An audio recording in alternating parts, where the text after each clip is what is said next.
Okay, can I get an oh yeah?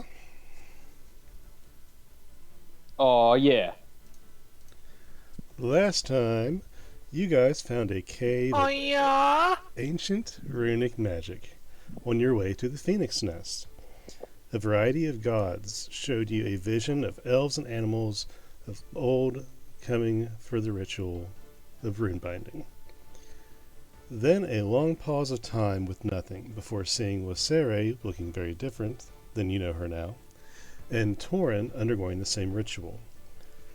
You fought a phoenix, but not the one you fought before. Jacob Foster helped you slay it at the last, and he told you of the Empire's collusion with a figure named Mother Night Whisperer in order to overthrow the districts. He told you that, among other things, Mother Night Whisperer's forces will be approaching from the north of the Rowanwood Forest at the middle of the solstice in about 3 weeks to attack the forest by the same forces that slaughtered Sunder.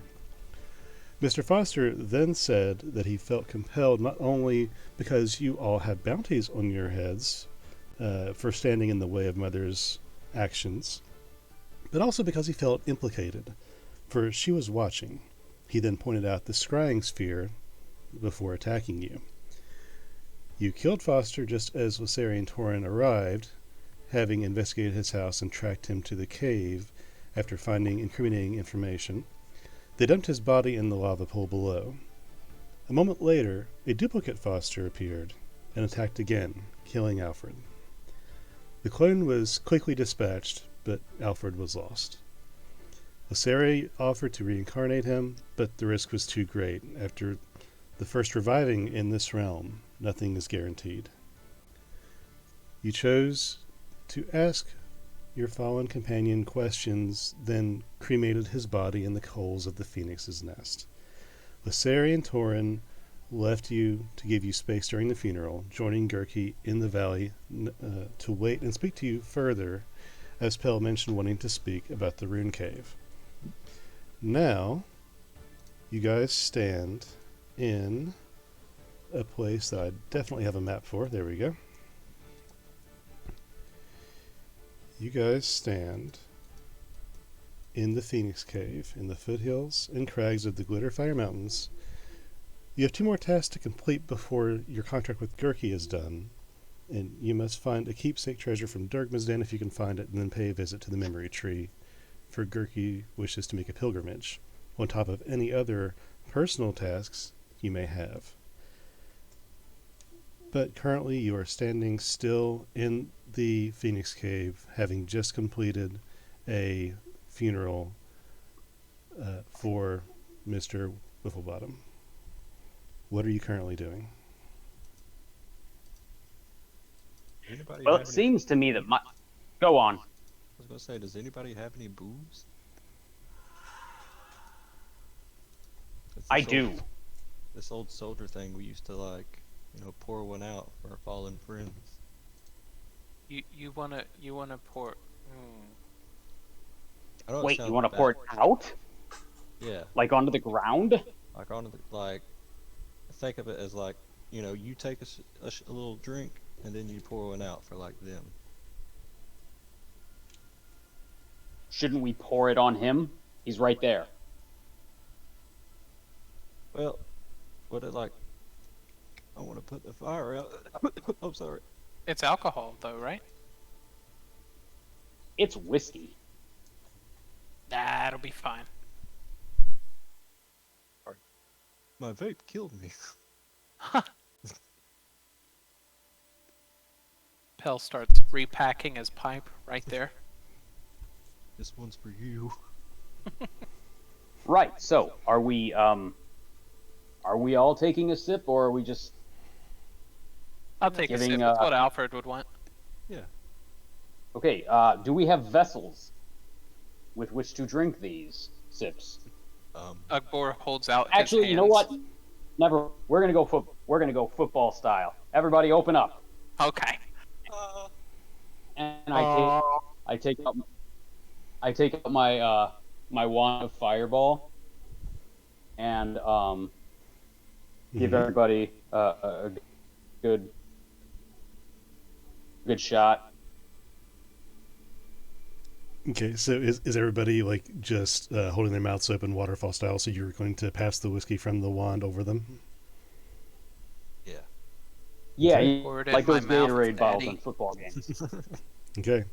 So yeah, you activate your wand, and it begins to dispense a steady stream, pretty heavily, of cinnamon whiskey, and taking it first over yourself, and then across your other companions, your other four companions, each getting a pretty hefty mouthful of liquor. Yeah. And last but not least, and then Flint turns to where Alfred lays and points the wand and definitely does not pretend that it's his wiener. Um, and, shoots the rest of the fireball whiskey on our good boy, Alfred. As you do that, Flint, you feel a tug on your coat, and you turn to see Squimbly looking up at you and opens his mouth. Such a Oh, good yes, boy. of course. Of course. Here you go, buddy. And I give him way more than he needs. Whoa.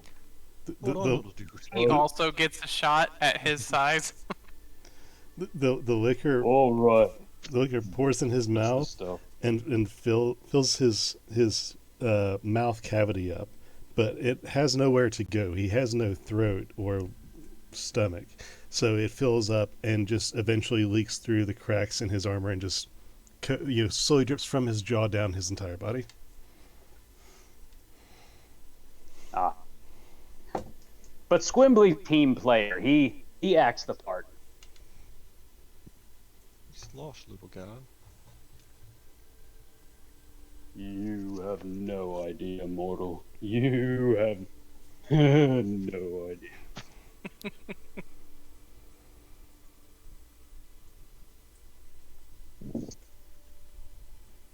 Hey, so does the whiskey spur on any of the fire that is currently happening to Oh, Alfred's body? yes, sorry. As Flint, goes from filling up Squimbly's mouth back to the fire with Alfred, the already kindling fire, it's not smoldering, it is pretty aflame at this time still, fresh off the cremation. The whiskey goes on, and it immolates much higher. Not quite. The whiskey isn't extremely high proof, but it's high enough that the fire does grow significantly, and not only dissolves any remaining pieces of the body of your friend, but it also fills the entire space with a very heavy and pleasing cinnamon smell. He died as he lived. Absolutely covered in alcohol. This is what he would have won. Warwick is very saddened yet satisfied. What are you? Little buff. What? Ha! Sounds like we have a little burn artist on our hands here. Beautiful. All lies.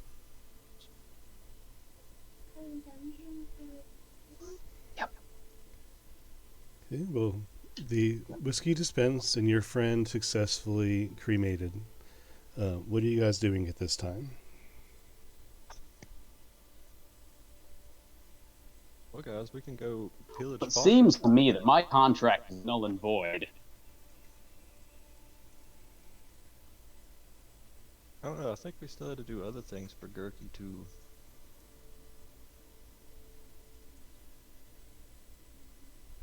You know, we should And probably what was just- your payment? Uh, Because we just threw my payment into a big old lake of lava. well, we can go rob Foster's house now. Yeah, we should go do that. He might have some fancy stuff. Can we at least blow it up? Yeah, sure. Yay! I'm back on board. I think me, Rick, and T-Pose and Munson back there have to go talk to Lysari and Torin about some stuff anyway. Hey, Flint, I will have you make. This is interesting and difficult.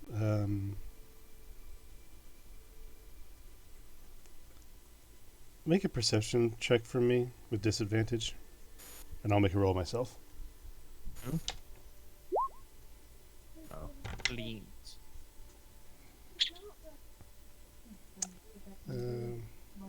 Okay. Okay, duly noted. Continue, please. Flint couldn't find his own wiener with a map.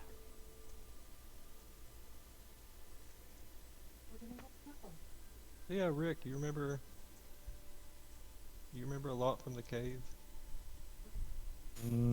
Eh. Not really. Well, let's go try to talk to Lysari and Torin. Maybe it'll spark a few things in your head again. Wee. Okay, so you guys are leaving the cave? I do think so. Okay. So as I find the right freaking picture. If someone could kindly drag me off the screen, I'm going to get a mouse right now. Taken care of.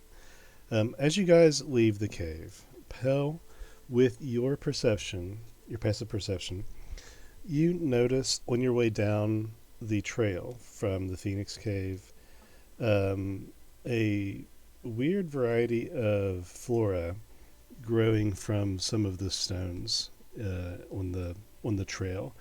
The plants look like a bulbous flower pod surrounded in white petals, and it almost looks like some sort of stalked fungus, and it's growing off of one of the shiny seams of ore that's in the rock. Oh, it's weird. Hey guys, look at these weird plants. Did you see that coming up here? Does Ugbor remember seeing that on the way up? I'm going to say no. You're largely preoccupied with getting up there and taking care of the task at hand, so you probably didn't notice a lot of these finer details. The post-battle experience, in a lot of cases, you are more aware of your surroundings as you relax and let the adrenaline subside. No.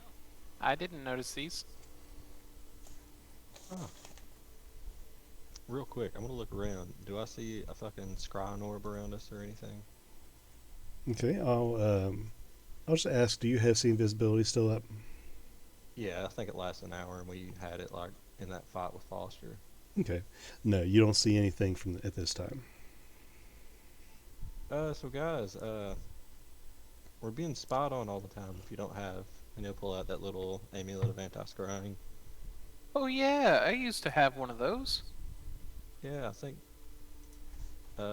we should get some more somehow. Rick, don't you have like a lot of this? Boric might have. I don't know if Rick does. Yeah, Vorik, I don't know. What do you want to... Do you want to be Vorik again? Did you like Rick?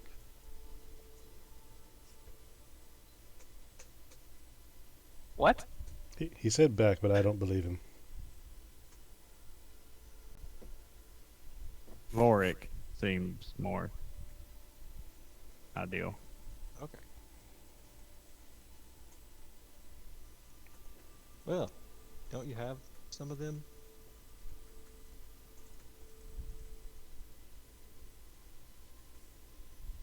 Wait, someone's watching us? Yeah, the bad lady. Where?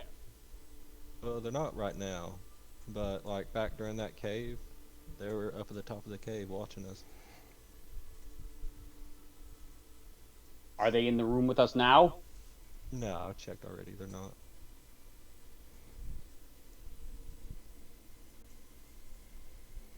All right. Could I roll? I want to Could I do a pull. nature check on those mushrooms? Sure, roll a nature check. I'm gonna pull those token of anti-scryings out. I have 6, so obviously I have 5 I can kind of pass out. Sure. So who all needs them? Does Ugbor have one? Do we acquire those then? I do not have one. Pale has one. Yeah, I think you gave me one forever ago. So I'll pull out one, Be two, three. three. Yeah, for Flint, Benson, and Ugbor. Before you continue with that, though, Flint, you don't have a great knowledge of plants in general, but you do recall something being mentioned about recovering a plant from this area that grows on the ore, eating away the radiating toxins that might stem a cure for some of the people ailing in Cliff Craig.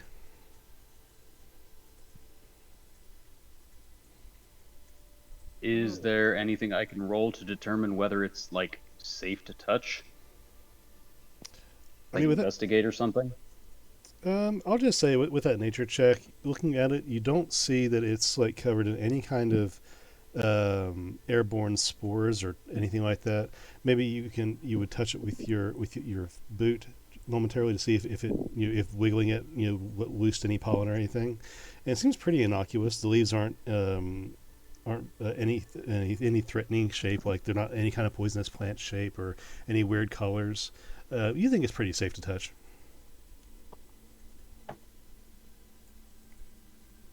Okay, I will take out a small bag I think I have. Check this character sheet of mine. Oh wait, that kind of looks like that cancer plant they were talking about. I remember now. Okay, yes, I will. Got a daylight dollar short for Alfred. I don't think being cured of radiation poisoning would have helped him with, being killed by a necromancer. Just he could have looked a little prettier at least. Couldn't we all? Yeah. So, I shall bravely instruct Squimbly to take as much as he can and stuff it into Gertie's bag of holding. Okay. You take several stalks of these plants and create a lovely bouquet, and then vigorously stuff it into a bag. Right, but Squimbly did that. It wasn't me. Oh, no. I didn't touch it. Yep, I'm aware. Duly noted. Squimbly's little metal robot hands. His, Feels so good. his immutable steel hands. So, after collecting these items, are you guys just going to continue down to the But valley? boy, can he give a massage. Yeah, we got cancer plants. Let's just go. What do you mean? Like I mean, leave the area how- or go how- towards Foster's? Yeah, go towards Foster's. And Okay. hopefully find less Do you think we should take more? I mean, we're returning to Rowanwood anyway. I think it might be worth it to, I don't know how many were afflicted. Do you? No, I don't think it was at Rowanwood. It was at Cliff Craig. Was it Cliff Craig? Yeah. It was Ah, Craig, yeah. you're right. Rowanwood was the people who killed my friend.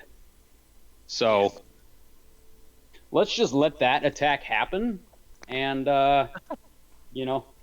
circle back up after that. I don't know about that. I don't know about that, little man. Let's just go find the Sarator.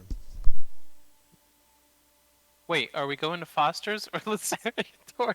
I mean, I feel like they would be around there. Yeah, you're probably right. Okay. Yeah, okay. So towards Foster's house then. Okay. As you reverse the trail that Munson was shown to go back to Foster's house from the Phoenix Slayer, you follow the trail almost all the way Oh, there. but wait. Mm-hmm. Um, Oh, it's too late Flint. now. Flint wanted us to collect more of the mushrooms, so Ugbor grabbed some. He just wildly grabbed like handfuls. Okay. Duly noted. And you're putting them in your personal bag? Yeah. Okay, fair enough. God, I hope you don't get cancer. Okay. So, Should I do a roll to see how many? sure, you can do a roll. Roll me a d6. Okay. How many's in my bouquet? I gave you a full 12, Flint. So we'll say Ugbar has 2 and Flint has 12. Cool. Now, What should I name these? You can name these. I had a specific name for them and I forgot. Right now we can just call them glitter fire flowers. While we're going down, I'm gonna I'm gonna use one of my harness divine powers to get a 2nd level spell slot back. All right.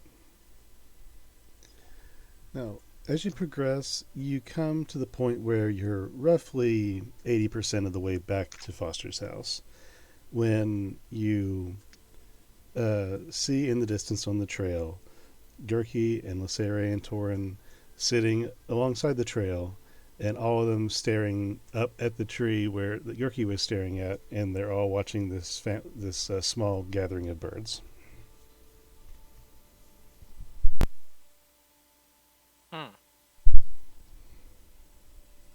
Hey guys. At seeing you, they acknowledge you, and all of them stand up but Gurki and wait for your approach.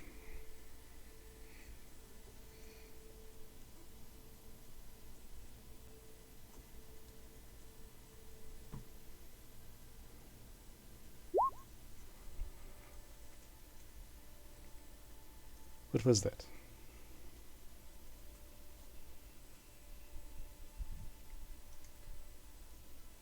Flint, what did you roll the nature?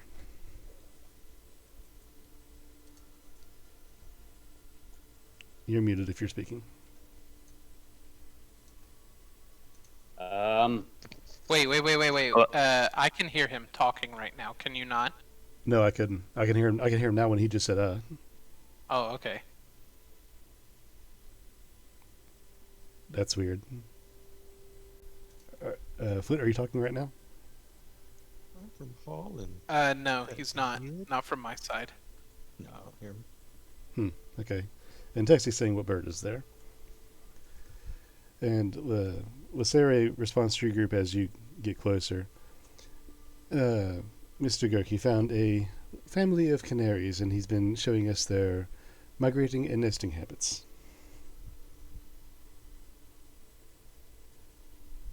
Canaries, huh?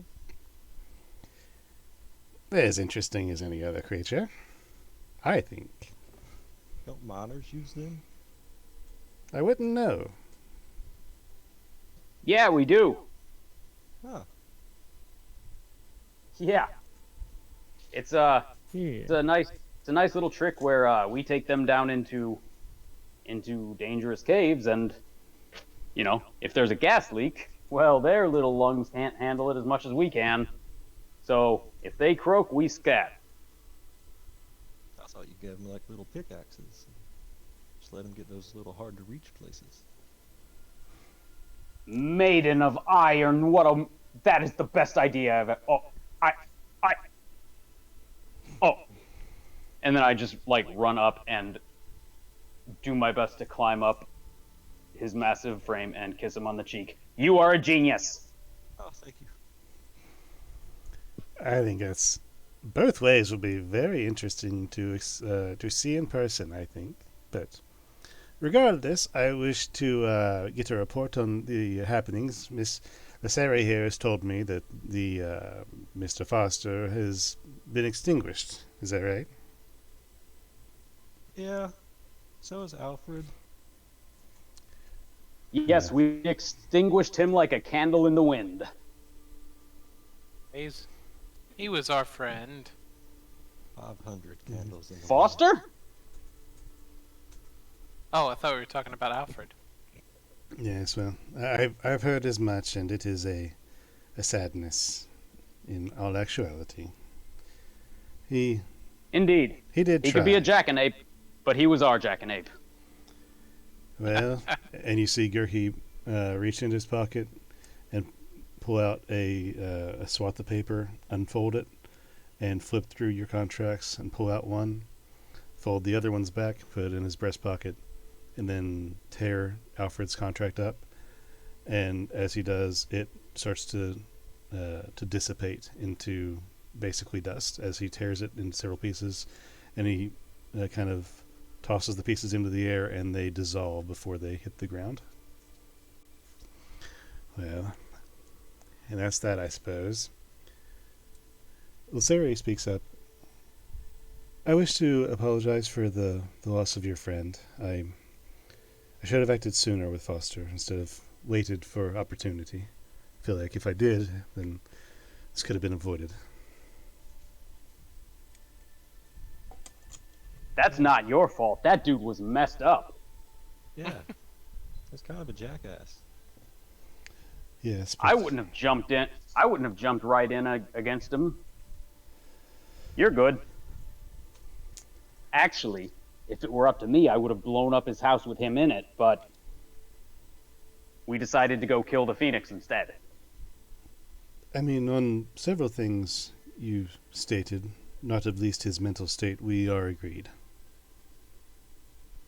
Have Laceri and Torin let you know about the watching eyes everywhere? Not personally, and he looks at Laceri interested. There seems to be a bit of intervention on a negative part. We are, at least some of us, and she looks at your group, under the impression that someone may be watching us at times, but did something happen in the cave that it came to more obvious light? Yeah, it's the Mother Night Whisper. Yeah, Akbor nudges Pell. Say more, say more. Hold on, let me get my notes out. You got this, buddy. Guys, do me a favor. Next time you see her, tell me. I have something to show her. Well, if you guys tune to that... I have a hint. Run, then It she won't quit. Huh. Okay, so the Mother Night Whisper is a force undefined that seems to have helped humans in the past against the elves. The force is magical and undefined in score based in the Feywild. In scope. I can't read my own handwriting. She has many people and creatures under her control, but is mostly left in the shadow. In the Eastern Expanse, Mother Night Whisper received help from Tosvavis and many others in Sunder in creating a rift in the Tadiku Den, allowing her forces to enter Sunder. They're going to invade Rowanwood in 3 weeks now. They'll approach from the north. Laceri's eyes widen as you continue to speak. Against elves, as in the forest. Hold on, hang on. I have to absorb everything you're saying. You said that there's going to be an attack against Rowanwood. Yeah, 3 weeks. In 3 weeks from the northern part of the wood. Yep. And this person, you've mentioned this name before. This person helped humans against elves, as in the first Adelcaster War, over 1,000 years ago? I have to assume so.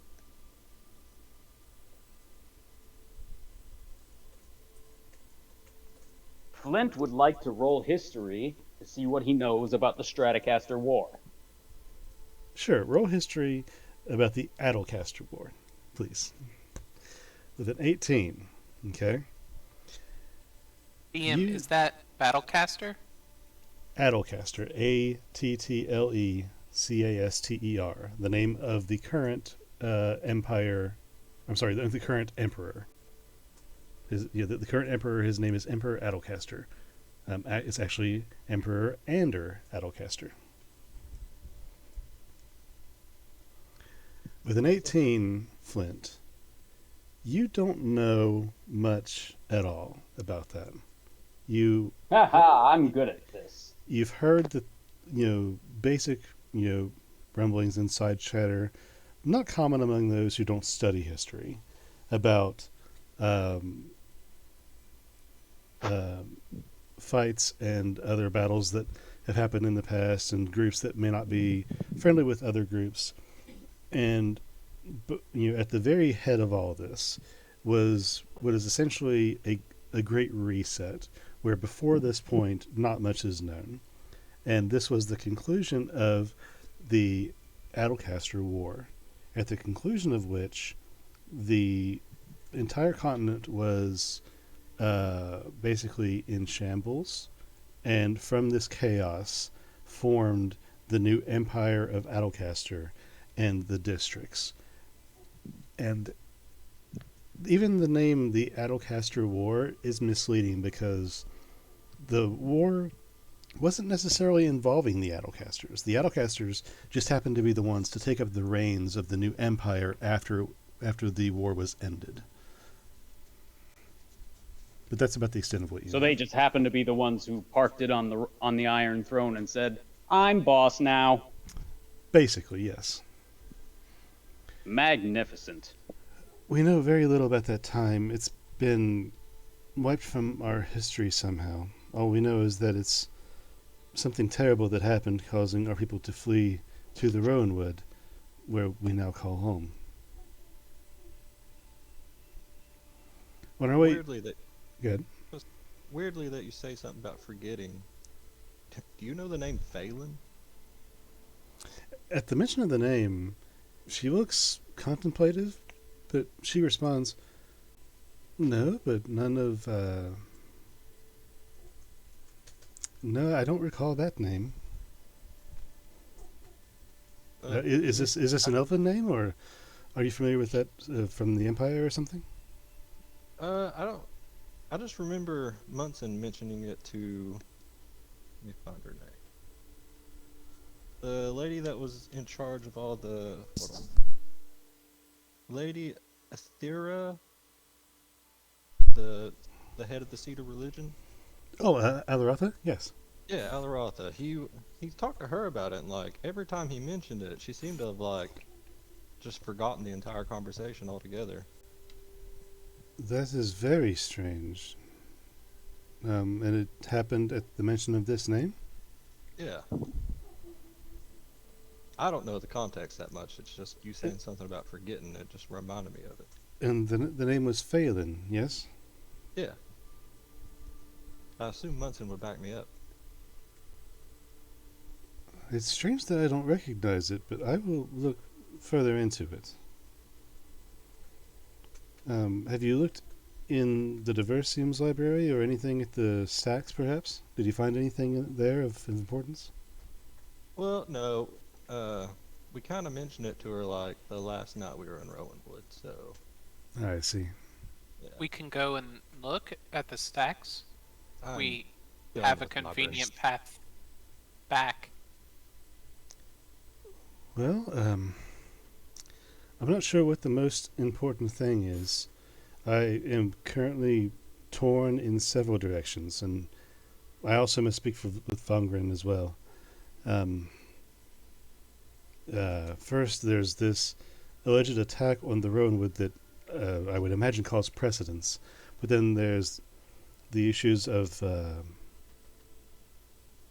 shadow that was seen on the edge of the mountains. There's the this new name that strikes me. I already have business with Vongren. I'm at a loss right now on what the current objective is. And on top of all this, the elf that you were imprisoned with, Samael, has escaped. What? Pretty sure That he's. son of a bitch. Awesome.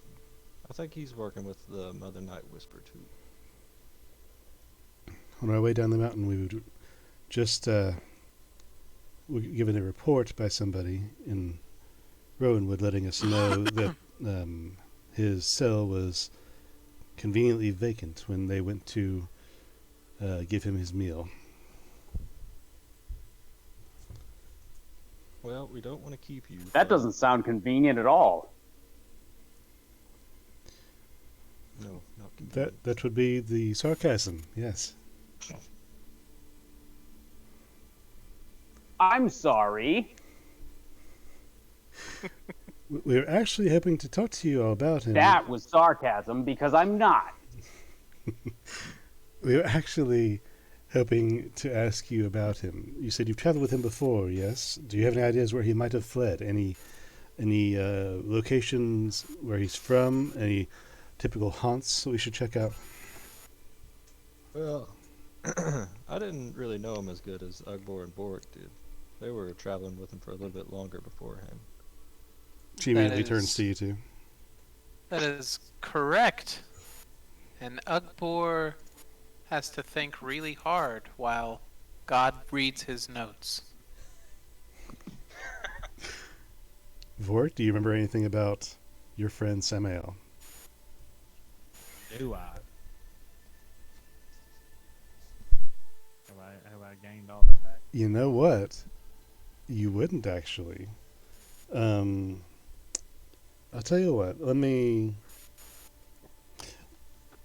If the mention of the name Samael, Vorik, you don't have a full memory flood like you had outside of Red Ash, but you are stricken with a flash of memory of the name in your mind being said, a flash of the face, and a brief bit of your personal history with this individual fighting alongside them, and the recollection of one night you spent together in the wilds where they investigated a disturbance, but you're not sure what the context was. But that's it, the memory cuts there. You don't get any information on the elf himself, but you do get sparked with memory of the person being in your presence. I remember him, just nothing about him. Actually, right. And yes, correct. And Ugbor. I have a little bit. Okay. I know that when things were better and we were traveling towards Sunder,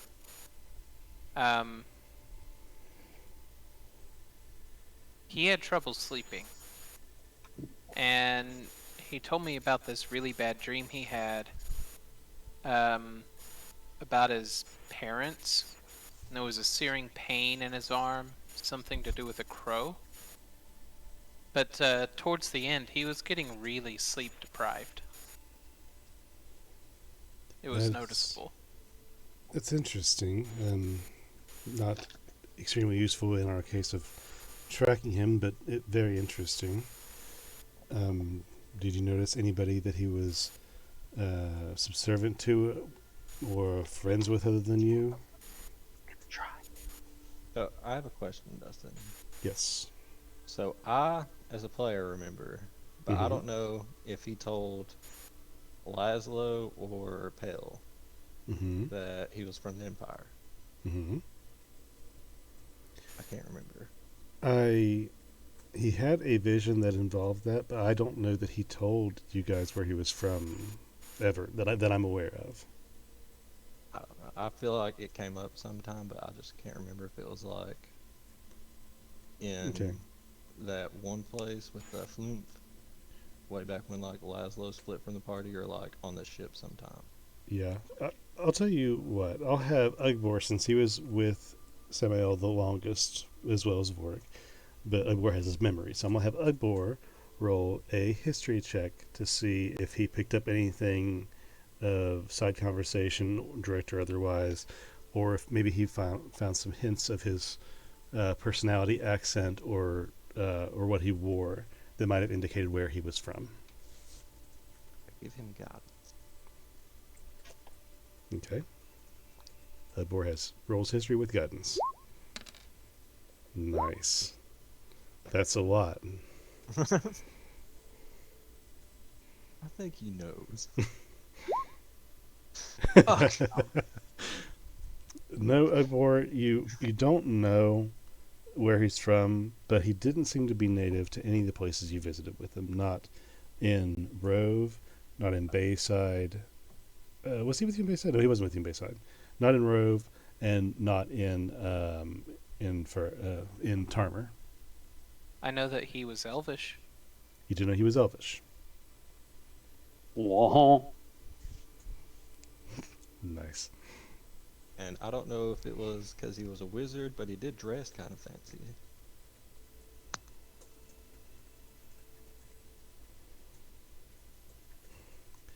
Well, if you can think of anything that might be useful, please do let us know.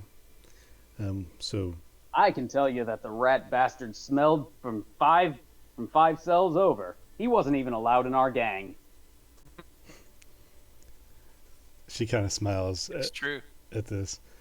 I imagine it's the most exclusive of parties. Yeah, we're called jerks. Oh, you better because believe it. Jerks. And a party it was. Gurky, we should go to prison sometime.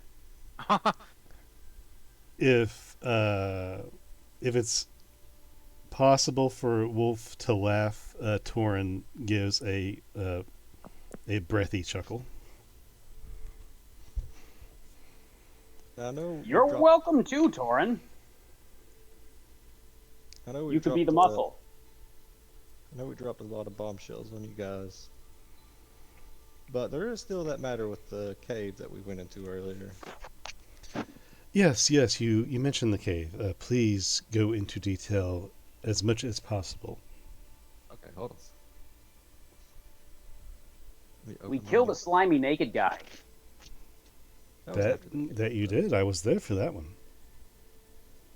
Ah, Alright, so Is this your We bound all- foe, Mr. Flint? Is slimy naked men? sorry? Is this your dedicated enemies? These slimy naked men. it's almost his They favorite kind enemy. of are. Well, if I find any, I will certainly ask for your assistance. Alert me immediately.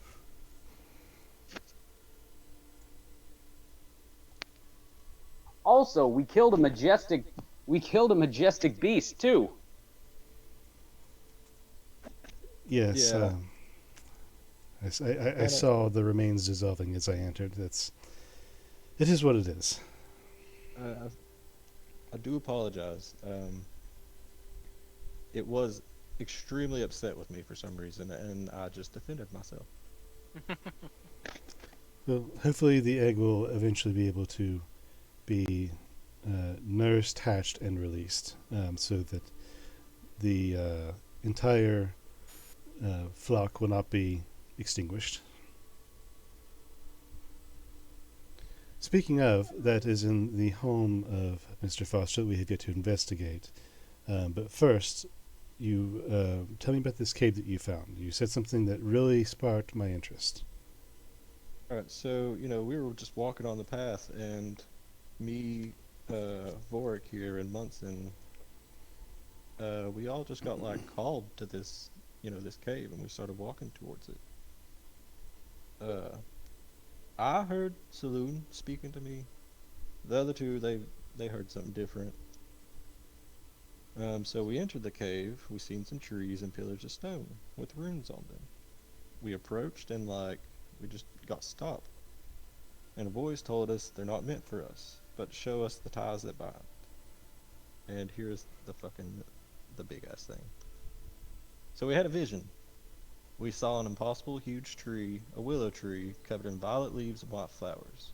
A group of 4 elves entered around the tree and kneeled. Clearly battle-weary, one of them dressed in silver and long blonde hair. She laid a hand on the tree. The tree responded with gifting the elven lady a snow-white direwolf pup. They touched, and they looked like they merged souls. The vision changed. We saw the same woman, now grown. They both placed hands on the runic stones. We saw different colored groups fighting each other, only to stop when they see the pair, uniting under a single color. We saw another elf and animal pair, a male and an eagle. We saw dozens of other pairs do the same ritual. Some of note are a large muscular man elf and a large brown bear. His foretelling was protecting his people from orcs. A female dark-haired elf and a raven. Their foretelling shows theft of a large figure sheathed in green. They're rejected, distraught. They're rejected, and they're distraught at the action. Another pair was a woman and a wildcat who helped the woods thrive. Another was a young man and a stag who foretold the thriving of society.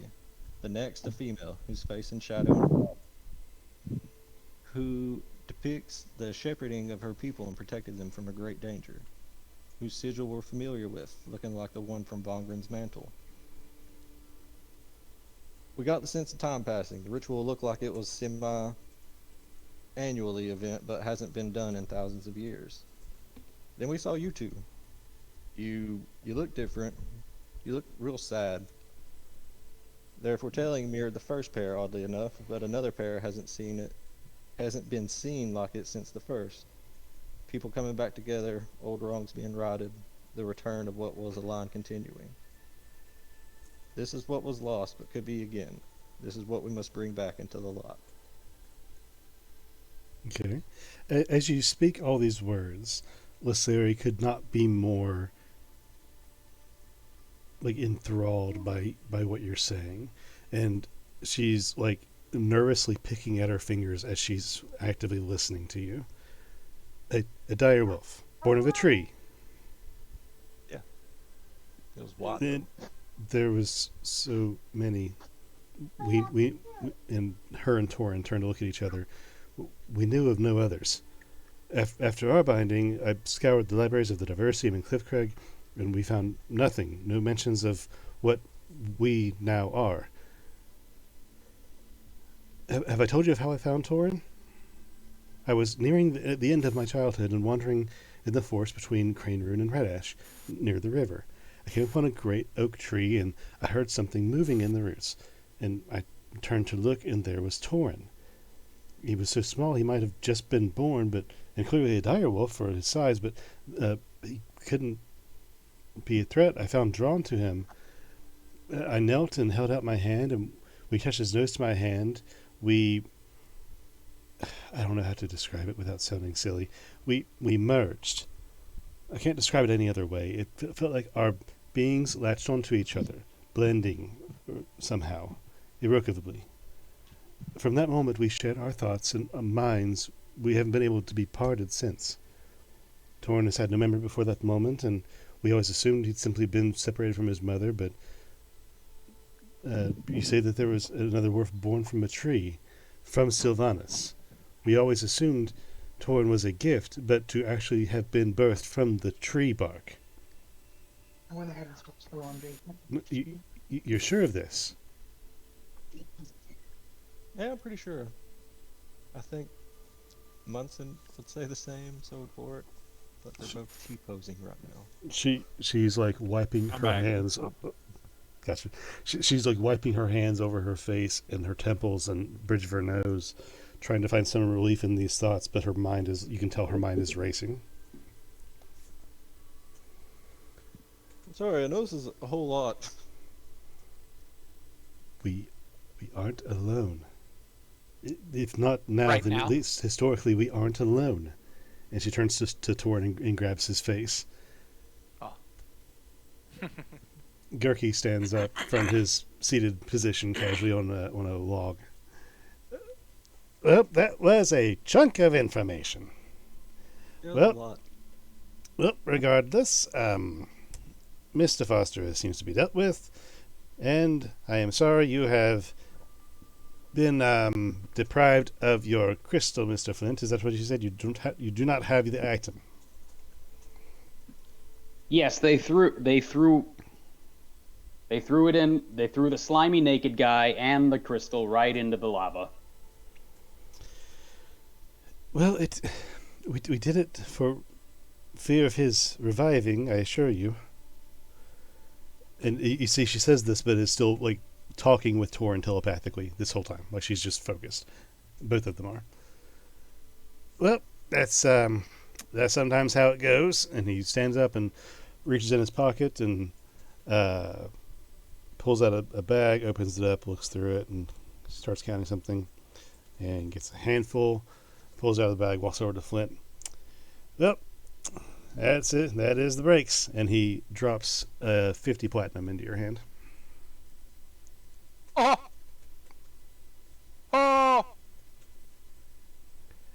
Well, that's the full refund anyway. Well, oh well. New adventures. Kirk, you want to I'd say we're square. you want to come plunder his house with us? No, this is not Oh, a yes, there's lots of cool things. breaking from their private conversation. Lysari and Torin turn to you guys. Yes, we would like to accompany you there, but we'll wait outside to see if anybody tries to sneak up on the situation. And you lot, let me know if there's anything I need to know about inside, and otherwise I'll be outside. Sounds good. Let's go in, guys. Well, I'm going to take my leave since my part is done for the time. Please keep in contact if you pursue any of our other leads. Quickly, before I go, do you have any notion as to where you are headed? And Gurki takes out the bowl from his holster, essentially, for it, from his pocket, and enlarges it and places it on the ground. Well, from where we're at, aren't we pretty close to where Durgman used to stay? By miles, perspectively, yes. Neighborhood. Well, there is one thing I would like to do before, and I can't believe Ugbor is saying this, before we go to Durgma's den. Lysari mentioned perhaps looking up the name Phelan in the stacks or the Diversium, and that might be helpful later on, or at least help them to figure out some kind of hex that might be on somebody important in Rowanwood. Mm-hmm. It may only take a few hours, but I'd like to do that first. I have some research of my own I'd like to look into. And especially since our pal Munson over here has a really convenient path that we don't even have to worry about travel time, really. Well, very good. Just keep me posted if anything of contract becomes important, or if there's anything interesting you think I might like to hear. I do like stories. Well, we do know we can't actively search for the memory tree. Like, we just kind of have to stumble onto that. He steps into the giant mortar that's on the ground and takes the pestle and it elongates it into a staff. Well, I might be able to help with that when the time comes, but when you find it appropriate, I can at least point you in the right direction. All right. Well, take care. Don't lose any other friends. And with that, he gives the pestle that he's standing in a nice thwack with the mortar. I might have got those phrases mixed up. And the bowl lifts into the air and rushes at a great speed through the sky. Holy shit. He travels in style. That looks fun as hell. Was that Gurky? Yes. Where's Torin? Torin and Lysari are still in front of you. They are escorting you towards Foster's home. I want to approach Torin kind of to the side. I'm gonna ask him if he knows. I'm just gonna kind of gesture towards where Gurky was and say, "Do you know?" Torin looks side-eyed at you and cocks his head a little bit as you walk. If you don't mind, we will join you to see Vonrun when you go. He says something in Rowanwood that, combined with what you have told us, it seems my friend has been keeping secrets that he might now want to share.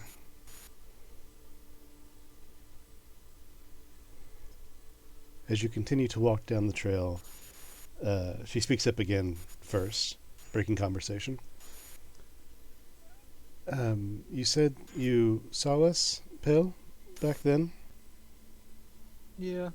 I think it was like right when you were either done fighting that amethyst dragon? Or like before you guys touched the runes?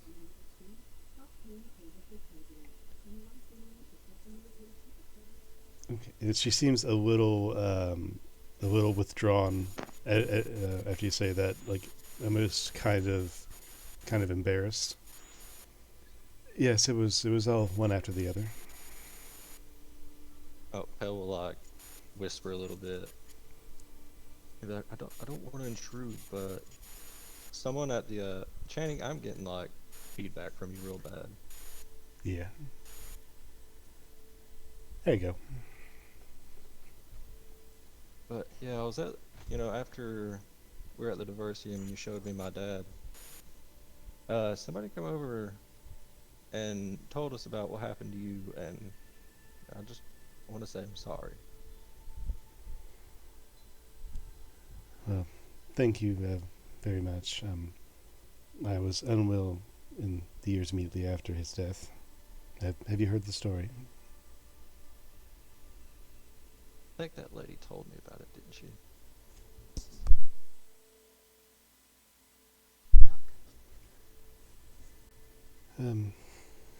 Okay, well. Would yes, you be willing to share for those of us who don't remember? If it's not too painful. Kind of taken aback by the fact that she wasn't being quiet enough for your entire group. She resigns herself, and my husband's Oh, name never mind. was. We could just say I didn't say that. No, she kind of waves her hand at you.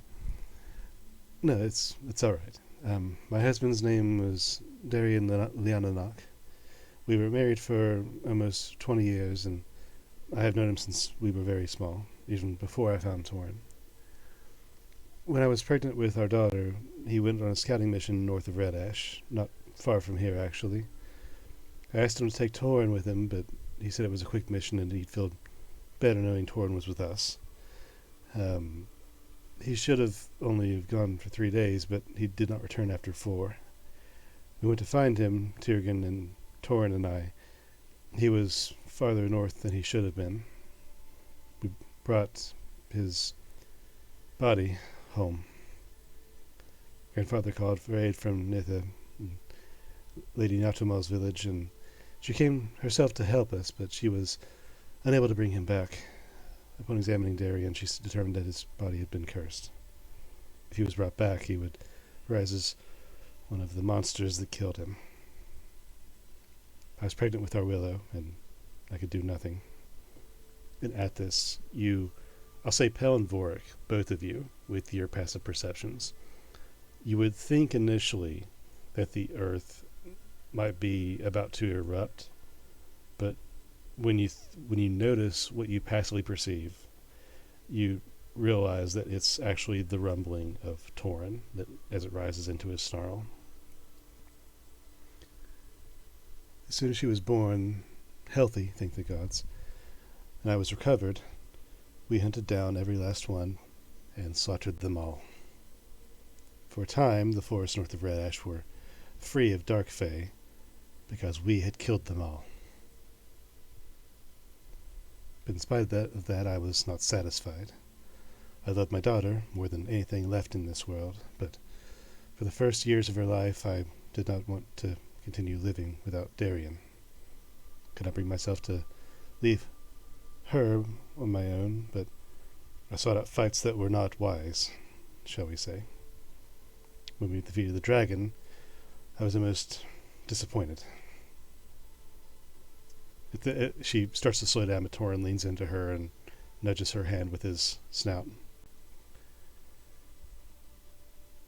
I simply did not want to be alive.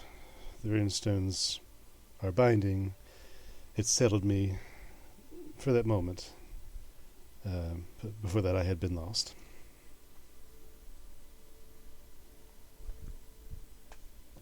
And it is at this time you guys reach the side yard of Jacob's house.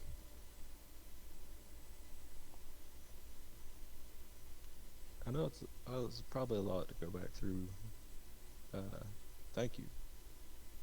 Yes, thank you for sharing. It's not unhealthy, I think, to speak the words aloud to someone who would listen.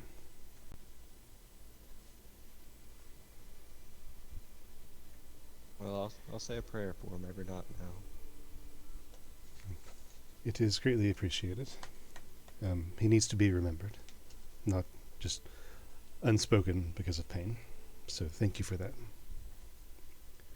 No problem. Well, if you wish to enter the home and take anything that is not important, I'm sure the house will be burned down later in the week or some such. If there's anything important, I trust you will let me know. Can we And- still take it? If it is not of clerical importance, I see no issue with that.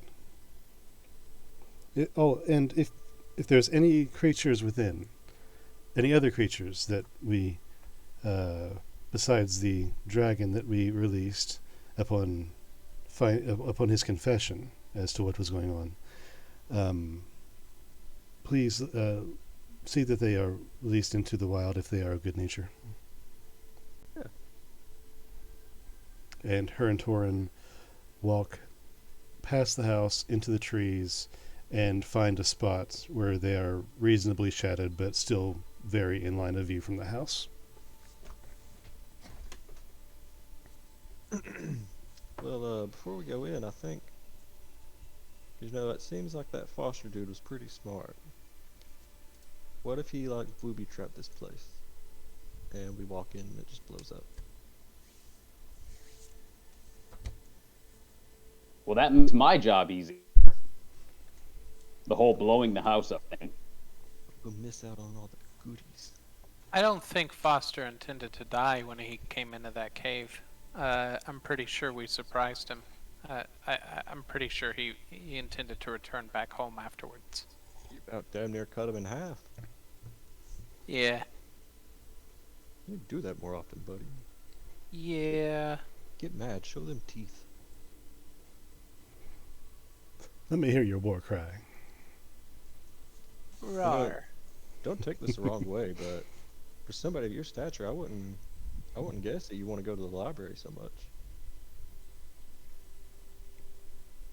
Well, it seemed to me that if we can get this smaller stuff off of our plate, we can be more thorough at Dirkma's Den. Oh, tell you what. Why don't we try to find that little handy crystal thing that Foster had that had, like, all that information on us? That might be, like, pretty handy. Ooh.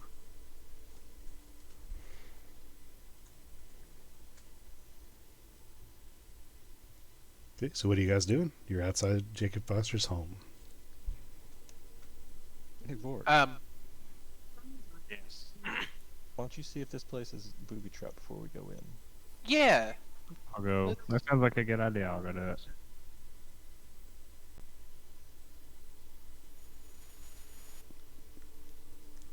So what are you doing? Are you checking for traps?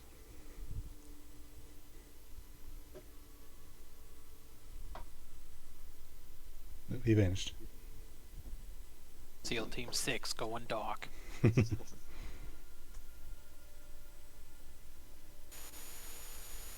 My mic's freaking out Oh again. my god!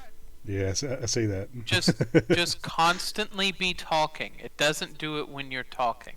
Yeah, I know. I don't know why it's doing that. It's the same way it's always been set up. So give me just a second. No problem. Alrighty. Ugbor can help too. Ugbor goes and he doesn't touch anything, but he just investigates the door. Like he looks closely at the doorknob, stuff like that. He looks in the corners of the door frame. Okay. You don't see anything suspicious with the door or the doorknob, and if you were to try to look in the windows are black. You cannot see inside. But whenever I can't. go ahead. Can you believe this guy was a bad guy? Look at this place. I'm seeing an upstanding It's citizen. it's pretty humble, isn't it? Ugbor he tries the handle. He doesn't open it. He just sees if the door's unlocked. Does it turn? Okay. So you're touching the door with your hands. I Flint hate that you steps back. say it that way. That is so bad. Yeah, I've already said it, so yeah. Okay. One hand. As you touch the door, nothing happens. The handle turns, it's unlocked. Okay. And Vorik, if you can hear me, if you would like to check for traps or anything, Ugbor's helping you, so you would roll with advantage.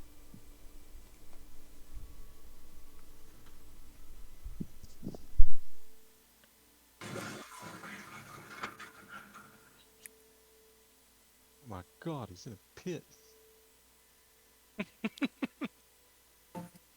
Did anything change? Like, is it better? Not really. Actually, no. Actually, unmute again, and then don't say anything. Yeah, I think that's better. Is it better for you guys?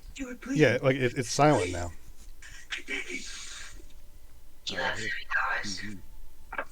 You hear yeah, I'm using the mic on my headset at the moment. Yeah, we can hear the TV sometimes, but it's like not staticky at least. Okay, that's better.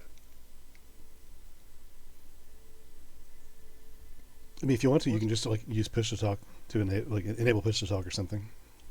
Well, the headset has a mute option as I'm holding it in my hand right now. I'm Okay. just kind of bouncing back and forth between it. Okay. So let's see here. What are we doing?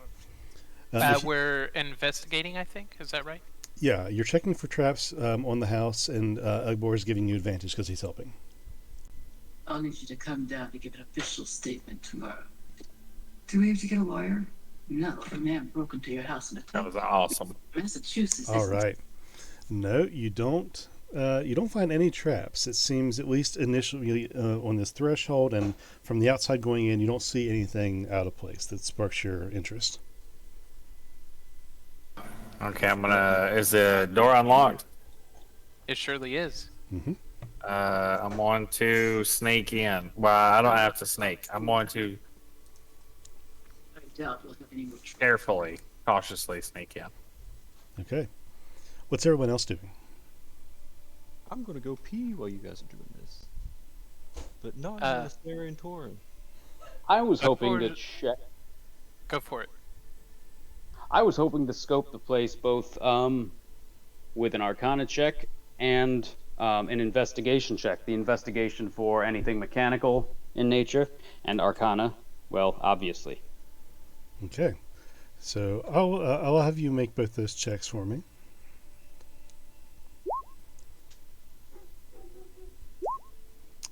Wow. You're Impressive. cheating. Did I do Did you good? download your, Hacks. Did you download your Did I hacks? do it right? My God. That's amazing. You don't notice anything of arcane nature on the outside of this house.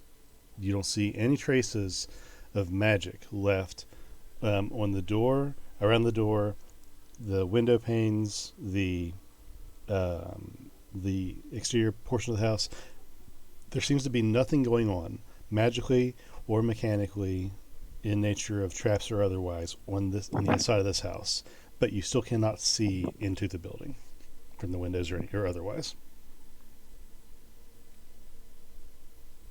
And we've already opened the door. We determined that it's unlocked and untrapped, and Vorik has decided to start sneaking inside. My man. So, Alright. so Back to team. yay! So Vorik is sneaking inside. What are Pel, Ugbor, and Flint doing? And I will say, for our purposes here, Munson is going to stand guard outside as well, but on the outside of the physical building, like skulking around the perimeter. Pel's just gonna watch and make sure nobody dies when they go in. And if they go inside, he'll just go in. Ugbor waits. Ugbor's gonna wait for Vorik and Flint to walk in. He's gonna wait a reasonable amount of time, say, I don't know, 2 seconds, and then he's just gonna barge in, like he owned the place. Okay. So, Vorik and Pel and Flint. This is what you see when you enter the helm. It is, I think, this one here. That looks right. Yes, this is the inside of Foster's home. The door Pretty is. dark. It sure is, isn't it? Well, let me fix that for you. Black. I'm Let's blind. reveal the areas. Boop. I see some windows and Oh I my want them God. painted black. Matter of fact, let's just do all this right here. There you go. The door, the enter is right, if I can use my selector, right here. This is where you enter from. And when you enter, as I drag your tokens onto the map, you guys realize this house has been turned. Turned. It looks like somebody has run through, and as I get your tokens there, where did Flint go? There he is, baby. It looks like someone has ran through this home, knocking over stuff, dragging books out of the bookshelves, knocking stuff off the tables onto the floors, and just ransacked this house.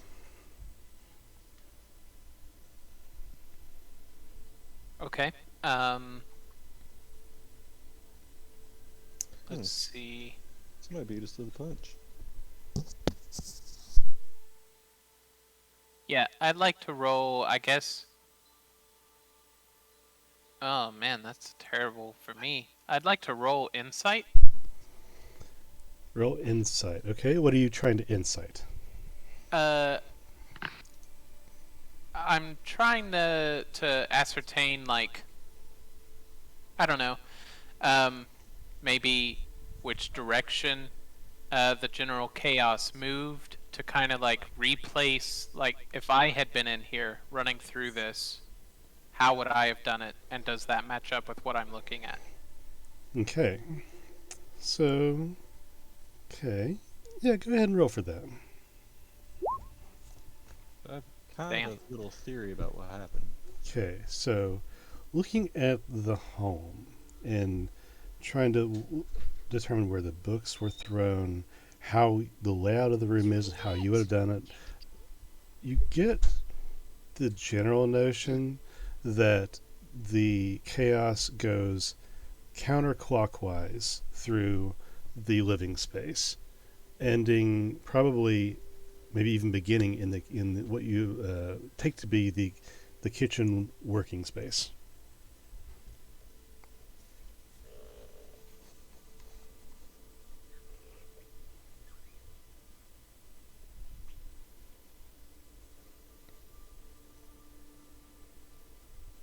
But I have an idea what might have happened here. Is the egg gone? The egg is actually still there. It is on its platform right here. Still over the candle that is still burning. What about his nifty little gadget? If you want Can we find that? If you want to roll for investigation, you can see what you can find left in this space. Absolutely. Can I help him? Yeah, I'll say that your combined efforts, you can roll with advantage, surely. And also give him guidance. Okay, advantage. Mother always said I was beyond help. I got you. Okay. And what's the guidance roll? 1. Hey, 1's better than 0. With a total of 26 on your investigation, you see that largely the things that are left in this space, in the entirety of this this floor of the home, there are books on religion, regenerative medicines and magics, notes on magics and medicinal components, fake creature biology books, and the egg.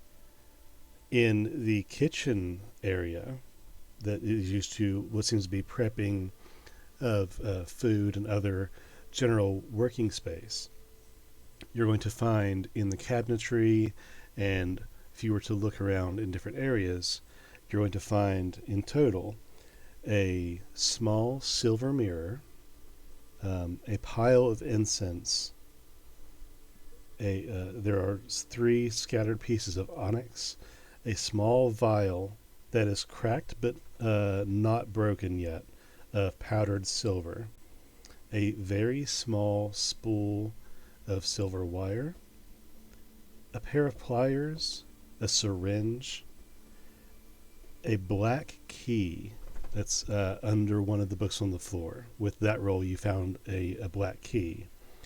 And hidden in the back corner of one of the bottom cabinets in the kitchen area is a very ornate looking golden reliquary that looks like an intricate carving of dual candlesticks that end in pointed spires, and between them is suspended a glass egg with an openable top. Basically, a 500 gold worth reliquary. I think we should take these things. Definitely that key. I'm gonna go upstairs. Flint, do you know magical ways of like telling what something is? Well, I always tell my friends that science is magic. Bor, as you go upstairs, quickly, while I interrupted Pell, sorry, you do notice on the side of the stairs there is a small spattering of glass pieces, and amongst them two small gemstones, one clear and one green.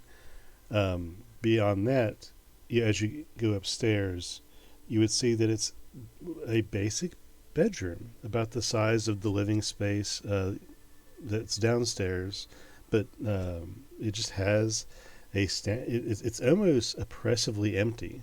There's a bed, a nightstand with the drawer that has been torn open and thrown on the ground, one armoire which has been torn open and is empty except for one piece of clothing. It is just a white dress shirt.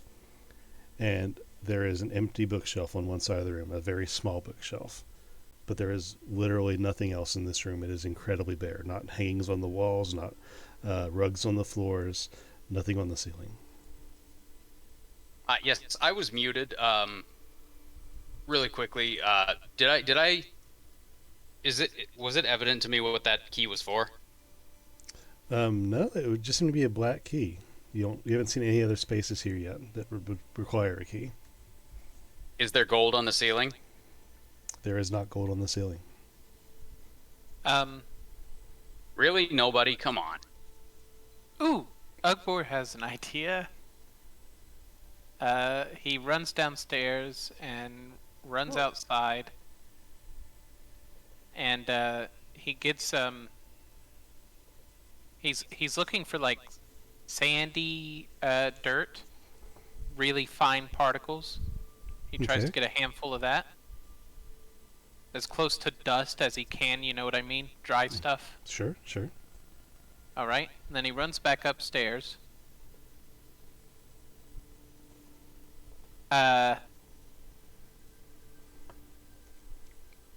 He puts the dirt in his pockets, and he runs back upstairs, and Whoa, quit running so fast. he goes and he looks under the bed. Okay, you don't see anything under the bed. It is totally blank. Okay. Ugbor stands up, and he tries to shimmy the bed. Does it move? Yeah, it's actually a pretty lightweight construction. It moves pretty easily. What Wow. are you doing? Do you really think, with all that immaculate shit he has downstairs, that he would have this bedroom with just a bed and a nightstand and a bookshelf? I don't buy it. I kind of think that like after we killed him, that whoever he was working with came here and just got rid of everything that would give them any information about whatever he had. I'm not so sure. Did you notice how downstairs everything seemed to have been messed up in a particular order? I think they were looking for something. Oh yeah, that. But no, I don't think it was like Sarah or Torin, because I mean they would have said something. I think No. somebody was watching him and came here after he died. Well, I'm not so convinced that there aren't. And Ugbor moves over to the nightstand and he shimmies that. There's Okay. a shimmy. So you grab the nightstand and give it a little shake. Nothing happens. It's the same cheap pine construction as the bed. It moves easily. It's a little heavy because it's made of solid wood, but for solid wood, it's pretty light, and it moves. You handling it. You don't hear anything rattling. No secret compartments. It feels solid to you. It feels like there might be secrets here. And he walks over to the bookshelf and he feels the top of the empty shelves and he feels the bottom. Does he feel anything? Notes? Buttons? Loneliness. Make an investigation check. So I have a question, Dustin. Yes. So we just leveled up. Mm-hmm. Could we use any of the new spells that we got? What do you mean?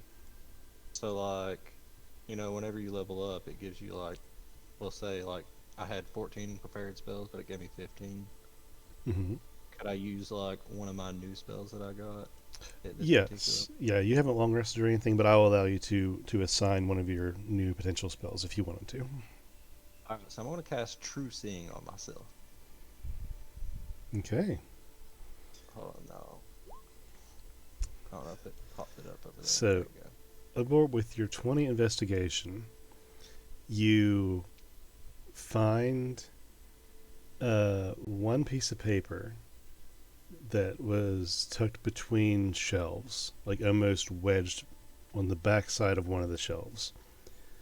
That's the only thing that's really left in this bookshelf, but it's so dirty and old, it looks like it was probably forgotten. And with on that paper, as you take it out and look at it, it seems to be an outline, a blueprint of some sort of a floor plan. Like a construction of some sort. Plans for something. Pell, you wanna come take a look at this, buddy? Okay, you see me come over and my eyes look like the night Borg. sky. Yeah. Yeah, just totally black. They're just black, tiny little white dots everywhere.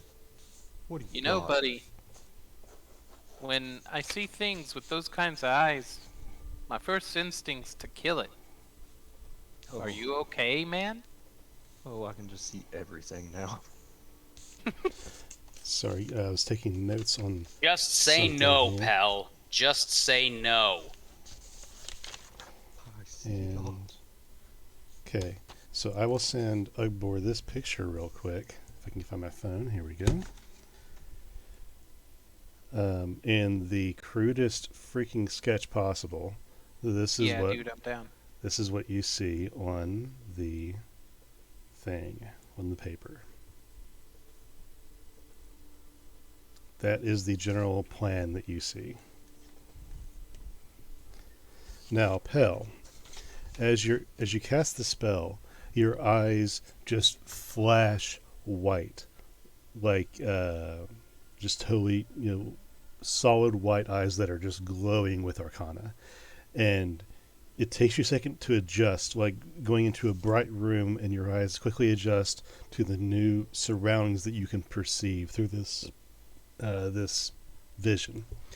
And looking around the room, you see in the ethereal plane just wafts of energy and streaks of consciousness that fade in and out of existence for you. But with this wafting of ethereal energy, seeing the room in the material plane, you don't see anything out of place. Everything seems that it's actually mundane in here. The bed is just a bed. The nightstand, bookshelves, they're just furniture. There is no hidden traps or doors on the floors. The window has been tinted, but it's just a mechanical tinting. It's not even magical. There seems to be nothing of importance in this room.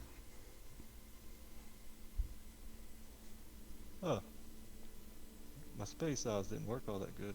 What you got there? Let me see it. Yeah, let me show you. And I will take this file.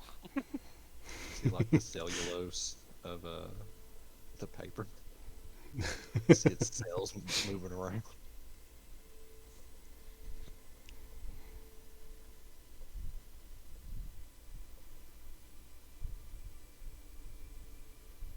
Yeah, it seems pretty old. Like maybe even from before they started building. Uh, Not a whole lot of detail here. Honestly, it may have even been something the original owner drew. And I show him the document.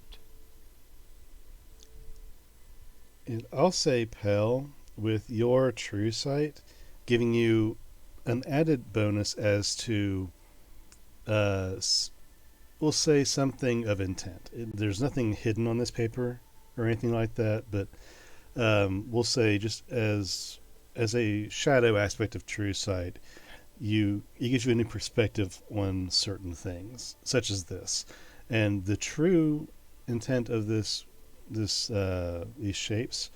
If it is to be a blueprint, they don't align with the building you're in from any perspective. This don't make a lot of sense. I'm also and- not a carpenter. And do you want me to share that document, or do you got it? I sent it over to him. Okay, cool. I'm still downstairs, right? Yes, you're downstairs. What are you doing, Flint? Could I just sort of, would it be investigation that I would roll to just sort of look for any sort of indication of, some sort of mechanical, doodads that might unlock some hidden thing or another? Sure. Because it all seems a little too, like, yeah, it's been picked over, but seems like there would be more. Okay. I'll say just because of your Foster was an ostentatious man. Yeah, I'll say just because of your last roll, looking around the room, looking around the entire floor that is this space, you notice that in the kitchen, the area over here, you see that the dragon's cage that was here is open, and the creature is gone, as Lysari has mentioned, rescuing and getting a confession from that creature as to what Foster has done, to it at least. The only thing you see in this space that might indicate something strange is that over here on this wall, there is a large tapestry that seems out of place and is undisturbed in vast comparison to the rest of the room. Bell's gonna run downstairs and show the piece of paper to Flint. Look at this. How do Schematics of some sort. Hey, can you do me a favor and just go shake that tapestry for me? Okay. Space Oz.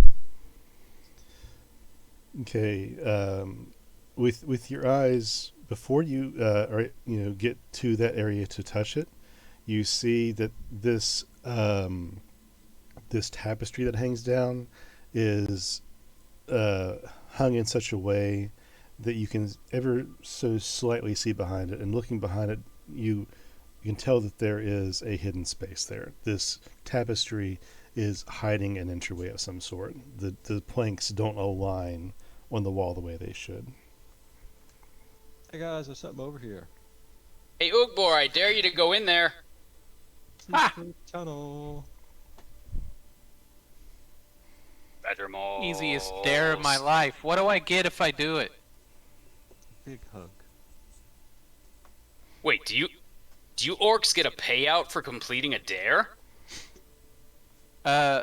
We orcs agreed a long time ago to quit doing things for free for anybody. But just think of Okay. how cool you'd be.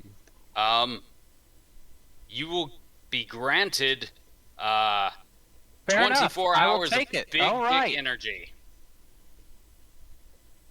As soon as you didn't even get a chance to fully finish, it was just kind of like, as soon as you said granted, and Ugbor realized he was getting rewarded, that's what he needed, man. And so he comes over here, and he places his hands on the boards, and he pats his chest down, and then just chest first, man, just boom. Okay. Roll a strength for me. I get Just- advantage on that. Yeah, we'll say athletics. Roll athletics for me. Oh, okay. That is acrobatics, I'll be right behind you. No, athletics. athletics. Guidance. Hey. Wow. Okay. Yeah, you chest bump the hell A out of house that door. down. Yeah, and you barge into this room, and in this room, Oh, it- shit! it looks like a closet. It looks like a closet, except for the fact that there is a metal hatch on the ground and two chests in this space. Both of the chests are thrown open and are empty, except for the one that's farthest into the room. The only thing left in that chest is a gold and crimson colored robe with the symbol Ugbor that you are familiar with of the key ren on it. Oh, Jesus. Well done, Mr. the Besmirched. Foster was another one of those goons with the Empire. Look, and he throws the robe down at the ground. It's like you told her that. So. I Yeah, I He still was I one am of still those not goons, though. I am and he- still not over the. Go on. He just points out the symbols on the robe. Know anything about the key run? Pell, with your history, you might have been briefed on them as a member of the forces that fought against the Empire. But all you would know, generally speaking, is that the Kirin is a magical order that helps the Empire progress in magical and mundane affairs, as far as keeping the Empire prosperous and forward moving. So they're like a empire kind of douchebags.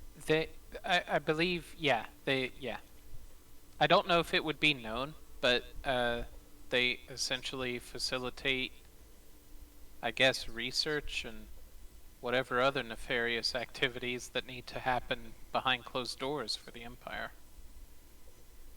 Research, the dirty bastards. It's gross. What's in this hatch? There's a hatch in here? You're standing on it. Oh, shit. Oh my god, there's a hatch in here.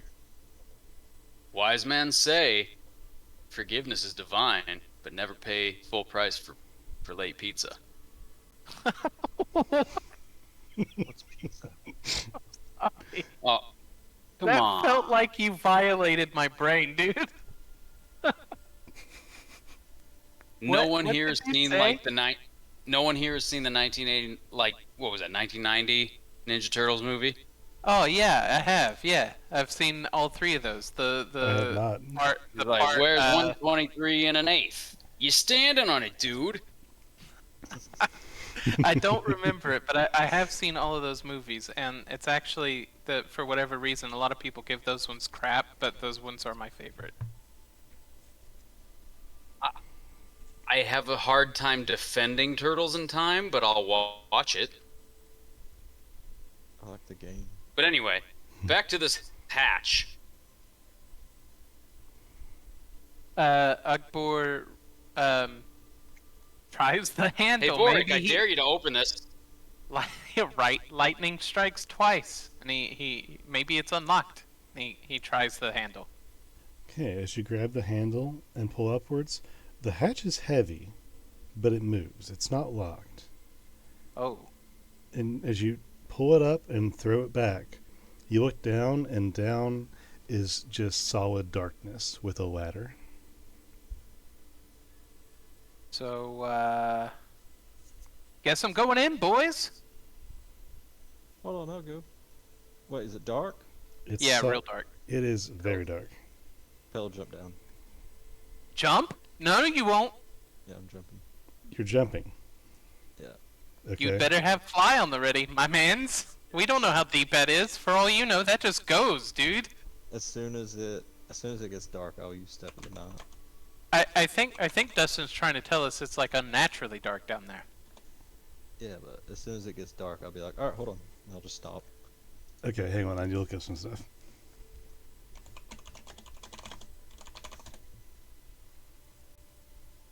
Wait, so are you climbing down or jumping down? I'm jumping. I'm climbing. Okay. Okay. Well, So that's that. Let me look up something else. Oh, God. Okay.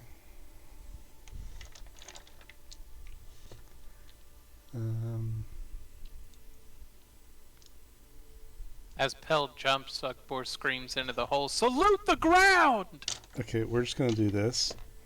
Pell, as you jump into the hole, as we'll say about 10 feet down, it gets dark, and the hole is literally like a 6 by 6 foot opening, square, and there's a ladder on one side, the side where the hatch has a handle. And jumping into it, you get to the 10-foot down mark where it starts to get dark, and try to enable your steps of night. And as you do, nothing happens, and you keep falling through the magical darkness. And because the magical darkness only lasts about like 3 feet thick. So as you slow yourself there, you come through the other side just a short distance away, and your steps of night doesn't take in that short of a space with how tall of a creature you are. And you keep falling through the space that is actually magically lit. And Is it dim light? Or is it no, bright? no, it's magically lit. It's a well lit space actually. Hang on, let me see if I'm doing this right. So, do you do anything after you continue to fall? Once you pass through this darkness and continue to fall down, looking down, you see it is what is probably a 100-foot drop. Oh man, I cast Death Ward on myself forever ago. I don't care. Okay. So falling down with nothing but a ladder to grab yourself, which if you grab the ladder it would still hurt anyway because you're falling at almost terminal, I think. And as you fall down and crash at the bottom, you try to like superhero landing it, but it hurts, and you're going to take 4,000 damage. 35 points of force damage. Is that force damage? I don't even know what that is. Bludgeoning? It's falling damage. Let me see. Did he nail the Black Widow landing So if it's and like flick his hair back? I'm Yeah. Say again. If it's bludgeoning, then what? I am resistant to bludgeoning. Okay. Let me see. How big is this bludgeon? It's the size of the ground, man. That's a big mace. I'm resistant. As far as I can tell, the rules as written doesn't classify it. It's just damage. But I'm going to say it's bludgeoning because that's obviously blunt force trauma. So we'll say 35 damage halved. Hey. So you take that damage as you fall into the basement of this structure. Ugbor and Flint, you see Pelinal say, "That's no problem, I got this." And he jumps in, and after a second you hear, what do they hear, Pel? What happens? Shit, I don't got this. Followed by a crash. I wish I could do a goofy laugh. Ooh, yeah, that's it. So what did you guys do? Don't jump. So, Ugbor hops onto the ladder and he climbs down into the darkness, Mm-hmm. out the other side. And how now that I'm out the other side and secured in place, how deep does it look down there? It looks like in total, like from the top to the bottom, it's 100 feet. And from where you are, you've climbed down about 15 feet. So about 85 feet left. Cool. Okay. Ugbor climbs down about another 30 feet, and then he shouts down, "You know, you could have just done this!" And he slides the other 40 feet down, like holding on to the sides with his boots in his hands. Okay. Do you do the thing like on Dark Souls where you're wearing the metal hat and it's just tink, tink, tink, tink, tink, tink all the way down? The whole way down, dude. Just chin, chin, chin, chin.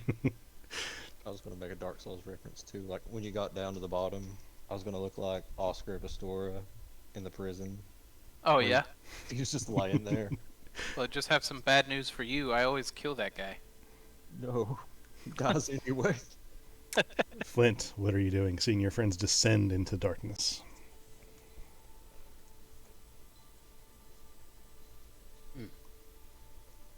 Your mic is a Hey, Squimbly, you mind flying down and seeing what's going on? Ooh. No problem. Give me a second, guys.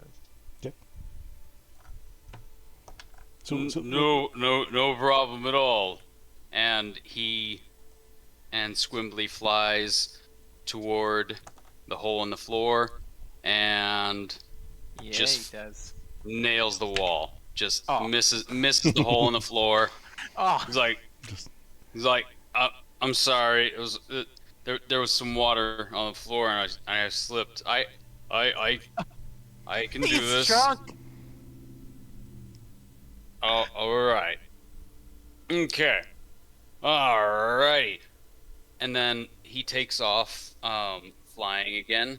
This time, narrating it himself by going and sort of pings off the walls as he works his way down into the pit. Ping, ping, ping, ping, ping, ping, ping, ping, ping, all the way down, bouncing off of the ladder several times as he goes. Squimbly sees what the rest of you see. Are you able to see through his eyes, or is he just narrating to you? Let me see. I don't think I see what he sees. Yeah, that'd be more of a familiar thing. I think that he is just a companion. So Squimbly needs an upgrade.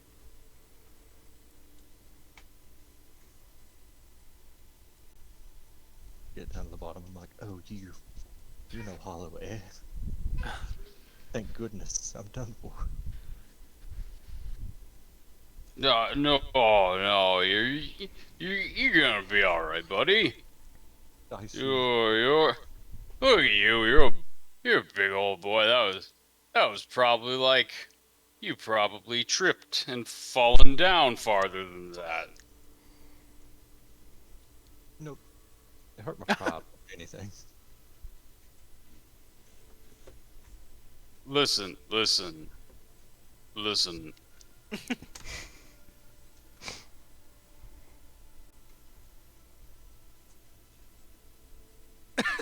So-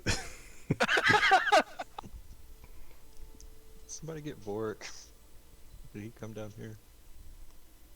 yeah, he'll come down. Does Flint eventually enter the hole? You're muted, I think. Out of concern for Squimbly, he does. Yes, he makes his way down the ladder. Okay. Well, as all of you descend the ladder, this is where you're left. Let me brighten up the place in which you are. I'm going to do this first, figure that out. And need to do, where's my thing? There you are. This is the space that you see. That is where you are.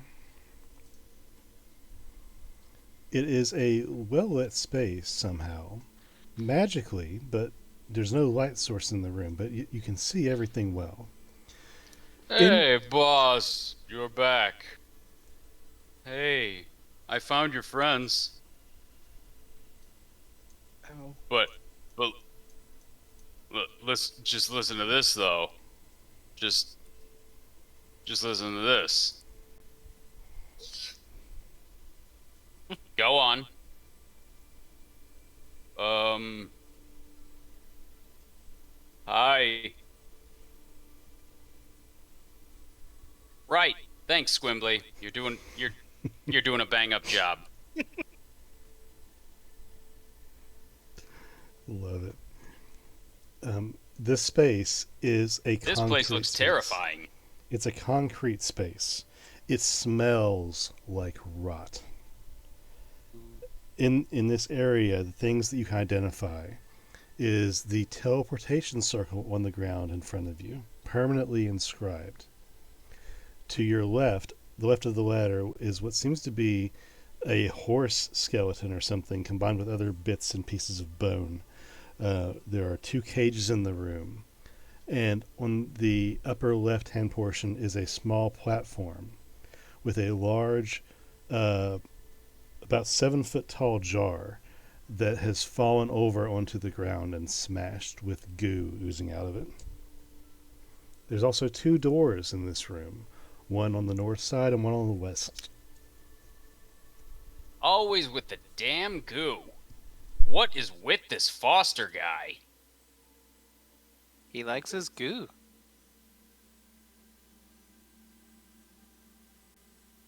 Squimbly just shudders.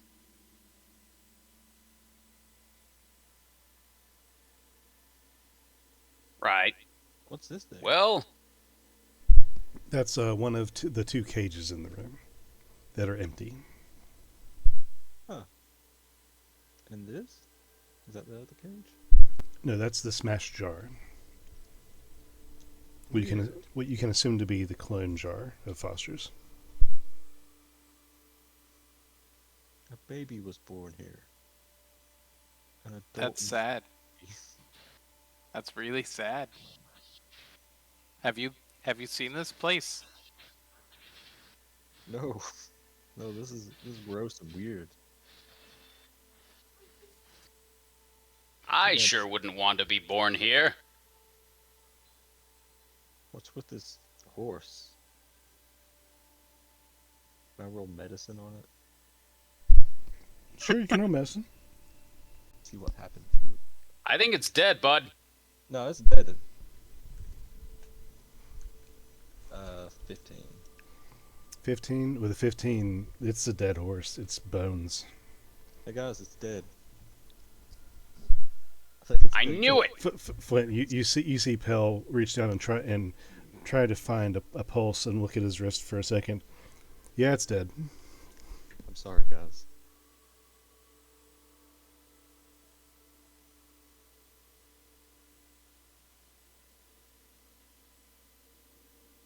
I'd like to investigate this circle. The circle looks like one that looks like one that you are familiar with, similar to the one in Von Gren's office. Different inscriptions, different arcanic symbols that are specific to this location and this magic, but this seems to be a teleportation circle. Your magical friend. Is there any way for me to tell, Okay. like, what exactly it does, or what any of those, like, where it might teleport to, or how it might be activated? I'll say with that Arcana check and just your personal history, you know that the teleportation circle is used to transport to other teleportation circles, but you must know the specific inscriptions of the circle where you're teleporting to. So, for example, if you guys had this teleportation circle in written down somewhere, your friend Munson could probably teleport you back here at a later point if needed, if you use a teleportation circle to get there.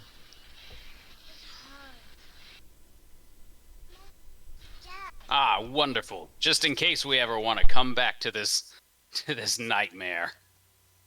Hopefully we're going to burn it down. I don't know how good we're going to be able to burn this, though. This looks pretty hard to burn. Yeah. So, Um. would I be able to like understand the glyphs enough to like take them down myself, or Yeah, taking him would we in. need? You'd be able to do a rough sketch of the circle and copy the needed glyphs into a piece of parchment if you were to take the time. That's no problem. While he's doing that, we'll go to this door. Okay. What do you want to do to the door? I can't. Akbar has a good time with it, so I'm just going to open the door. Flint, what were you about to say? I can't remember if I said this, but yes, when I was up there, I just grabbed every single book I could find and shoved it into the bag, Fair enough. like indiscriminately, just every single book I could find. Sure. Emptied it. Pell, you open the door, and it opens. It's not locked. And when you open the door, you're greeted with a hallway. And this is what the hallway looks like. Hello, hallway. Oh shit. It Yeah, is a hallway with a carpeted area, like a rug has been thrown, and there's a series of 7 doors. DM, where'd you get this tile set? From Pixel Mart, apparently. I downloaded all 7 pixels. Good lord, that's bad. Oh, I suppose maybe it is slightly less. That's actually this. It reminds me of a hallway from a one-off. Nope, I made that, and maybe I made the hallway for the one-off as well. But no, this was made with one of my softwares that I use. And if I download it at too high a resolution, then my graphics card runs out of VRAM, and also I can only load a 15 megabit picture into Roll20, so limitations. Fair enough. I mean, if I were to like have you guys play on the software that I make maps in, you could see like the smallest sketchings of the wood in the walls. Ooh, It's cool. very good, but yeah. Yeah, so that's what you see there. We could see the cockroaches running across the floor. Yeah, you could. Hey guys, there's more hallway over here. Matter of fact, let me just do this real quick for the thing. I'll move this over here. I'm going to zoom in on the actual map that I made and show you real quick. This is what it looks like on my side from the actual software. Boop. So Akbar, do you think that thing we saw upstairs is like a map to this Wow. place down here?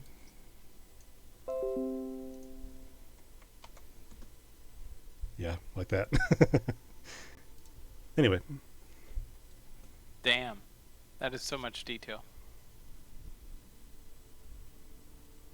Let me look.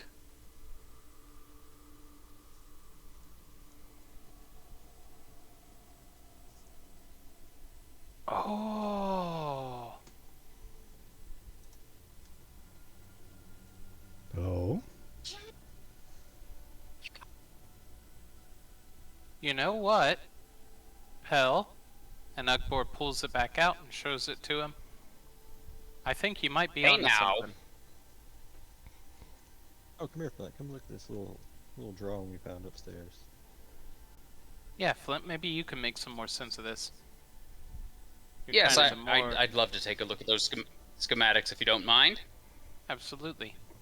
And... copy. I mean, so yeah, and he shows Flint the stuff. the stuff with the things.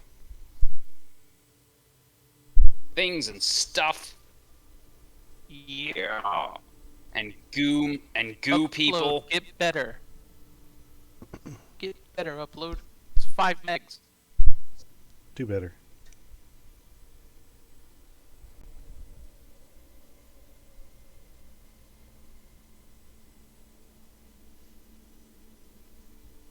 thought it was. I thought it was doing that on purpose for a second. It just totally stopped when I started talking. Well, Pell, what do you do when you see this hallway with 7 doors and the room that you're in combined? The totality of this space. And again, this entire space smells of stale rot.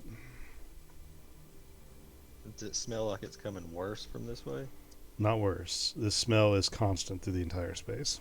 Okay. It's bearable. It's not poisonous that you can tell, but it's very pungent. Mm. I'm gonna get my smart boy over here to look at the note, see if he can, because I think that that little thing we found wasn't like a map of upstairs. I think it was like a map of this area. Mm-hmm. Did my 15 do anything? I didn't even notice. Your investigation, I'm sorry, I've totally spaced on that. 15 investigation. What are you investigating? The map, the blueprints that Ligbor has? Yes. Yeah, it looks to be very close enough that you assume this to be at least first draft of this space when it was constructed.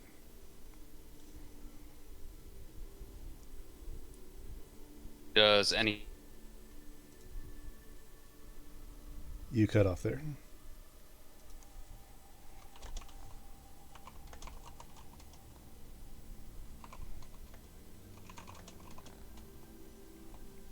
I cannot hear you if you're speaking.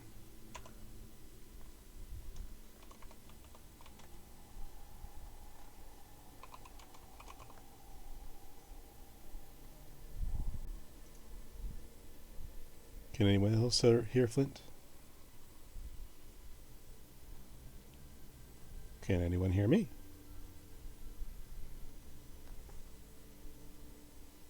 Nobody can hear me. I can hear you. I Okay, can hear everybody. Okay, I got you. I can hear you guys. Okay, Actually, can you hear me now?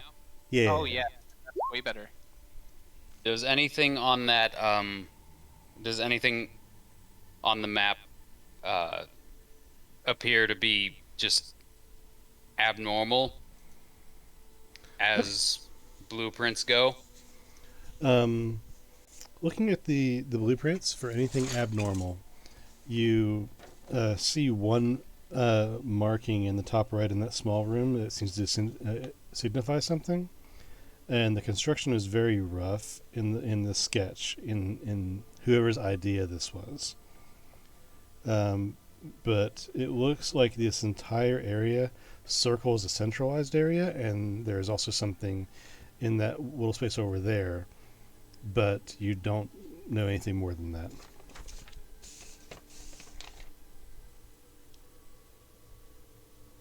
So do we still have our big psychic group chat?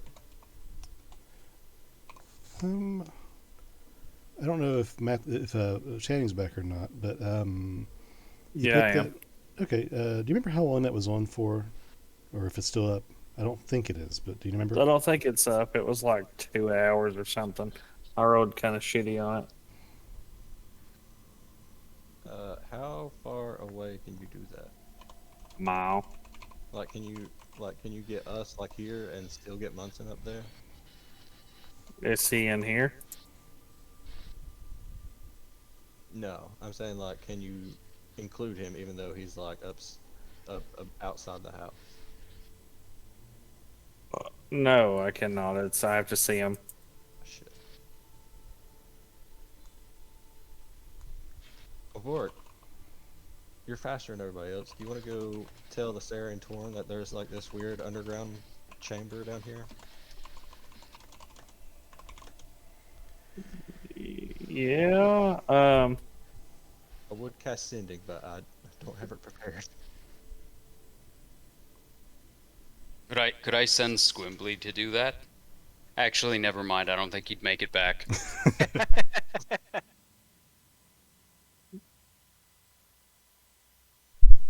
It'll take like 5 seconds for you. You're very fast. It's up to you guys. Can I, if I before I do that, I want to like mentally try to reach out to Torin and see if I can contact him that way. Just because that's how I spoke with him before. You can try.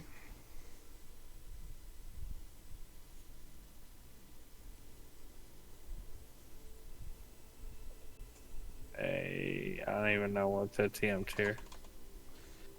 I'm just gonna mentally just be like, Torin. Can you hear me? Hello? Are you there? You don't hear anything for a second. But after a few moments, you hear you feel some grumbling, and then an image of you of Foster's house from either his or Laseria's eyes. You can't tell looking at the house.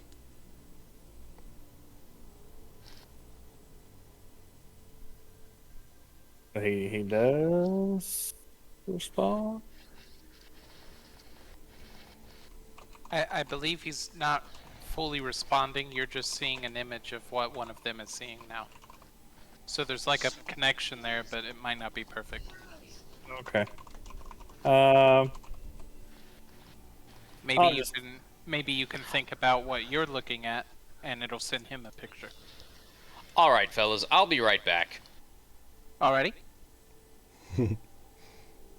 And Flint starts laboriously climbing the ladder, which is, of anybody in the party, it's the hardest for him to climb. But Oh, he's so small, damn.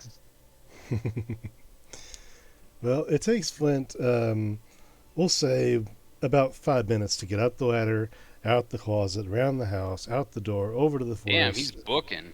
And talking to Aseri. And as you approach Aseri and Torin, they're watching you the whole time, but are just silent. And as you get close to them, what do you do? Hi. Hi, did Rick just reach out to us telepathically? Maybe. He does stuff like that sometimes. Was there something you needed? Anyway, we found something super scary downstairs. We thought you might want to take a look. Or like, I don't know, Downstairs? help us not die. Yeah, there's a downstairs. Yeah, you gotta see it. Oh, this place was crazy. There's not books anymore, but there were books, and there was a piece of paper. And there's a dead horse. Do you think you need my help?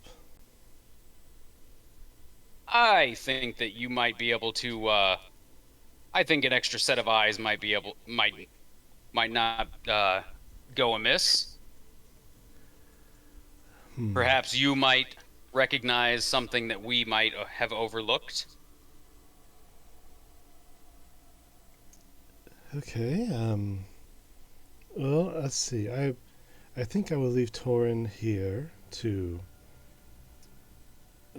keep an eye on the outside for me, and I can come with you if you truly need my help.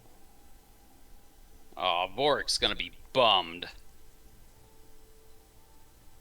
Yeah, we can't have everything. He really wanted Torin to come with. Is that right? I mean, he didn't call you, did he? I suppose that's true, but all the same, you said downstairs? How is there a downstairs? I don't recall seeing stairs. Oh, there's certainly not. It's a ladder. Ah, well, And it's hidden. Torin can guard our backs, but he is not great at ladders. Oh, neither is Pelinel. He made it. You hear Torin kind of grumble a little bit, not happy at this prospect. All right, Torin, it's up to you. We'd love to have you along, but if you don't want to come, feel free. You see Lasari turn to Torin and say, "It's all right. I promise I will be safe. If I have need, I will let you know, and I will not get myself into too much hot water." Okay. And he continues to just grumble. That's right, buddy. I got her back for you. He continues to grumble, but then lays his head down in the grass. All right. Well, lead the way, I suppose. As you walk away, you hear a This way. from Torin. And you guys walk back into the house and down the ladder. Lynn, So, when did you leave? What? Welcome back, obviously, but what? Where did you go? I brought a friend. I tried to bring two, but he wasn't having it. You wanted the dog to climb down the ladder?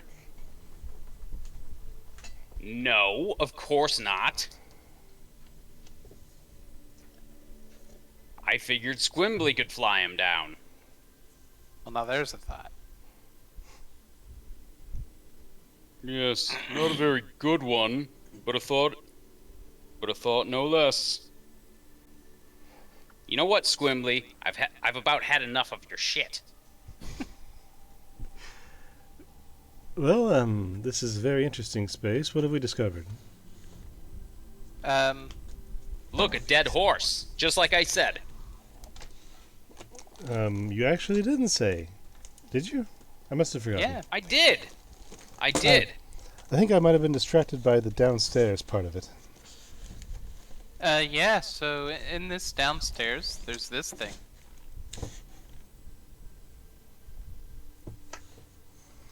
Well, I see. Yeah, it looks super murdery, doesn't it? It looks like a fantastic cafeteria. Do you not know what this is? Yeah, I know exactly what this is. This is a very dead-oriented space with a teleportation circle in and out of the area without being caught. But do we have a heading or any idea what this space is? Well, No, yeah. no, actually, we were... Oh, yes. We have a map. Let me copy this image. And this is what I'm going to do. Okay.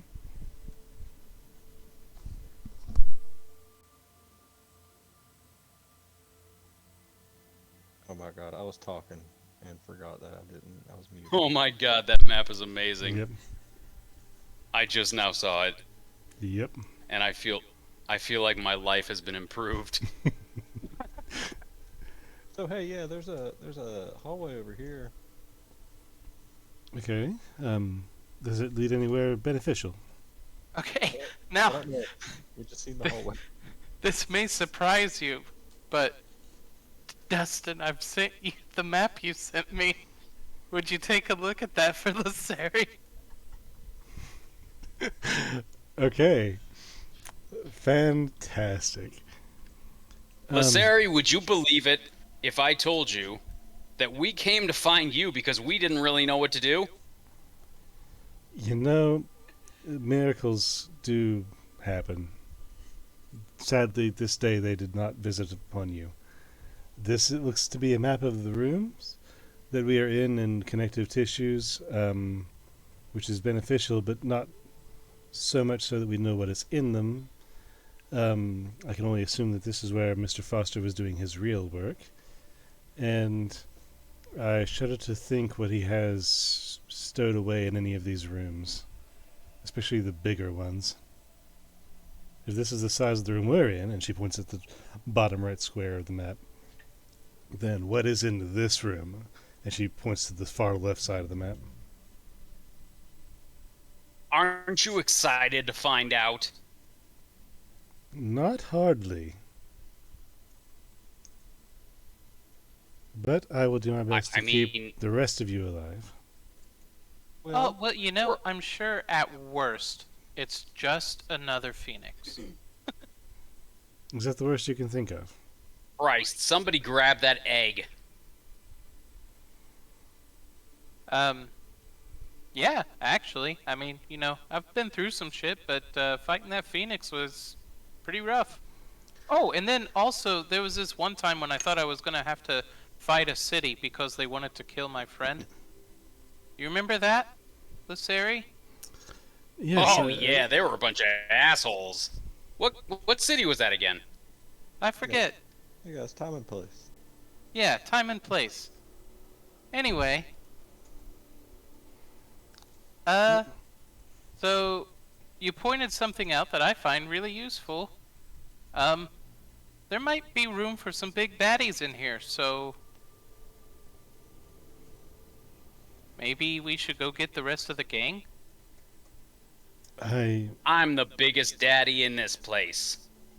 As much as I tend to agree with you, I don't like the idea of leaving ourselves unguarded from the back. Well, perhaps you could watch the house, and we could collect Munson and clear out the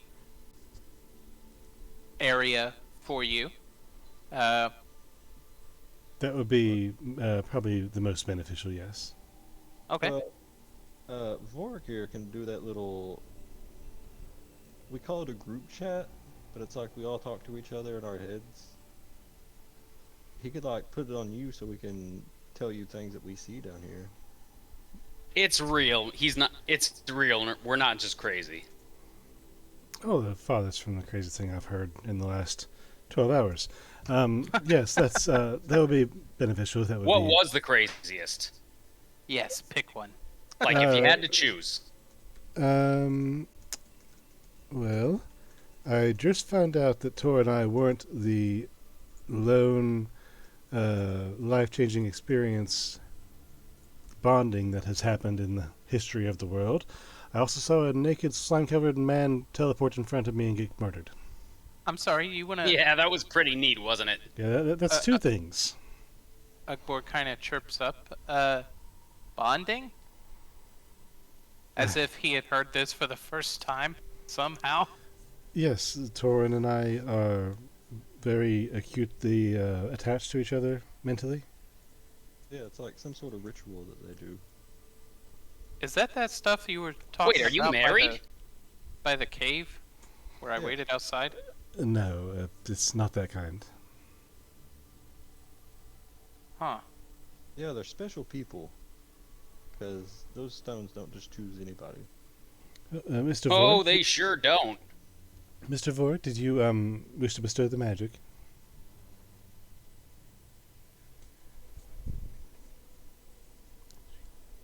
Yes.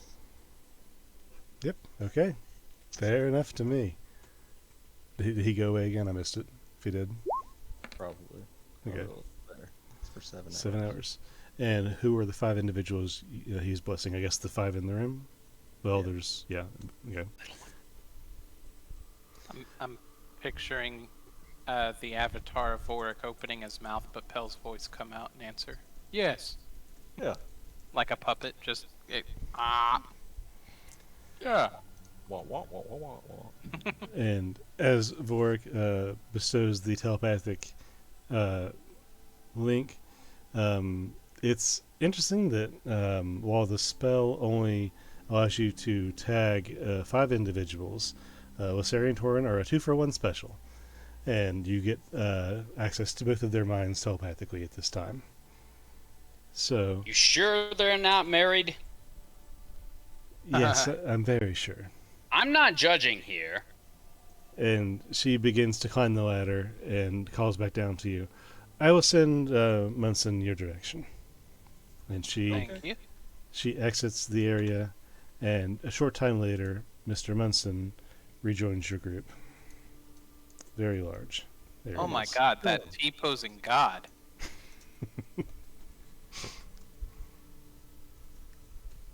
So guys, if there is a bunch of stuff down here, I have used a lot of my magic today. I haven't. Okay. Perhaps we should shut that door and get in a short rest.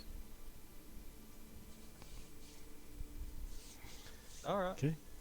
Closes the door. Because a short rest for me would be like a long rest for you, right? No, I'm not that. I'm not special like elves are. Okay, let me see what damage I can do. I'm going to pull up Munson's character sheet, pop that out, bring it over here, and I'll be trying my best to pilot Munson for you guys. Heal. What time of the day was it? At this time, it is 11d6. it's somewhere in the midst of noon, Oh shit, that was close. right about 11d6. Speaking of 11d6, Ugbor. Oh no. Yeah, so you group, you consider yourselves having a short rest. You can re-roll as many or as little of your hit dice for the short rest as you like to regain health. And if you have any kind of arcane recoveries or other such features that would benefit from a short rest, you may take them. My days of tactical advantage are up. Okay, so before the short rest, I will use another harness divine power. So I'm using my last channel divinity Mm-hmm. It would have been up, I think, last session actually. to get all my second level spell slots back. What else can I use? Just so I get it back. Is it? Hold on. Fuck. Alright, yeah. And I'm just gonna.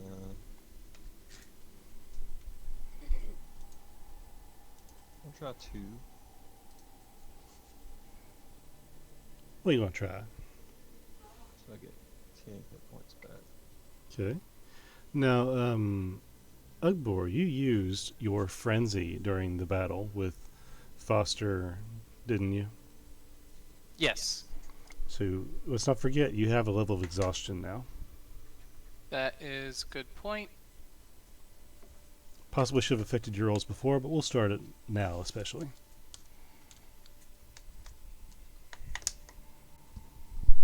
And hold on. I might use Thanks, buddy. 2 more.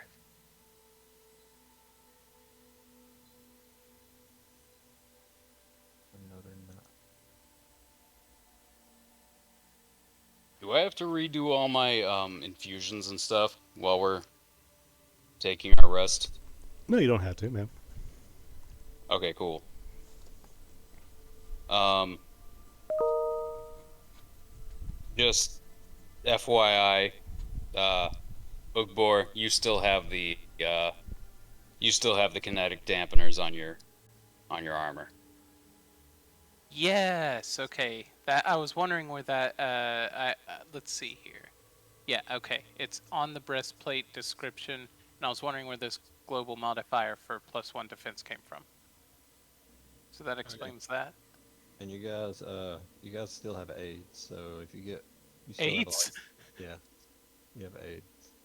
Oh man, one of us That sucks. one of us gets radiation poisoning. The rest of us, oh, it's a rough game. DM, would the short rest not alleviate that one level of exhaustion, or do I need the long rest? Long rest usually. Okay. But yeah, if like say whatever your max is, you have 10 extra on top of that. Stuff like you get your health back from rolling. I used 4. I have 11. I'm gonna use 2 more. I'm gonna do it over here because every time I do it.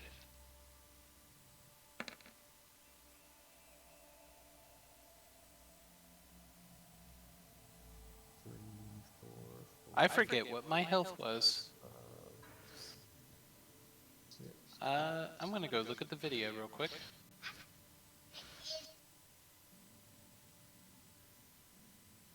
Okay, I'm back up to max. Alright. Sky. Oh.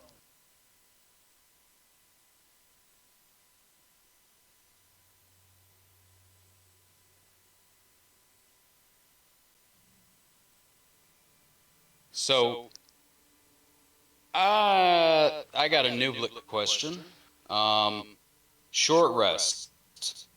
If I'm not gonna be healing, is there any benefit?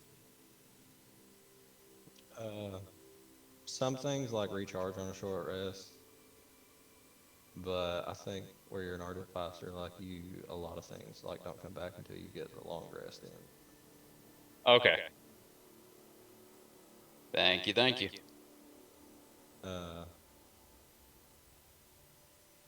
But I mean, usually it's like the chance to roll your hit dice and stuff if you've been hurt a little bit. 'Cause, I mean, fuck, we're level 11. We have a lot of them. I think I was like 40 health. I think I was pretty low. Yeah, and you got the big chunky fucking D12s. So, fellas, now that it's just us chickens, anybody like weirded out by the fact that Lusseri is so reluctant to, I don't know, participate in this at all? Well, I mean, to be fair, Like, right, it's dangerous, but didn't we just... In Cliff Craig, didn't we, like, have a whole conversation about, some unspeakable horror facing this world that we need to, you know, kind of put the kibosh on? oh yeah, but they have to. I mean, she has to like tell her people that shit's coming. So it kind of sucks if she come down here and just die. Hang on. Hey, can you guys hear me? Yeah. Okay, my mic was being weird for a second. It's because I don't want a DMPC.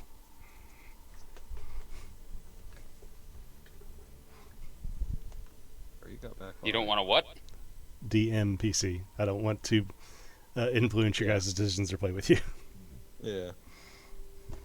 Oh, Saloon she just didn't want her. Canonically, it's you can just think of it as she is trying to watch your guys' back as you do whatever you need to do in here and gain your own treasures, and she has a lot of thinking to do about what her own priorities are right now. Fair enough. She did get hit with a bunch of metaphorical bombs, and probably literal bombs.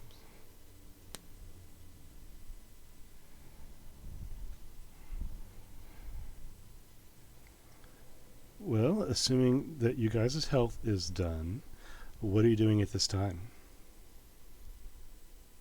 So this way, or Well, big room that we haven't seen yet?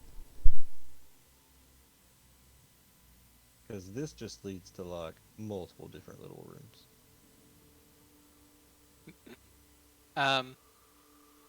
Maybe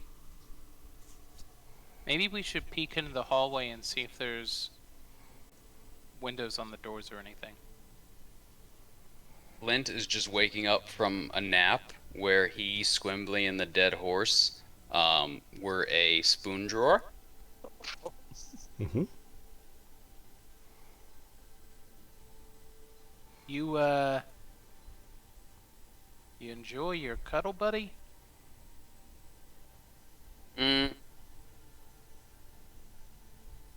Little skinny for my taste. Yeah? Oh, yeah. What about for your pal Squimbly? Squimbly. Squimbly. I just like pokes him.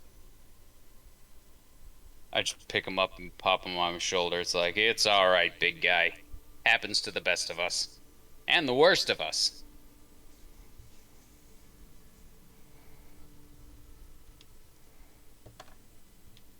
All right, I'll pop my head in here. Okay. Nothing happens as you go in. Oh. You just see a series of 7 doors, all of them of varying styles and designs, but all of them solid. Some metal, some wood, all having different style door handles. Like these all came from whatever sources could be found to put a door in the frame. Wait, pal, wait up. Alright. We're going on an adventure. See you later, suckers. And I close the door behind me. Bunch of squares.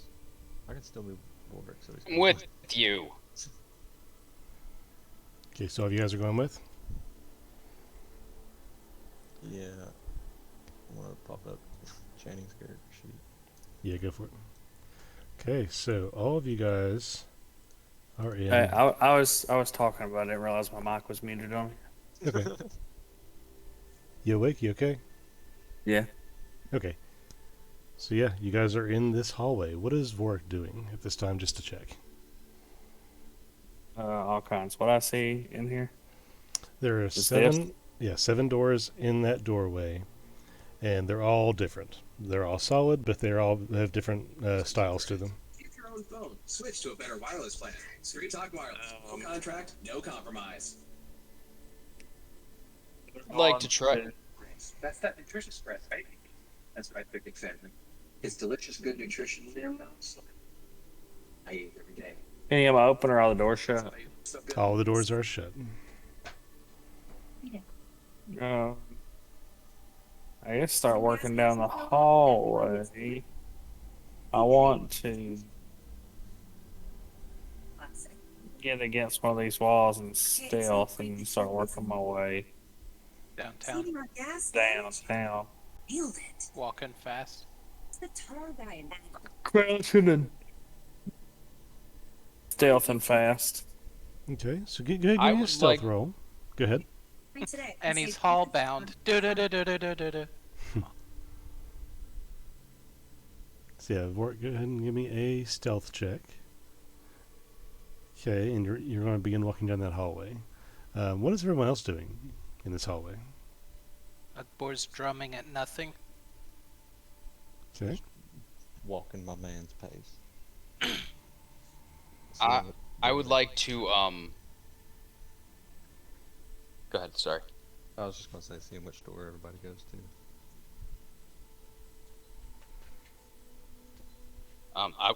I would like to do what I did upstairs and check for any sort of, booby traps, Check for mechanical or magical. boobies. Okay. I'll let you roll an Arcana check.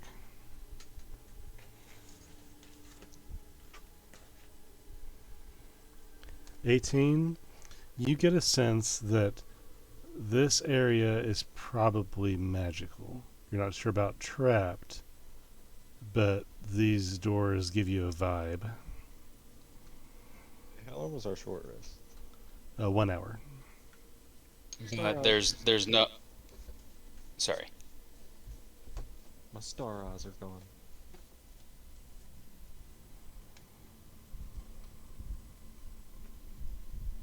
But you're still our jukebox hero. Hey Flint, what were you able to figure out? Well, it's a magic-y place.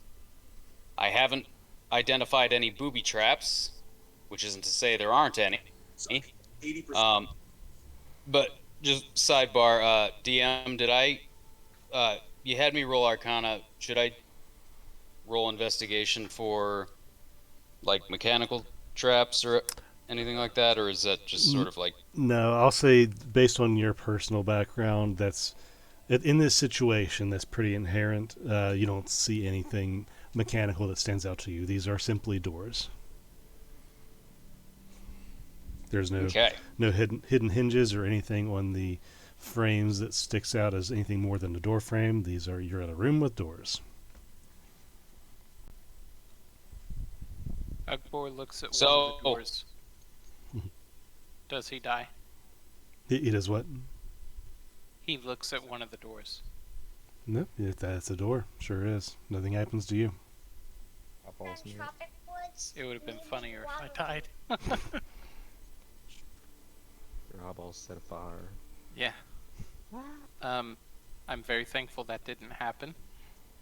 That is in jest. I don't know. Flint said there could be stuff afoot. He wasn't too sure. He knew there was probably magic, though. I get a feeling these might be warded. Warded.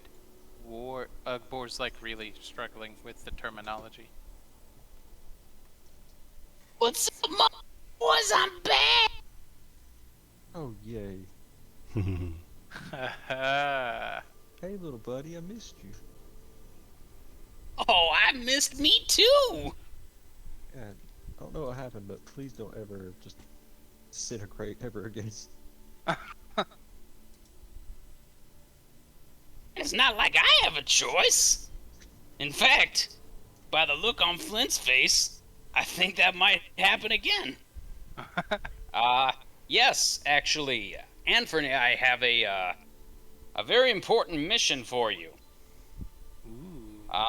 You're going to try and go through one of these doors. Is that all? Man, I've been going through doors my entire life. Oh, Snappy was made for this. Ugbor steps back. I was made for this. All right, let's do this. And Leave! Okay, so Anthony is doing what? he is trying to open the door. Which one? The one that I just put squimbly on. I don't have an Anthony one yet. Cool. Yeah, good deal. So when he approaches the door, you notice that the door has all the doors have handles on them, and when he goes to reach for the handle, there is a space for a key. Hey, man, it's locked.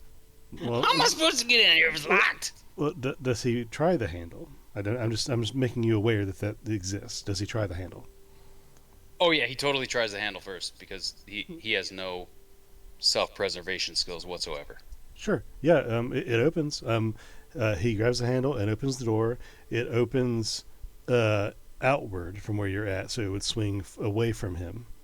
And in the space, when he opens the door, there is darkness, like astral darkness with distant stars. You are looking at a cosmic space on the other side of this door. Yeah. I'm not a chicken or anything, but like, you're not gonna make me go in there, are you? Well, I don't think that's. you want to try that, or do you want to try opening another door? See what's behind door number 2. Ugbor kind of peers his head in. Just barely in. So, Ugbor, you look into the space, and like you're going to poke your head in just a little bit. Yeah. Like kind of like I'm cowering around the corner. Okay. Does your head clear the threshold at all? Oh, that's a good question. I kind of didn't envision him doing that, so I'm going to say no. Okay. Yeah, peeking around from inside this room, not daring to go past the door frame or anything, just staying in the safe zone. You look around in this door frame, and it looks, as far as you can tell from your perspective, like an infinite space. There is dots and stars and wafts of cosmic, creative, starlighted space, and looking up and around the space, if you look down, you also see an infinite space going down in that direction to what distant place you do not know.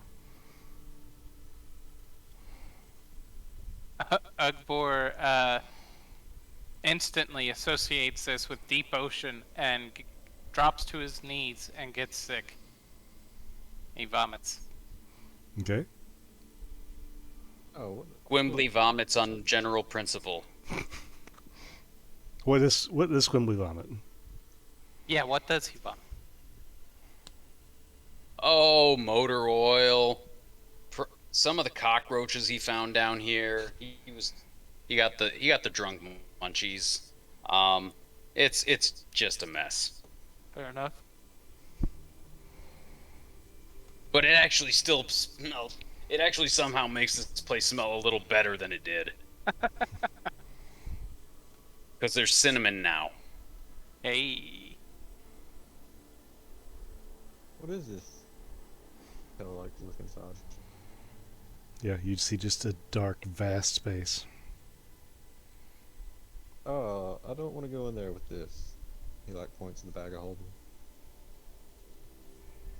I feel like something bad will happen if I do that. Yeah.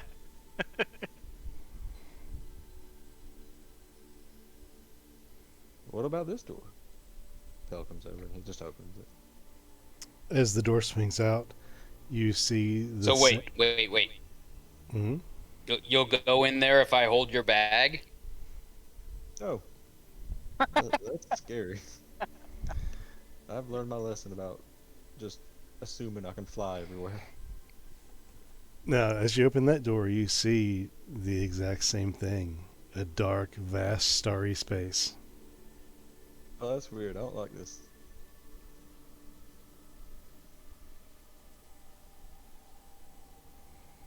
Ugbor opens this door. Same thing. Oh shit. Elephant's this one. Same thing.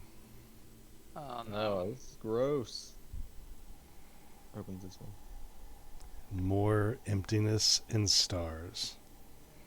I don't like this. Ugbor has an idea! Ugbor sticks his hands in his pockets and he gathers up all that dirt and dust he grabbed and he throws it into the open door in front of him. So by the way, while we're right here, Mm-hmm. I'm gonna go ahead and use Psychic Whispers again, since we're all together. But we already did that. Oh, okay. I'm Like 2 What minutes did we ago. do? Lasseria was down here with you, attempting to help out, but on the group's direction, she changed places with Munson. So Munson is with your group again instead of watching outside. Her and Lasseria and Torin are watching outside, and you cast whispers on her, so you can more directly speak with Lasseria and Torin if needed. Okay. All right. Good. Do we how long for? 7 hours. Heck yeah. It would be 6 now because we took Correct. that long rest. Correct. Or short rest. Did the short rest count as a short rest? Yeah, it was a short The rest. short rest counted as a short rest. So you can re-roll If hit you want, dice you and anything else that counts. Which counts as no, long rest is 4 hours. Yep. Okay. So 2 things. Ugbor, you had an idea, and Flint I think was going to say something. But first, Ugbor, as you take the pocket sand and throw it into the space, as soon as it crosses the threshold, it disappears. Disappears? It just stops being visible. Whoa. Yeah, I've been practicing how to sit here. Hell, Peter, those tails are soaking wet. They may have been in the toilet. How wet are they? Oh. Thank you, Betty. The door at the end of the hall. Does it also have a keyhole? Yes, it does. Are you going to open it? Okay, I will try that black key on it. Okay. You put the key in the keyhole. It fits.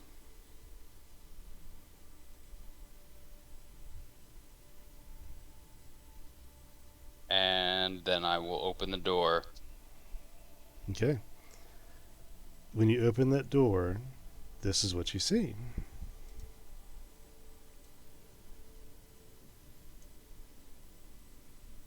I hate it. Ha! I win! Did all the doors have keyholes? They all did, yes. Hey, try to put that key in another door. Oh, okay, Mom. Please? I put the key in the next door. Okay, so you put the key in that door and try and open it. Yes. You put the key in the door and open it, and you see the same black starry space.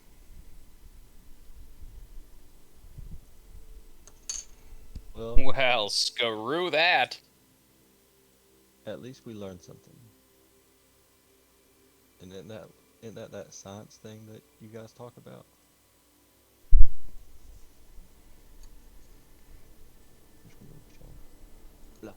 Okay.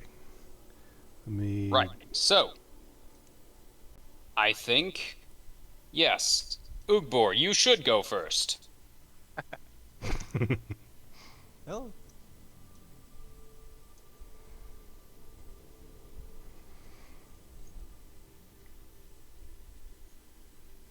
Entering the hallway. Feel free to throw dirt at other things too. Entering the Ooh, hallway. yeah. This is the same. It's the same concreted space that you're familiar with. It still has that same lingering smell, and you see a side door coming up in a short hallway beside you, and way down the hall it seems to turn. Like the hallway seems to turn.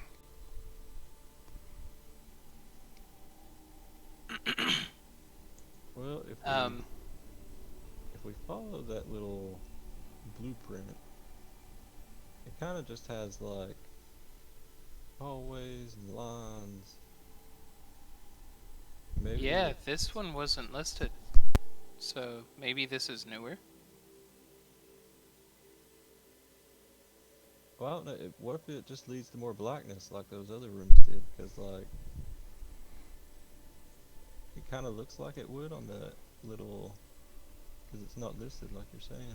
Those other rooms weren't listed. What if it doesn't? We can try. That's more science. A door Science! opens the door. You go to reach for this door, and as soon as you grab the handle, it feels cold to the touch. Do you continue? How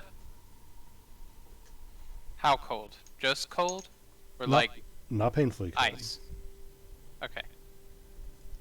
Guys, you want to feel this? I got a feeling whatever's on the other side is adverse to fire. Okay. I'll grab it. Now, Is why don't you open is this it? does this also have a keyhole? This one does not have a keyhole. Because I feel like if there's a keyhole, we should keep trying the key. Although I'll say, But if there's not, Flint, let's boogie. Flint, with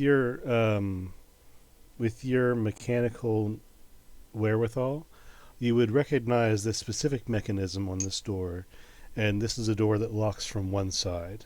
You could open this door from your side if you wanted to. The other side could not open this door. And Pell, I'll have you roll a perception check for me since you're closest to the door. Alright, I'm good at those.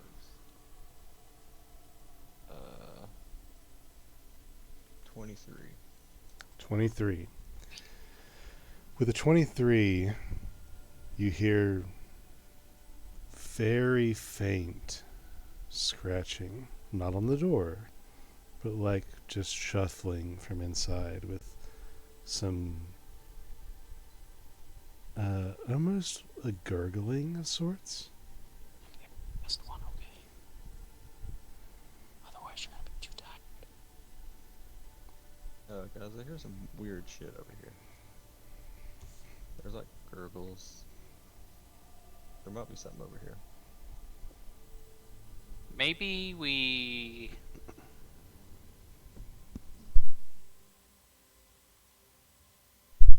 do this.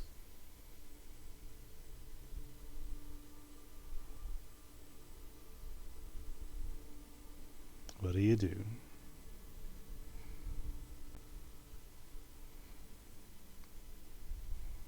Squimbly is just laying in his puddle of vomit.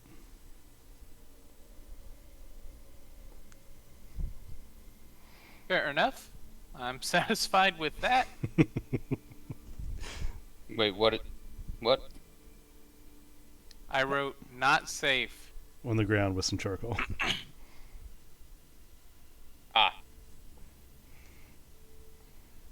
Anthony, be a dear and come here. Yeah, what's up, boss?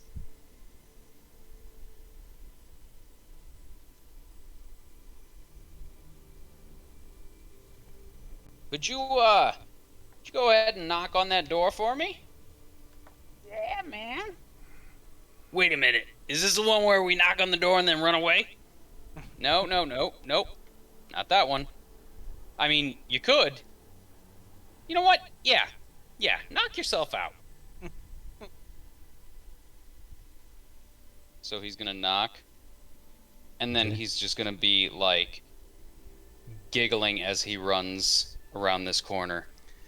As soon as he knocks, he's able to get like a step and a half away as you hear and something slams against the door.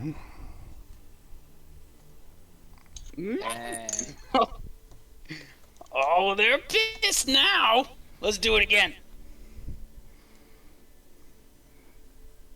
They're gonna call the constabulary on us. I know it. Just like last time. Is he going to do it again?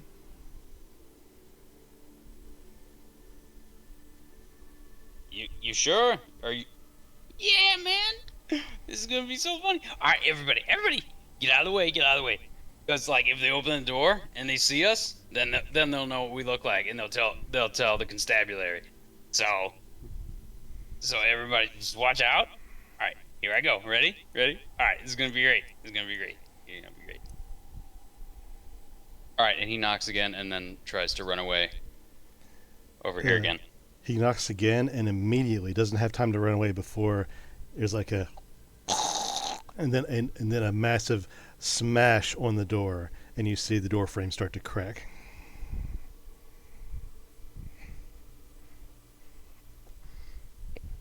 Guys, I think the constabulary might not be our biggest problem. Yeah, I'm inclined to agree. I don't think this guy likes ding-dong ditchers. He hates unannounced visitors. Hey, man, I have never ditched my ding-dong anywhere.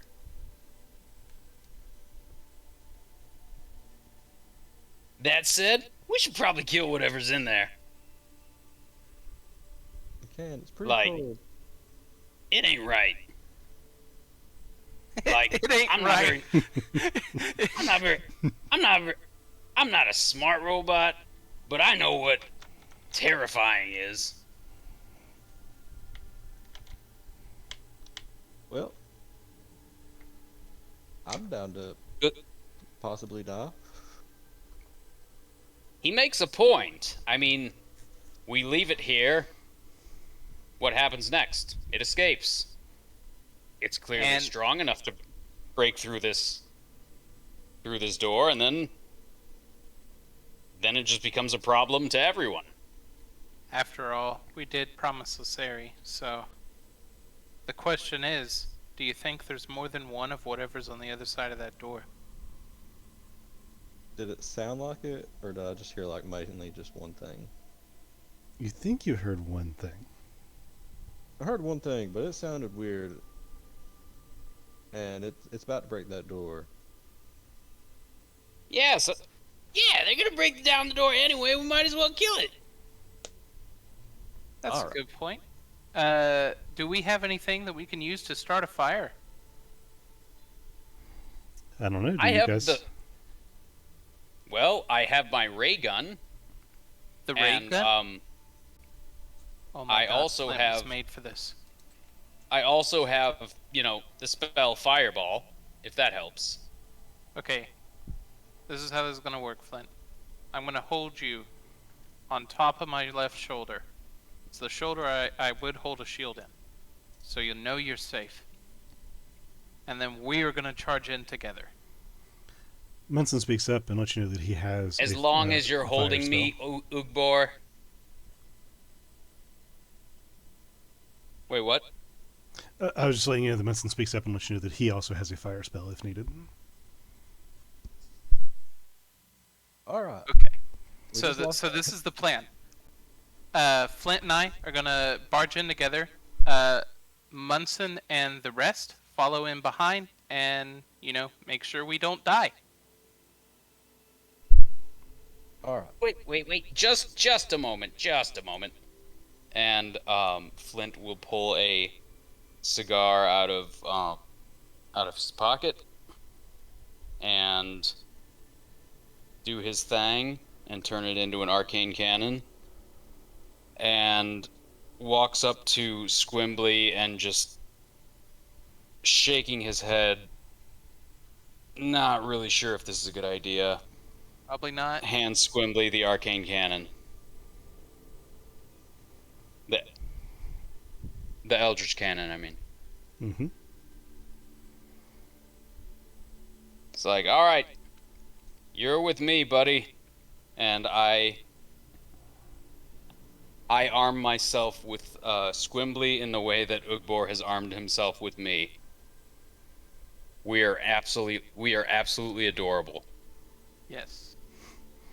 Okay. So, nesting dolled within one another's grasp, what are you doing at this time? Are you guys going to open the door? Yeah. So, yeah. So with Flint, I guess, on my shoulder, I'm going to approach the door. What kind of handle is it? Is it a knob or is it like a lever? It is the knobbiest of knobs. Damn.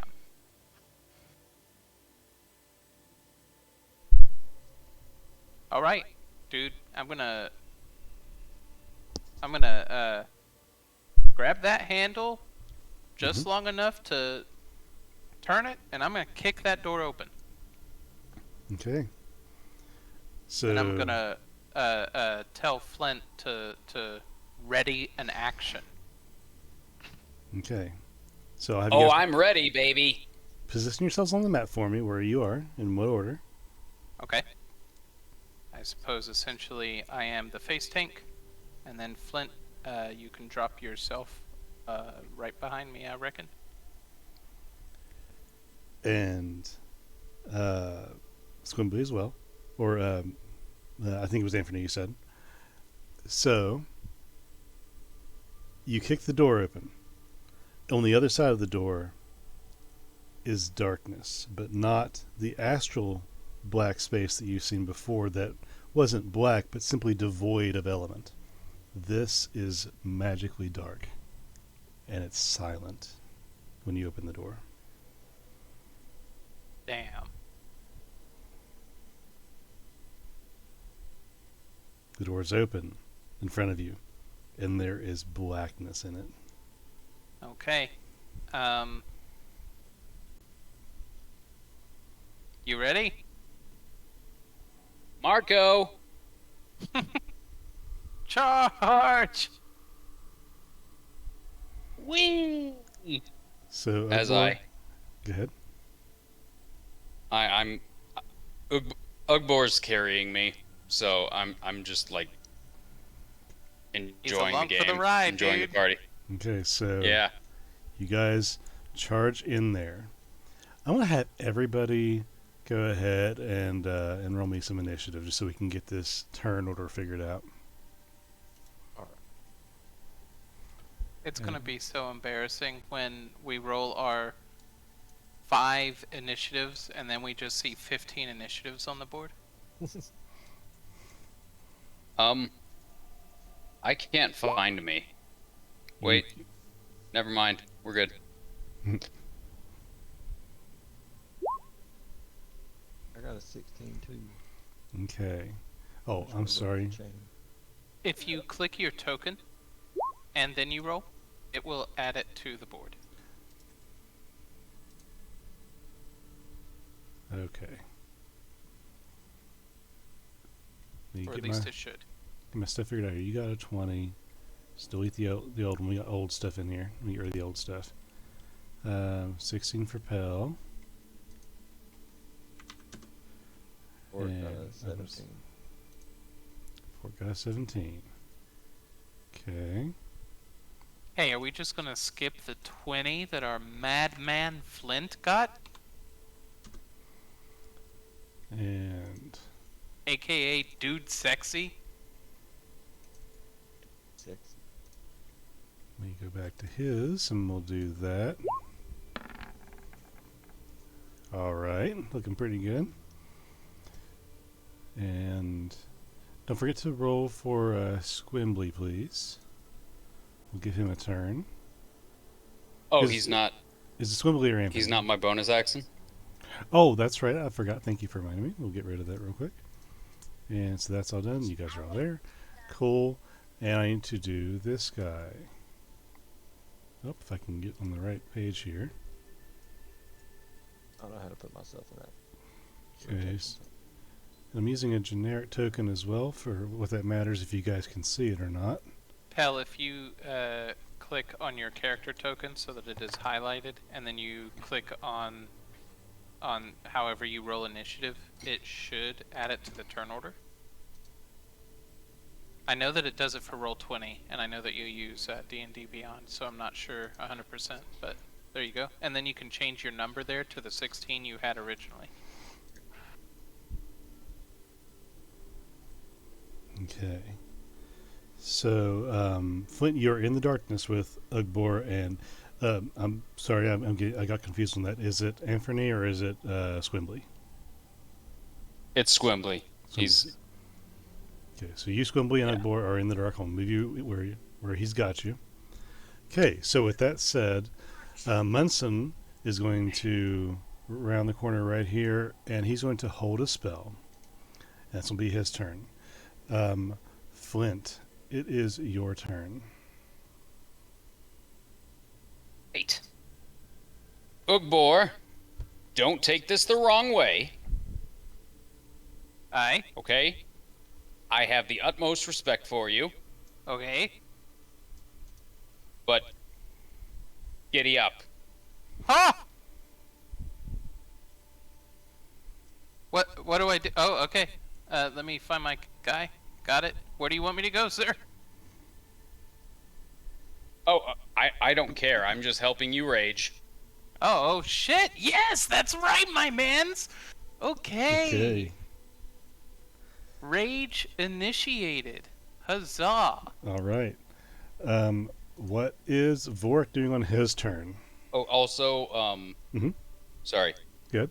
Squimbly will just, like the drunk little robot he is, just fire into the darkness with the arcane cannon. Okay. I don't- Which direction is he firing? Just straight into the room, like away from, I have some bad news. like in front of where we are. Okay. What's the bad news? 8 and 15 both don't hit. As far as what? All for your rage. Yeah, he tried to whip me. Okay. Cool. Okay, never mind. Squimbly will turn around and say, "You moron! This is you can't whip the broadside of a broad barn. Here's how it's done." Oh, hello there, little buddy. What you? Ow! Ow! Okay, so that's a hit. Go ahead and roll damage on Ugbor.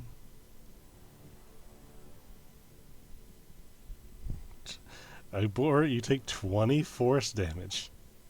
Oh, but you Love have to the see kinetic dampener, right? Doesn't that like reduce your It the does. damage you take? Oh, Oh. wait. Hold on. Let me reread the text. Pellinel's breastplate. Expand text.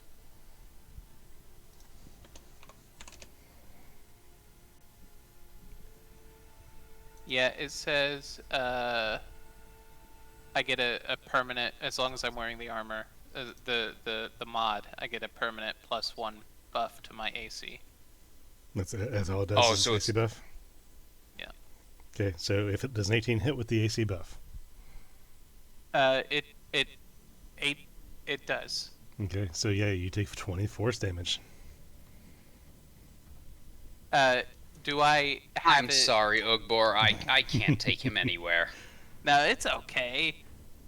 Just 20 damage. I'm a bit of a meat tank, I know it. So Well, let's not talk about your meat. now is anything else on Flynn's turn?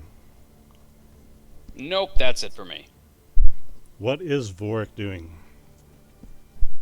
He will get up to this door frame. And can he see inside of it? He cannot. Well, he's just gonna hold his breath and go inside. Okay. If that's it for him, then it is Ugbor's turn. This is gonna be another battle. You guys look on in the video in perspective, and it'll be funny. Okay. Ugbor, Ugbor turns to Squimbly. Oh, hey, what you doing there? And gets shot in the face, and immediately rages, of course. Rah. Mhm. And It's a bonus action. so for his action, he is going to sadly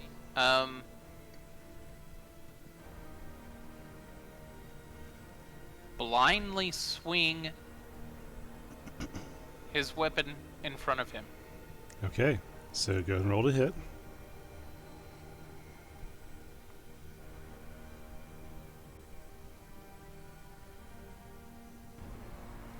Okay. You swing, and your weapon just whiffs through the air. Okay, and then I expend some of my movement and move this way. Bam. Okay. You sure about that? I have an idea. What if we ran back out into the hallway? Draw them out into the light. Well, I suspect I should probably give them something to chase first. Okay. I finalize my decision. Okay. Final answer. Hell, it is your turn. What are you doing? Let's see.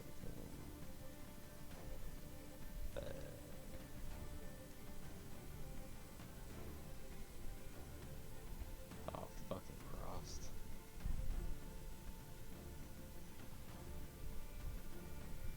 So he's just gonna poke his little head in, and super dark. Yep, it's super dark. Does it feel like not?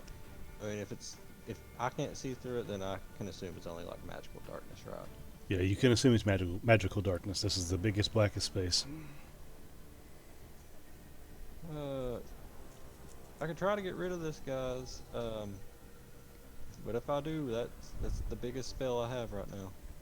Dang.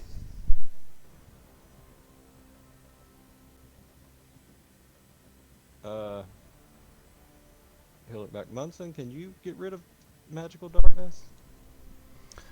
He will look at his spell sheet and tell you that he does not believe so currently. Yeah. I don't think.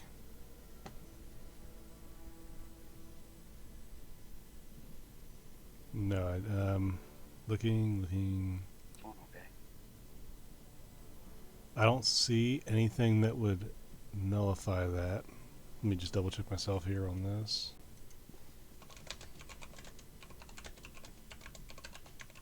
Hopefully he has dispel magic.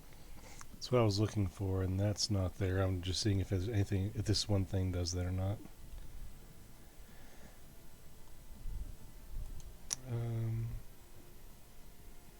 I know that does that, but okay, no, he does not have dispel magic or anything else right now. Negative. I get rid of this if you guys want, or if you just want to bring it back out here. Impel will hold his action to see what they say. If they want me to get rid of the darkness, then I'll cast a 5th level dispel magic. Okay. But I'm just waiting on whatever they want to do.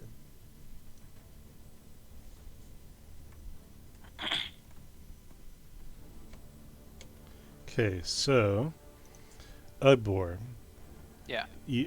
after you move into the space and Pell has time behind you to yell out something about making the darkness go away, you get hit with this strong stench as something approaches you and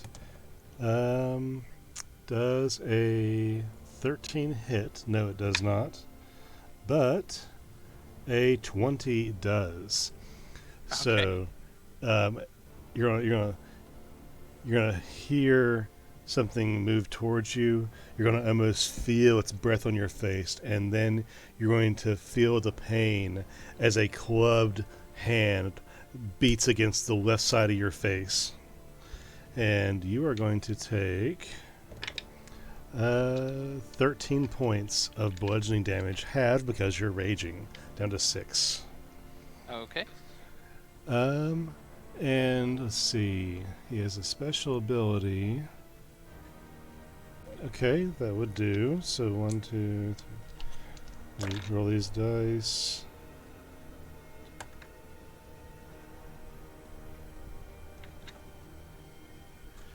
Okay, so that is another 13 rounded down bludgeoning damage, so another 6 damage, total of 12. And it's going to, after it beats you, it's going to use its other appendage to grapple you. So I need you to make me a DC 14 strength check.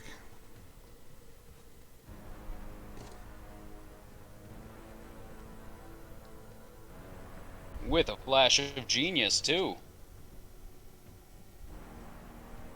You do not make the strength check. And after getting beat in the jaw, you feel almost like large fingers wrap around the back of your neck and holding you in place. Okay. Now it's Munson's go. I'll ask Pell, what would you like Munson to do, if it's possible? I know you're already running a character, but you are the most knowledgeable magic user here.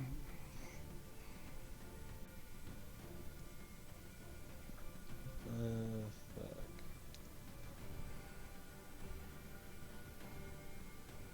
You heard him, DM.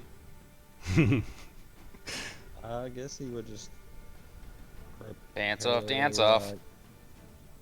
The only thing, I don't know if he even has it, but the only thing I could think of is if he sees anything, he would prepare like magic missiles. Okay. But so you want him to cast damage-dealing magic into the darkness, or what are you thinking? Just get him to like prepare it if he sees anything. Okay. Fair enough. Got it. Okay. So he's going to hold an action for a damage-dealing magic. And that's If going to he be. sees what? What's the trigger? If he sees like anything, like whatever is in this room that is not something that he knows. Okay. So if he's suddenly able to visibly see something that is in opposition, he will trigger the spell. Okay. So with that, he's staying right there. Flint, it is your turn. You hear the sound of Ugbor get thumped and something happening in front of you, kind of in front of you in that area. What are you doing? Oh. You guys heard me say, if you want me to get rid of the darkness, I will. Yep. Yeah, I vote that we do that, by the way. I was going to wait for my turn, but I'm just throwing that out there. If nobody says anything by my turn, I'm going to tell them to do it. So I'm still riding on Ugbor's shoulder, right? Right. If you wanted to hop off, that would be okay. Oh yeah, I forgot you were writing. But So yeah, you would feel also the force of Ugbor getting hit, and then feel Ugbor suddenly sees like he's stopped moving. Okay, so I would be aware that there's something in front, like directly in front of us. Yeah, like I would almost say that if you accidentally move a certain direction, you would feel it. Okay, do I know what direction the thing is? Um, yeah, I'll say based on this specific, uh, like, shoot, The experience of what just yeah, happened. yeah, like Me everything, getting hit while him riding me. yeah, everything that's going on right now, it's a lot. So you basically know that it's right in front of Ugbor who's carrying you. Right. Then, That would put it like somewhere, I think, here-ish. time for me to pull out my old ray gun. So anyways, I just started blasting. So how many rays does the ray gun shoot? 4? Whoops-a-daisy, that was one too many. Okay, that's what I thought. So the first 3, and you're shooting all 3 in that direction at the whatever is God Ugbor. Yes. Okay, and all of those hit. Nice.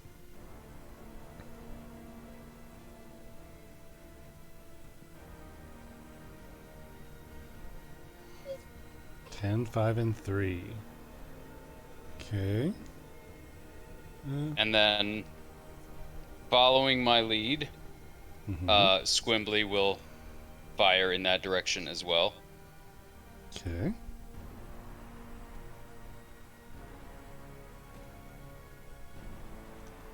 And 15 does hit. Is the target a creature? No, it is not. I don't believe it Okay. is. No.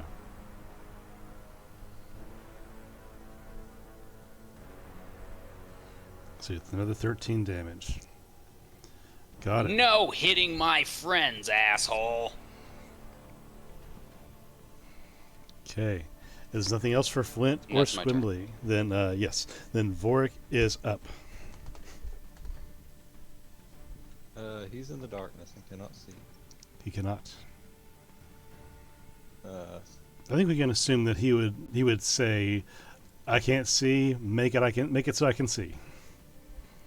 all right, then Pell will use his reaction to do the held action he had and cast 5th level Dispel Magic. Okay.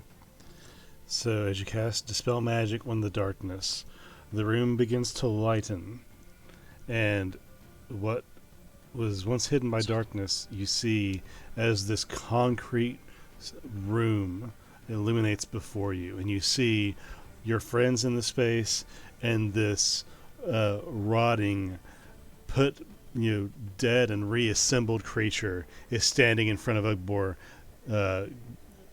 basically grabbing him around the neck with a clubbed hand. Aggers.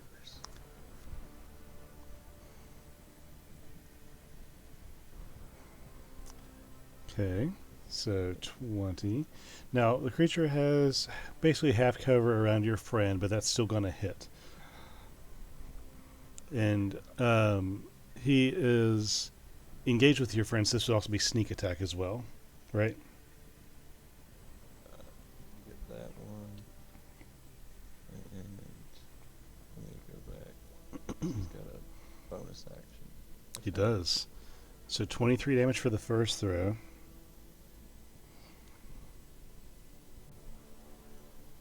And a 27 also hits as a bonus action. So what's the psychic damage on that one?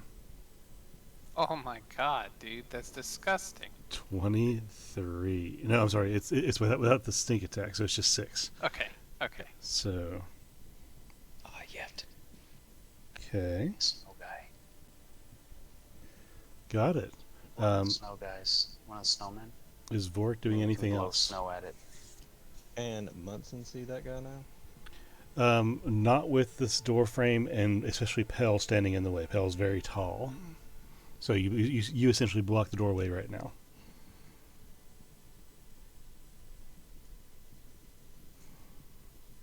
After Vork, it's Ugbor. Yeah, that'd be it. Or you'd probably move over like here or something. Okay, fair enough. Ugbor, this creature of rotting flesh and malice is restraining you, and it is your turn to react. Okay. Now that the lights are on and it can see me, Mm-hmm. I'm going to try to intimidate it with my presence. It must now succeed a Wisdom DC saving throw of 12, or be Okay. frightened. Well, let's see. Wisdom is not bad, actually, but not fantastic. It rolled a 9 total. Okay, so it now becomes frightened of me until the end of turn. Okay.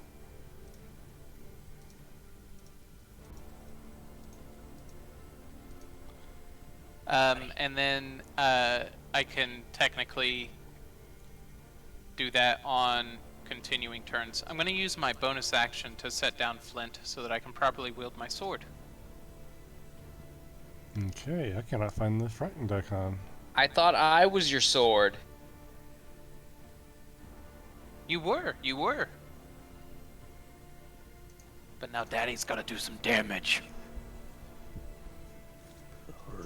So, Flint immediately starts having horrible flashbacks to his childhood. okay, so Abor is frightened creature with intimidating presence. Are you doing anything else with your turn? Other than using my bonus action to shift Flint out of the way, no. Okay. I believe I'm still grappled even. But yes, it now has to run away from me, I think. Right, guys? Yeah. Yeah. Well, let me look up here. A creature that is afraid. Nope, that's the spell. They have to like get as far away as whatever they're afraid of by the safest route. I think. I'm gonna go let my dog out real quick. I'll probably go pee. Okay. All right. Conditions. Double checking ourselves here. Frightened. A frightened creature has disadvantage on ability checks and attack rolls while the source of its fear is within line of sight. The creature can't willingly move closer to the source of its fear. So it just can't move closer to you, and if it attacks you, it has disadvantage. Fair enough. Okay. And I am still grappled, so Yep. I do nothing else other than move Flint away. Okay. Well, when All right, Ugbor, you've got him on the run. You're gonna keep him on the run. Pell gets You're gonna back, go inside him. You're gonna go outside him. You're gonna go inside him and outside him. That's right. I really hope that you don't get stuck in the line of fire of whatever's about to come and hit me when Bell moves. Me too. Yep, when Pell comes back, it is his turn. And this is just Hell the on first room. wheels.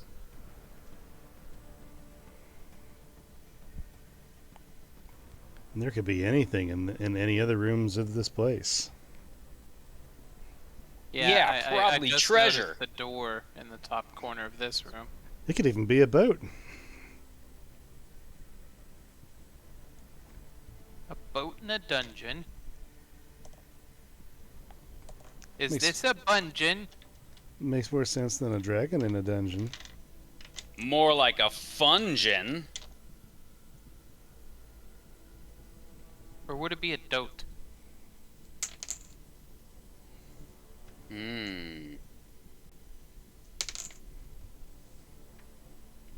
I like Bungeon better. It's a Bungeon.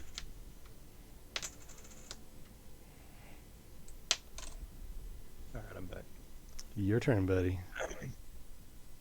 Pell will walk in right over here. Can Munson see that now? Barely. Like he has 3/4 cover, but I'll say yes.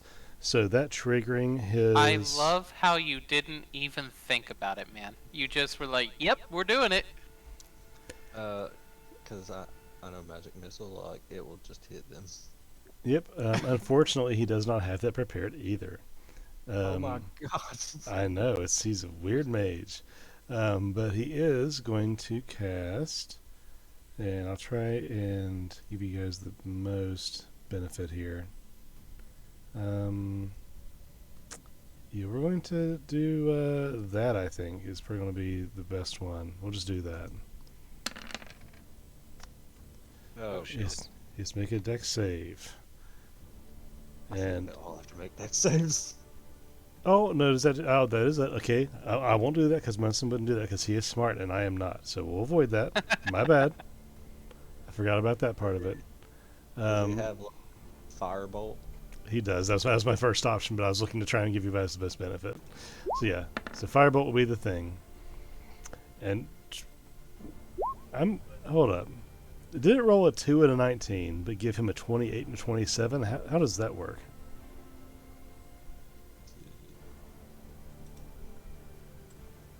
Okay, so he gets +5 plus his proficiency, so he gets +9 to the roll. Shown over here that he got an 18.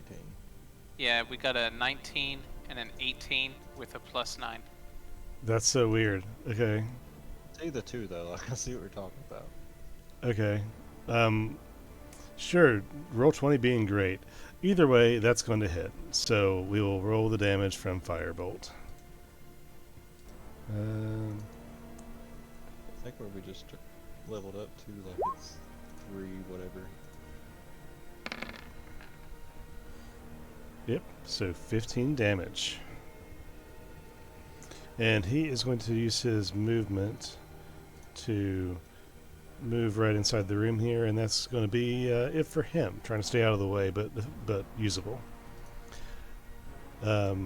So that. Oh, I'm sorry. That wasn't his turn. That was his reaction. So he doesn't get to move. That was his held action. Right. Okay. And I am going to just cast Sacred Flame on him. Okay. The deck. What's the dex save? 17. Okay. 17 dex. And that was a nat 20 I rolled. Blah. It's like, yeah, get him, guys. Wait, what can I do as a bonus action?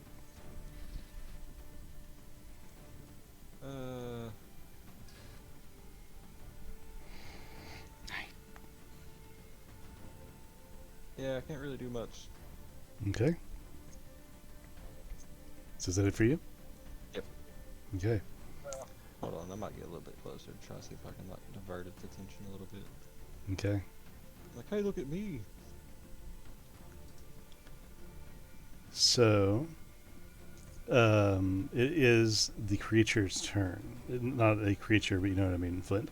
It is going to, since it's holding Ugbor, but is afraid of Ugbor, it's going to release the grapple, but take its hands and try to club you twice across the body.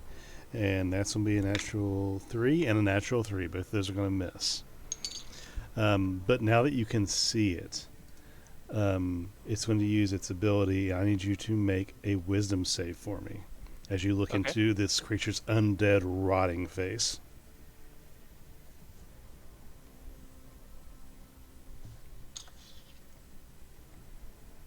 Wisdom is my worst save. Awesome. Me too, IRL. And this is considered an ability check, so disadvantage. 12. Now, does this count the disadvantage you get for being exhausted? Is there a difference there? That's why it gets disadvantage. That's what I thought. Okay, I was making sure we were on the same page. Cool. So 12 does not save. The save was 15. Okay. So as you look into this thing's face, it like just rocks your consciousness, this thing's existence, how this thing could possibly still be alive and looking at you and this close, and you're paralyzed. Oh, fuck. So with that, it is Munson's go. Anybody, open the floor up to not just Pell, but anybody. What do you guys think would you'd want Munson to do? Yeah, did that dude move any, or did you just? He didn't move. Because usually, like, they have to like get away from the target if they're frightened. Nope. For frightened condition, he cannot move closer to the target. Is all. He doesn't have to move away. If you cast the fear spell, then I think he would have to. Oh,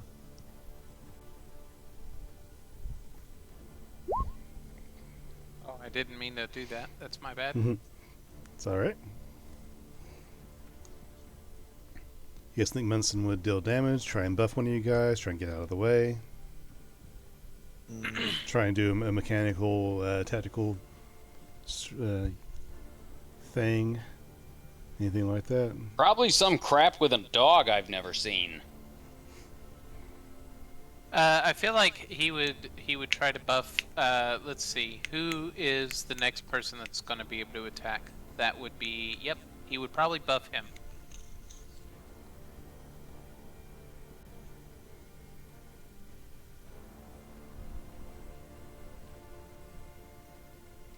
Well, I'm looking. I might have spoken out of my butt for a minute. It's just called farting. We'll look up. Let's see. Okay. So yeah, then if you if that's the call, then Munson is going to.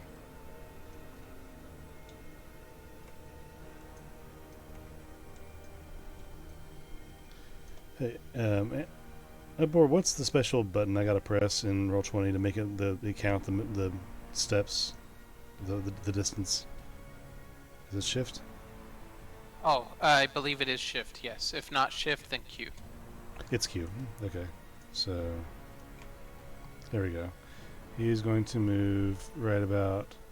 Yeah, there. He's gonna make it, and he's going to run in and place a hand on Flint and tell you not to get hurt, and he's going to cast Mage Armor on you.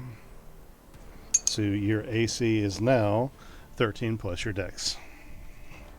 If that benefits you. Nice. Do you have armor on? I think I have like light armor. Hold on. Let me pull it up. Yes, this will benefit you then.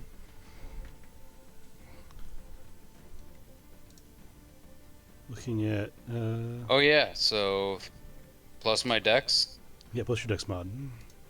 Means you got a 15. Nice. Yep, 15 AC.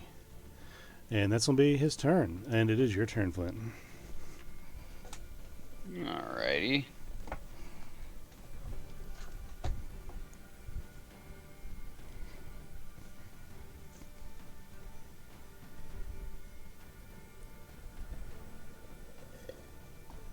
Okay.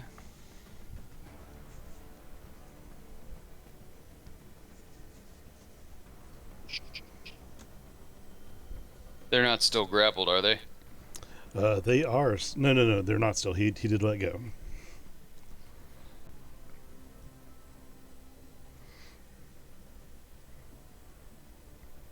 Okay. I am going to cast Fireball right about here. Shit, Munson's here. Oh my god. Hey. So it only hits this guy. Okay. So go ahead and let me see here. Can you put that in the spell details in the chat, please? Yep. I was just about to do it. Awesome, thank you. So I thought that was a dex save. I just wanted to make sure. Oh, whoops. Whoops. What is the whoops? Meant to cast it off. He did. It off was the a front short page. Yeah, short rest. That's fine. You're good. The There we dex go. save for him was a what's his modifier? That is a 15 total. His spell save DC was 16. He fails the save. 27 fire. Nice. And then Squimbly will also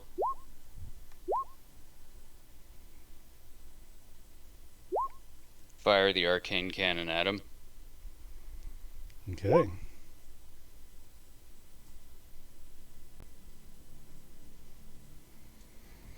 And a 12 just misses. Damn it, Squimbly, you had one job.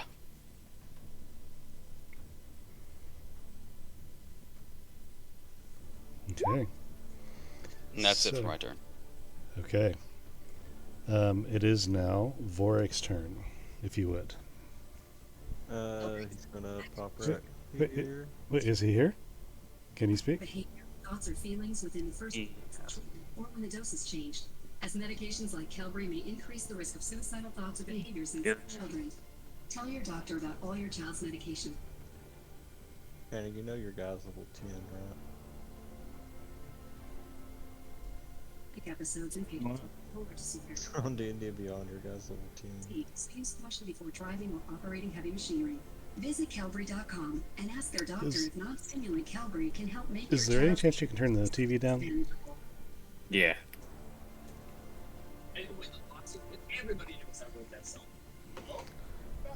So, what are you doing on your turn, Vorik? Fireball was just cast and blew up in this space, but only singeing the undead-looking creature in front of Ugbor, who is still standing there. The rest of your group is huddled around almost. What are you doing? He's gonna be a Wookiee. Daggers, I assume. Okay. You have line of sight. You can throw daggers. Yeah. So I want to. Let's see.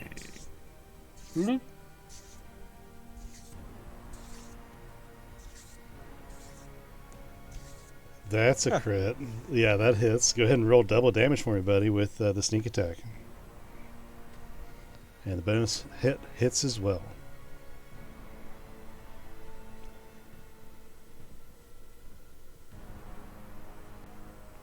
Fuck, hold on, ignore that. I forgot I could do this.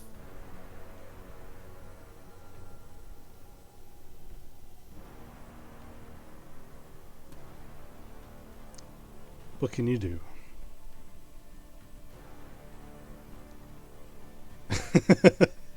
Okay. I'm trying to figure out. There's a way on here to be able to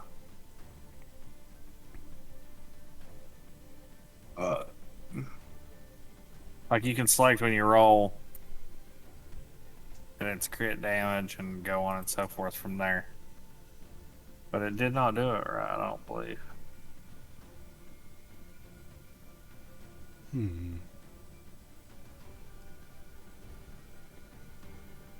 I don't know.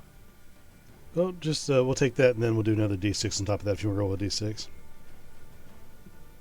So 22, and then just add another d6 to it. Yep. That's for the first damage. It's okay. I'm down.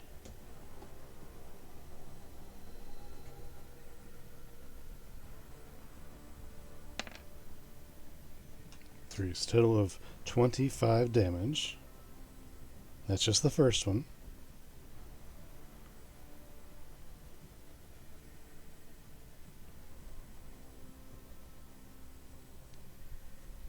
Let's go ahead and roll the secondary damage. That's okay, pulling up for me. So that without the sneak attack, that's 9 psychic damage. Awesome. What else are you doing, if anything, on your turn?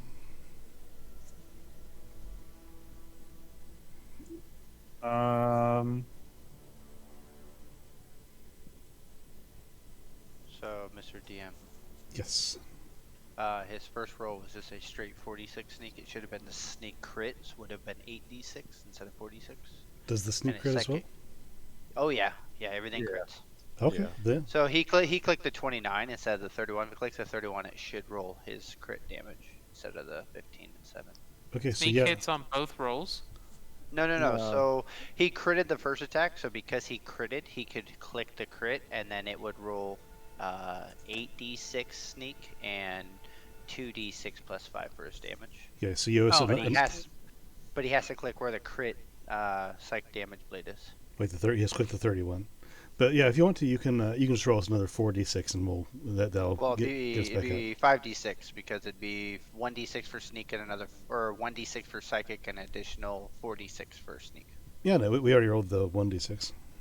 Oh, got you. So yeah, just another 4d6 then. Another 4d6 for the sneak. Another 11 damage. Okay. Excellent. He's looking very weak. Leave him, Ugbor. Is that it for Vorik? Move over here a little bit, but I'm done. Okay. Thank you, Manson. Ugbor, it is your turn. This thing is getting beaten in front of you, set on fire from behind, and your turn, staring it down. Okay. Being paralyzed, there isn't much I can do, but I can declare that my intimidating presence still takes effect with my action. Okay. So, we'll spin that another round, and I don't think you have to do another wisdom save. I think it's just I can choose to burn my action to make it so. Okay. I will repost. Yeah, repost that. You can use your extra frighten someone with your menace attack. On subsequent turns, you can use your action to extend the duration of this effect. Well, there's the thing, is you have to use your action to do that, and being paralyzed, you don't have an action, I don't think. Let me double check. Correct. Not if you're paralyzed. Yeah, so fair enough. Yeah, if you're paralyzed, you're literally just standing there. So this guy is not scaredy no more. And it is the end of your turn now, so I'll need you to re-roll your wisdom save. Okay. Try and beat his ability. DC again is 15. How's that for you? 19 will work. You're able to find your wherewithal again, and you are no longer paralyzed. And that was with disadvantage. Yes, it was. Double 19s. Okay. Double nat 20, baby. Helenal, it is your turn. I'm just gonna walk up and smack it. Give him a thwack. And I'm just gonna roll it on him because it's a hassle. Sure. 18. 18 hits. Go ahead and roll the damage. Do it, dude. Alright, I gotta roll that plus this plus this.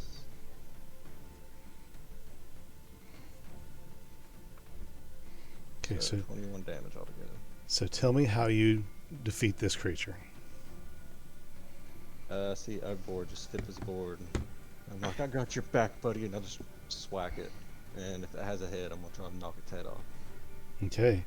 You hit it, and as your hammer makes contact with the creature's body, it would break its neck if its bones structure and body wasn't amalgamated from several parts.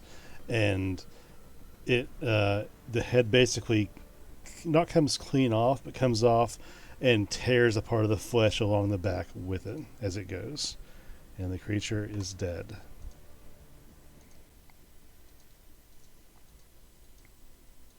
I'm racking up a pretty good kill count lately. So, oh yeah, Munson, to catch you up, you guys found a secret access in a closet in Foster's house to this subterranean structure. While you're searching the house, you discovered several items, including a really crude sketch of this place in construction. So you have kind of a map of the outline of this structure. And you're exploring the structure to see what Foster might have been hiding in his actual workspace. Okay.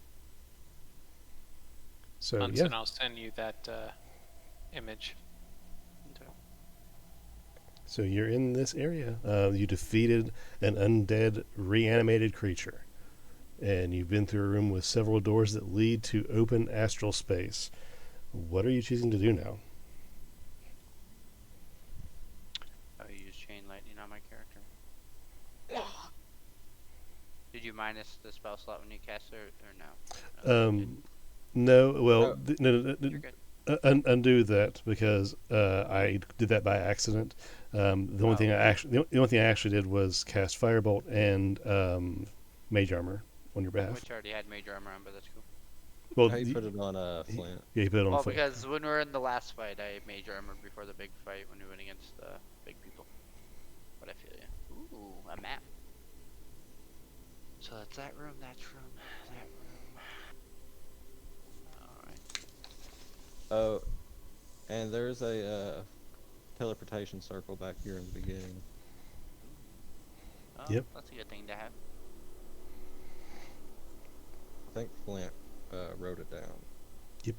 Yeah, Flint has a copy of the. I can go study it too. Sure, that's fair enough to say that.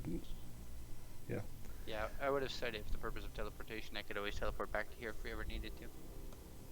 Totally. So yeah, Study the glyphs. all caught up. Perfect.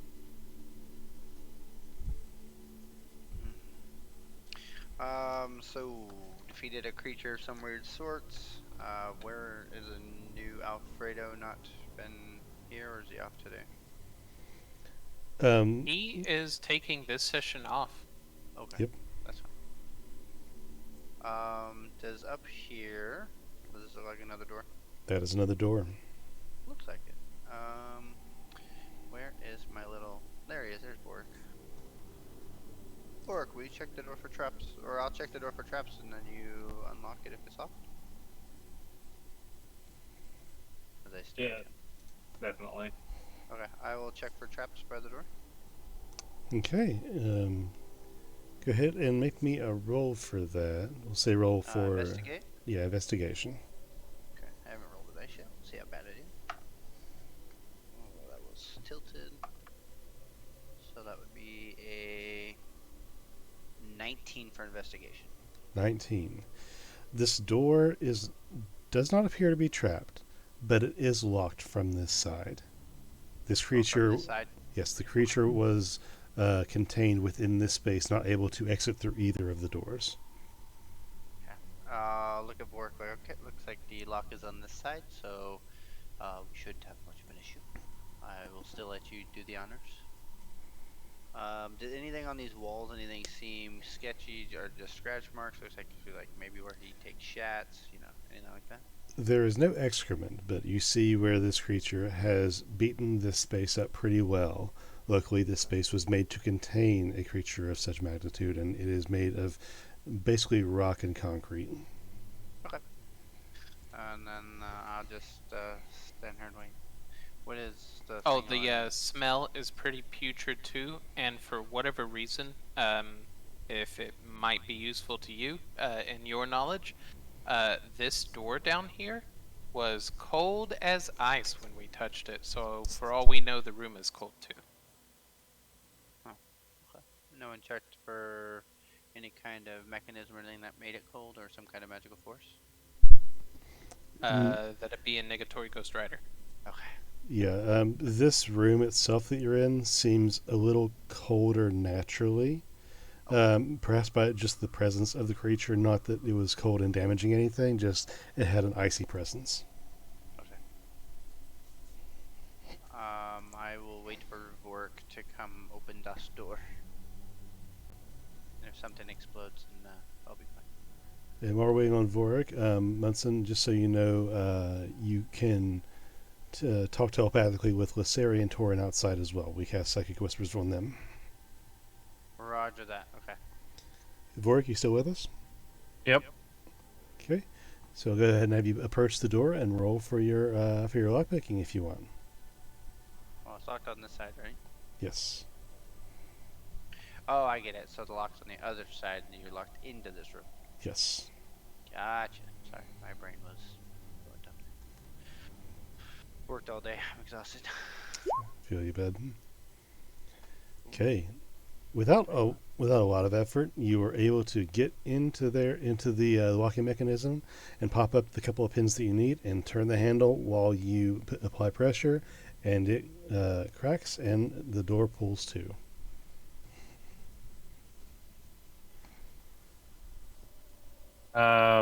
Did I hear any sound or anything from the room? No, it sounds silent. Now, are these rooms lit up or are they dark? These rooms are lit up without a light source. It does not seem to be Okay. an obvious source. I'm gonna go ahead and kind of push the door the rest of the way open. Okay. You see this little space here. Something of an airlock. Two doors separating this space from the next space. Oh. Check me to check for traps before we go through there. Yes.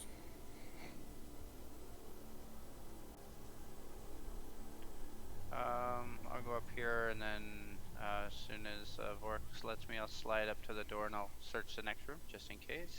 Cool. Go for it. That would be a 21. 21. Not trapped at all. Matter of fact, this door's not even locked. Alright, all yours, Vork. I'll stay back. Secret rooms, you never know.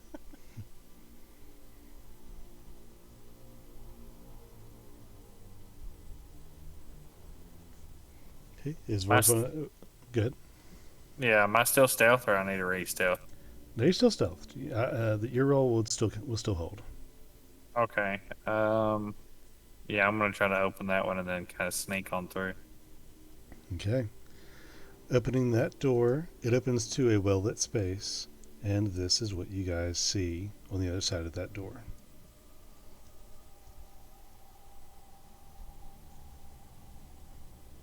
Oh shit. See, it is a wood-floored, carpeted in some areas, workspace.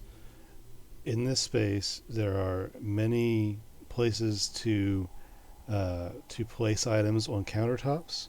There is storage for certain implements or items. You see many cages across the floor in some sections. Many steel traps, blades, syringes, injectables, vials, and many components in this space, as well as a wash bin and a potbelly stove, which is currently off. There's nothing lit in the stove or anything, but Is this his sex bed right here? that is a table. Okay, never mind. Sex table, though. Yeah, for sure. Yep. So yes, this space is full of implements used to dissect, reassemble, inject, augment, study, and otherwise learn and execute whatever experiments Jacob Foster was working on. I should totally claim this house as my own. Wonder if we can find a deed. Well, so Make it's one. interesting that you mentioned that, Munson. I've been doing some thinking. Mhm. Lasseri said that they're going to burn down the house up top in the coming days because of the betrayal of Foster. It's bad optics, so they're going to burn it, and that's not gonna. That's almost assuredly going to leave this bottom part completely sealed off. Uh, and I think Lasseri will be cool with us making use of this. It would become an underground base. I could ask Lysara. We have communication with her, yes? Yes, you do. Okay. I will just kind of hint to Lysari as we see this beautiful room. I'm like, Lysari, Munson here. So when you guys burn and destroy the top half, which will probably end up sealing the lower half, is there any way I could contain or be our bunker for our team? Looks like there's a teleportation circle, which I've studied the runes. I can port us in and out, so we wouldn't need an outside exit. Let me know what you think. It takes a bit of a moment for her to respond. We need to ensure it's cleared first, but I see no major issue. Although I would be warned that if anyone else knows that teleportation circle, then it might not be the safest place to be. Yeah, I could always put. I can always build runes around it that would put a trap if anyone else tries to come in. Could you like alter it somehow? You could technically rewrite it, but it takes time. Yeah. It might be a good idea to start though. You could just cut one strand out and add a different strand, and it could work. But because I'm not technically high enough to cast the teleportation circle freely, actually no, the teleportation circle I can. It's the other ones I can't. So I could just study that back in. Oh, another point of note. In the entry room, this guy right here is a shattered 7-foot tall jar with some sort of ooze all over it. Okay, anyone check the ooze? They did not, but an arcana check of the entire space largely dictated that only, in that space anyway, when they first came in, that was a teleportation circle, and this was what they could surmise to be a clone jar of Foster's. Makes sense. So I could put one of me in there. Perfect. In the space you're currently in, on top of all the instrumentation and other items in front of you, you also see 3 more doors. One here, and one here. Is there anything in these cages over here? There is only one thing in one of the cages in the middle, and it seems to be what remains of a fox that has been cut open and disemboweled very cleanly. Ugbor goes and looks at the oozing thing. Where was that? Was that here? That was in the first room. That thing there is a wash basin. Oh, okay. Yeah. Yeah. Okay. I mean, if there's anything in the room you want to examine, that's fine as well. So this over here just looks like what he used to like cut up shit. Yeah, there are scalpels, blades, knives, and a bunch of things that you don't even know the names of that look like surgical equipment. There's also vials, many vials that appear to be blood of some sort. There's also some of different colors and a lot of vials of clear liquid. Is the wash basin clean? It seems Sorry, to be. not to cut in. No, you're fine, man. Absolutely. The wash basin seems to be tinged slightly red.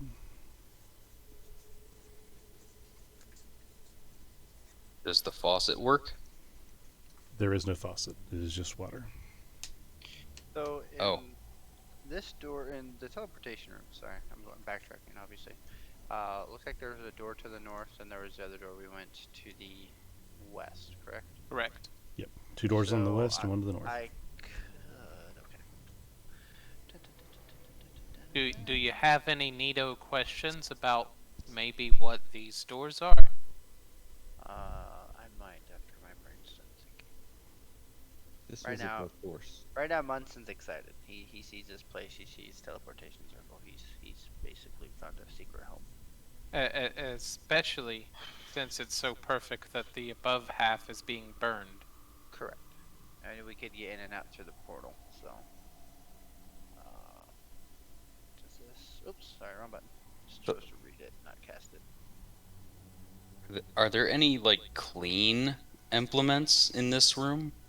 Yes, matter of fact, the blades on the counter seem relatively clean. There's only one on the far side of the counter next to the potbelly stove seems to be still not clean from blood, but several of the items appear to be washed after use.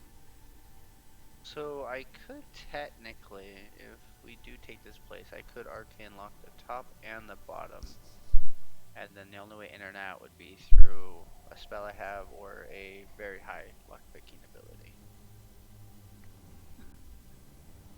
Okay. Oh, sorry, I'm back. Okay, so everything looks like it says everything on there still been used, has blood all over it and all that, or do they look clean? Yeah, almost everything's clean except for the knife on the left side. That one there. Yep. Is this actually on fire right now? Like No, burning? the stove is off. Okay. And then, go ahead. How about these papers? Ugbor picks them up, and is there writing on them? First of all, There is, yes. Ugbor kind of like stammers through reading some of it. It all seems pretty high level, clearly not stuff Ugbor would understand. And he walks over to Munson. You want to read some of this? Does it make any sense to you? Let me look. I will look at it. In regular common language, or does it seem like it's in a different language? These ones are in a mix of common and a different language. Let me ask you, does anybody in this group know Abyssal? No. I do. Someone does. Who is that? The Bork does. That was Bork. Bork does.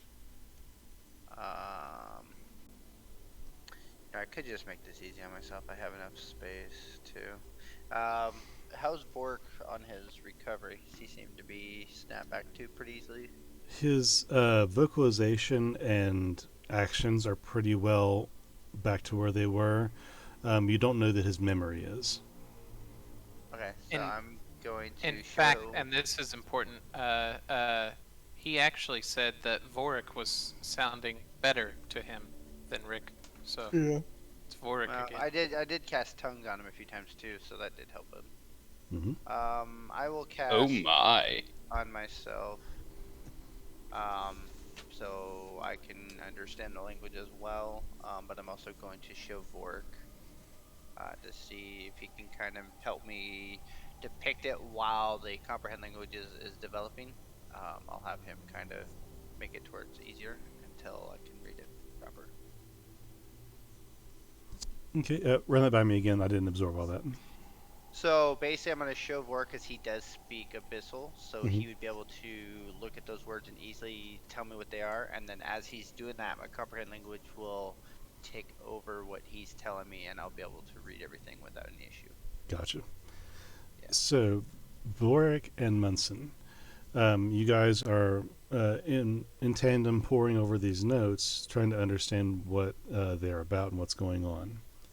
In these documents, there is a lot there. It's several tall stacks of paper, and leafing through them quickly, you're getting a lot of information regarding the experiments that were tried, failed, tried, and succeeded, and a lot of it revolves around the regeneration of dead or dying things. A lot of it was on the arcane component usage of different fey creatures in the area, such as the fairy dragon you saw upstairs, that was taken, and some of its kind taken down here and used for live componentry, being that their blood was drawn, their scales ripped out as they were alive for their freshness and what they could be used for in different regards. There's track about using different organs from one animal and surgically implanting them into other animals to see if they could be used, if there's a transplantability cross species for different things. Do magical species transmute to non-magical species, and vice versa? Is there any issues with their blood and these type of things? It's total Nazi experiment level stuff. The most prominent being one note of taking several vials of recovered Hydra blood and infusing it into a corpse before trying to resurrect it, creating what you believe to be the revenant creature that you just fought. Okay. As I'm reading, I'll kind of look at Pell and be like, what'd you find over there? Anything useful or more experimentation success fail rates? Let me look. Pell, yours are in common. Yours seem to be intercepted messages, not in the same handwriting as each other or as the table behind you that the guys are looking at. These seem to be messages from the Empire that were coming to or from somebody in the districts Some of them are actually mundane, such as travel manifests for trade items, but a couple of them were coded messages that were deciphered going to specific people in the districts.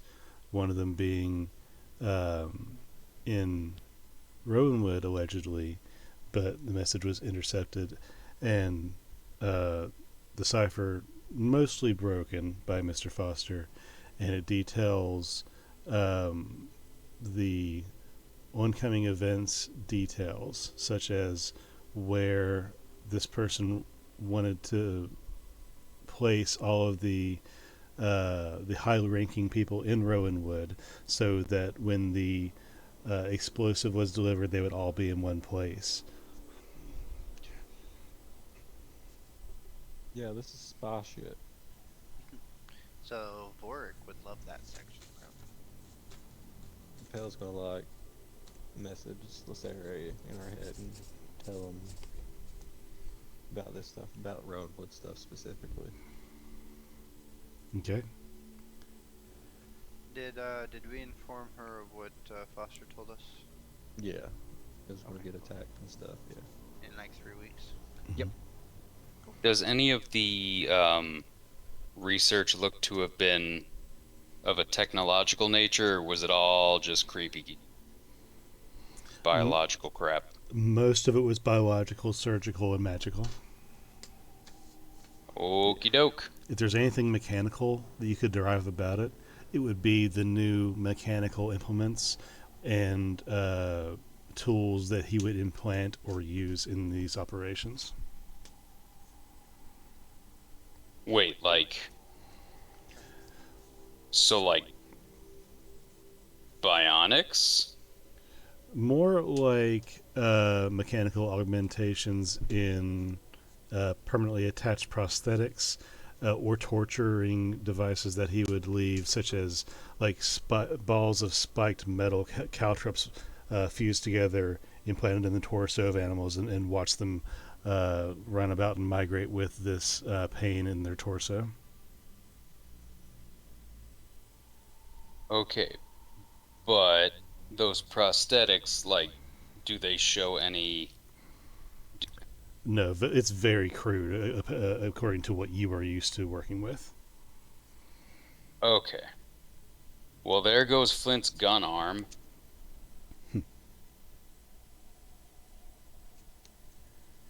And I'll let the magic dudes do their thing. You're magical. Where you at? Your head down there. Ori, Flint, magic's for suckers. Like me. Science is the truest magic there is. Ugbor picks his nose. Yeah, science. We did science, didn't we? Each of these doors, do they seem locked? And if so, are they from this side or? Investigating, you test some of the handles, and none of these doors are locked. And that's each one of all three. Say what now? All three of them. Yeah, all three of them. None of them are locked that you can tell. Because I would just check each one. This Yep. one seems the smallest of the three doors.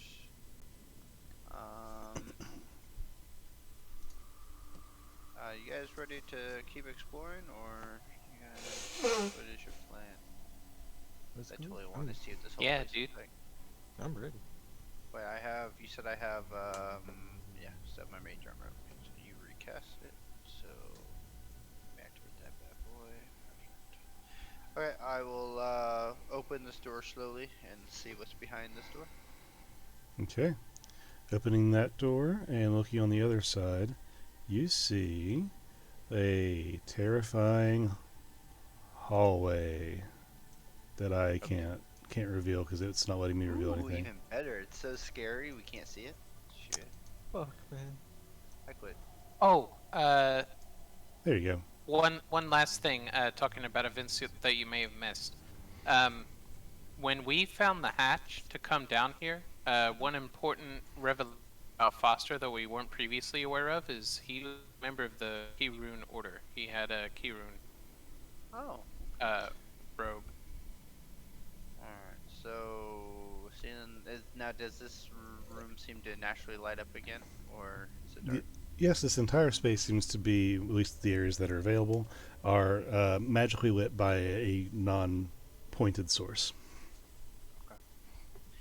What is on Oak 4? Exhaustion. Do you, Pelino, do you have the ability to cure that? Cure what now? I'm sorry. His exhaustion, his tiredness. No, I don't think so. Because that takes greater restoration. I believe so. Yeah. Alright. It's hard to believe he would trap his own hallway, but you never know with these people. He had these weird hallways earlier that just had doors that lead to nothing. Yeah, there's also 2 doors still in this room. There's the north door on the initial room. There's the 6 additional doors on that one long hallway, and that hallway, yeah, and this hallways down here continues to wrap around as well. Okay. So I'm gonna shut this door that we're at. Mm-hmm. Is there a lock mechanism on my side or no? No, not on this side. The door does not have a mechanism. Okay. So I will go over to this door and I'll take another peek through this one. Okay. I really don't want to enter any of them yet until we kind of can see what we're dealing with. Looking in this room, you see a stone floored space that's covered in just rot and bones. The smell hits you before you can fully register what you're seeing, but it's just a pile of decaying fairy dragon and pixie bodies and other mundane creatures, and the bones of those that have been fully decayed. As I smell and see that, I'm gonna shut the door slowly, look at Pelina and go, this is where he drops off his dead creatures. They're gross, yeah. I won't be able to taste for a week now. Oof. Gross. Yeah, I'm gonna leave that one. Door pipes up from about the room. Is anybody hungry all of a sudden? No. I have some rations if you need somebody. Huh. Well, we're gonna have to clean it out one way or the other. If this is gonna be our little... We'll put Ugbor in there. He'll clean it up. If this is gonna be our little clubhouse... We need to find a tinker room for you, Mr. Flint.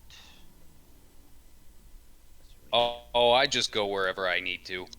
I know, but if we create you your own tinker room, you could, like, develop your own things, have stuff to set stuff down, you wouldn't always have to carry everything.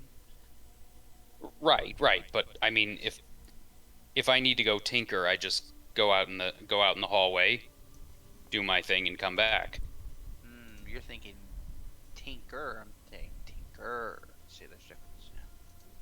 Oh, okay. Perfect. Magical tinker. Yeah. Scientific. We actually call them tinker. bathrooms where I'm from.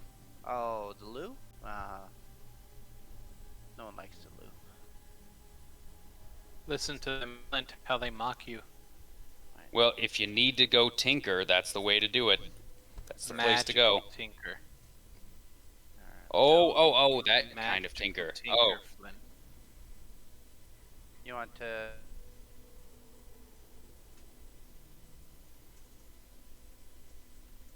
I think your voice cut out there. What are we doing?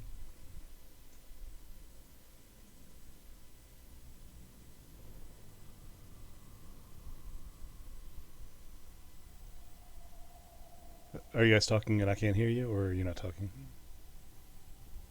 Or my audio is messed up?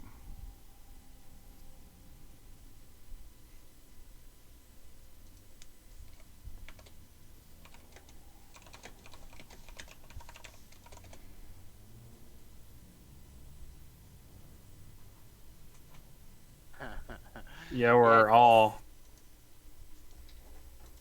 OS to literally go take a piss. My tinker idea was for you to have a workshop to do your artificer stuff. Okay, I can hear you again. I don't know You what's up. think I could put a toilet in it? You could, if you really want to. Amazing. Yes, I love it. If you could craft one. Oh. Hey, Vorik, I sent you a private message. Pelino I just replied to it. Cool. wanted to open up the third door. Dissing. Okie dokie. Gotcha. So opening that door, this is what you're greeted with. A clean, rugged space. The horror! A clean space, carpeted with a rug. And it has a table in the middle with a map of the continent of Falonkort. And there's that's dangerous. there's also 2 chests in the room. There's a small one over here. With my clicker, I can do that. Right here, and the one that Pel's in front of. Bork, hurry, get in here. There might be treasure. Ugbor kicks open the footlocker. I'm gonna study the map while you just kick things. Okay, Ugbor, in the tiny case there, you see a stick and a bottle of water. Ooh. Ah, I know exactly who to bring this stuff to. I go give it to Flint. Flint. Oh I have found things. my. That is a good stick. Right? That is a really good stick. Do you? In fact, do you want it? yes. In fact, Oh. I want to see how good a stick it actually is. Oh. Okay, this stick. I crush the most ridiculous rolls, Dude, and then when right? then when it counts, This Natty stick, ones, bro. This one could count, you know. This stick is magical in nature. It would take you a bit Knew it. to study it to see what it does, but this is a magical stick. Fancy. I got the magic stick. Yes. Okay, so wait, that doesn't count as my, like. No, you have. Oh, identify and investigate are different. Okay. Right. Yep. Well, I'll set to identifying right away, because Flint has a one-track mind. Yes, he does. Fair enough. I'm gonna jiggle this chest. It don't wiggle, it folds. Oh, so you must be at the smaller chest. He's just really tall. And it doesn't. It's not locked. The latch is shut, but there's no lock on it. As you move it, it feels a little heavy, but nothing else happens. I'll try to open it. When you open the chest, right? Are you standing in front of it? Yep. Okay, so standing in front of it, you have a very good view of the inside, and inside there's going to be a bag of like a burlap sack. There is a stack of black candles. There is a what looks to be some sort of long metal pole on the inside. There is a small little metal wax sealer, and there's also a little, what seems to be a little girl's doll on the inside. Oh shit. Oh, this is weird. And familiar. Who else in the party had this stuff? I don't know. Hey guys, I found some weird shit in this chest. So that's gonna be the new potty. Gotcha. Perfect.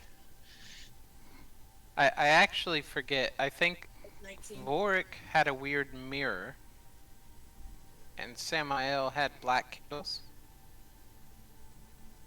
Oh, could've. It's all before my time, so I don't know.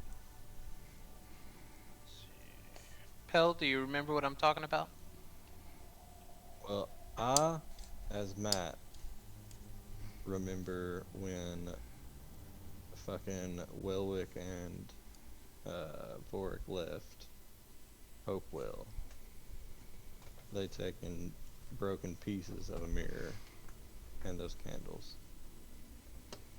But Vorik should have that still, because Welwick is fucking dead. Okay, we need to show Vorik this stuff. Hey, weird stuff. I have weird stuff. Weird things. There's weird stuff everywhere. Please be more specific. This is a lot of weird things. There's lots of weird things everywhere.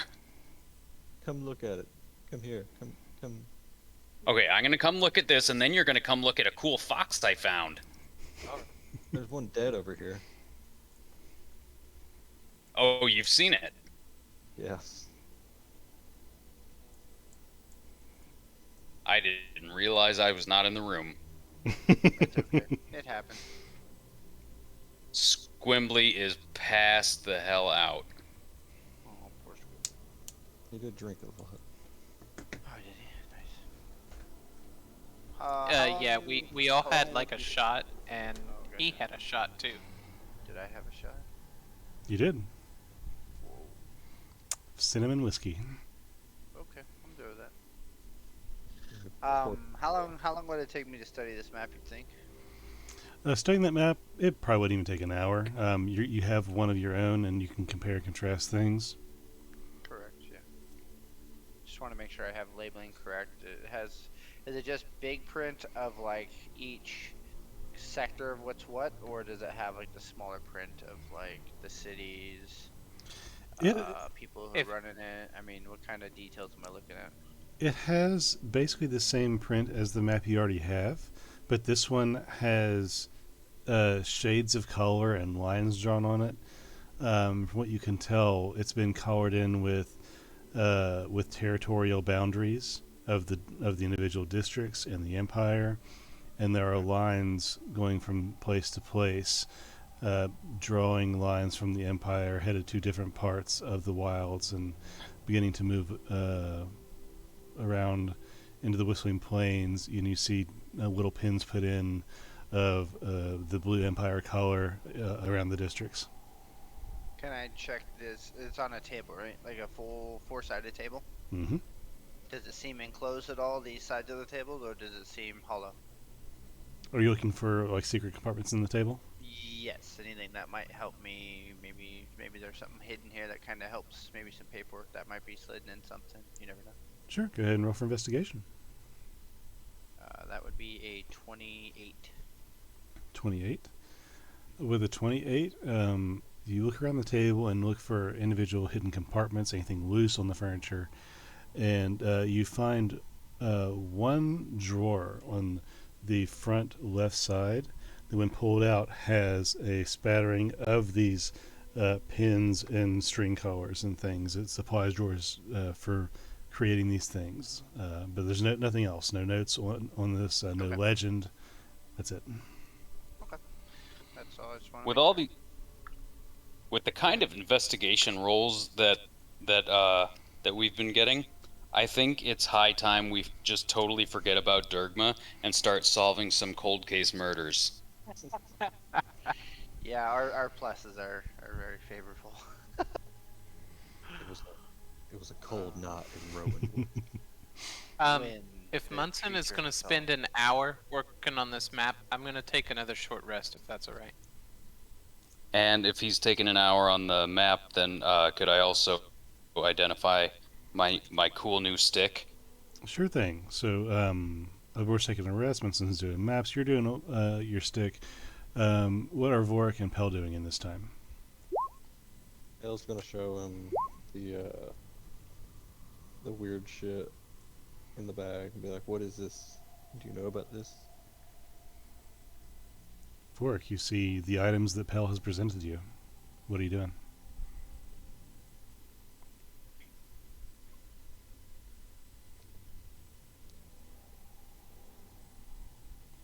Are you here with this, Channing?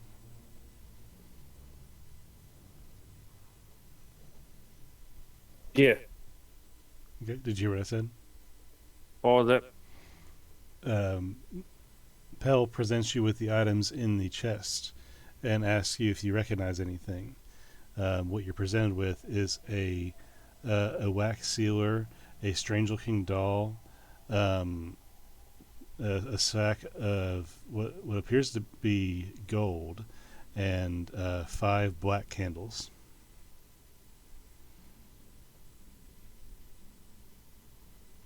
And Am I familiar with any of it? You are struck with another flash of recollection only at the candles. And when you think of the candles, you think of cave, colorful, underground roots, and mirror. But you don't know what context that is.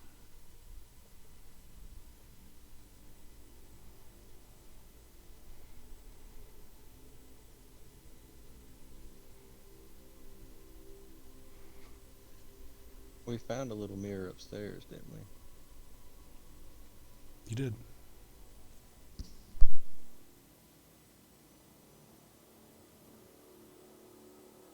Hell, pull it out. What's this do? Shoves it in your face. Tell me.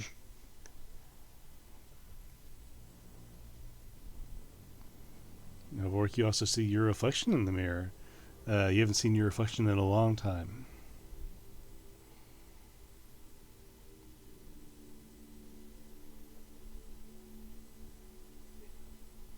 How you looking, buddy?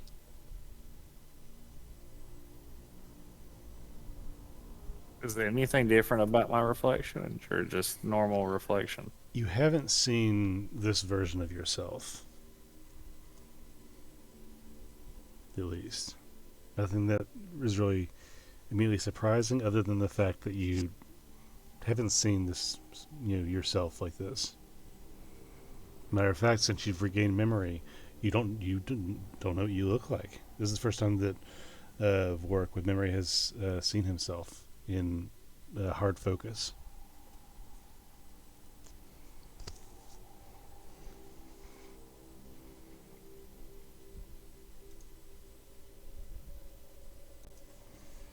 So did it look like Vork had more of a reaction with the candles? Yeah, I think he had probably more of a reaction with the candles than with the mirror. Vork, you want to light these? I mean, sure. Hell, get out his little tinder box and try to light the candles.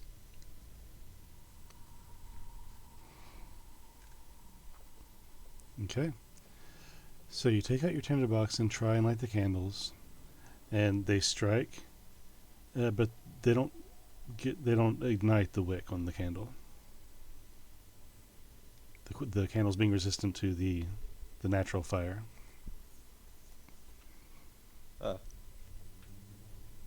What's it? Seems that we've been dealing with a lot of stuff that needs fire, and can't help but notice our resident fire guy just died. Anybody? Did I? Does anybody Aha! have magical fire? Do I have magical fire? Do you? I do Yes. not. Okay. I don't. Light this. Light it. Light the candle. Light this candle. Okie dokie. Hold on, let me look through my list.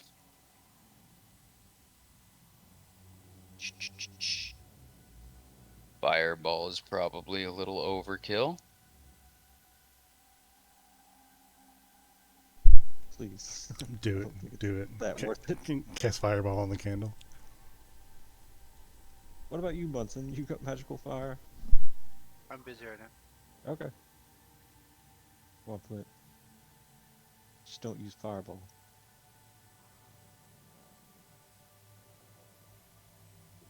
Okay, it's looking like it's gonna be fireball or scorching ray. Oh my god. That is egregious. I'm sorry. You said fire guy, Well, not Tinder, not Yeah, Not we said strikes fire and guy, matches not guy. nuclear guy. Alright?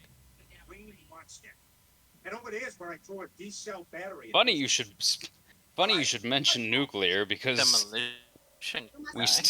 we still have that uranium. This one off my bucket list. Ah, Now it's I don't think we need that. I like my hair. What the hell did you do to the house? I know it seems Hey, pretty Vork, we lame. can hear your TV again. Now, if you'll excuse me, I have to go lick the foot of a fleshy, pale woman for real. Well- Channing. Peter, turn None your of- TV down. Yeah. I think he got it. Okay. Okay, none of my Fan fiction I wrote. Diego Pastor. He didn't get it. actually wait, I can do it. I Diego was going to do the inspo. Oh, just will Oh, caliente. Okay, Stewie, Hey, feel free to get dressed. Channing, Huh? you Hello? turn TV down or off or something? Brother, You think you're doing? Daddy. my man's. okay. There he is. I Want a Duke on it? Nope. will Better. There Yeah, Okay. I think so. Fucking kidding me. I will go in here. Hold on. There it goes. Go to the inert body of my homunculus servant. Mm-hmm. Gently take the arcane cannon from him. And I will rework it so that instead of the kinetic blast, it will be a flamethrower. Flamethrower. Gotcha. I like flamethrower. I like that. That's something cooler. Flamethrower, yeah. It's late, y'all. Sure It is. is. Let's see here. Eldritch Cannon. Dang it.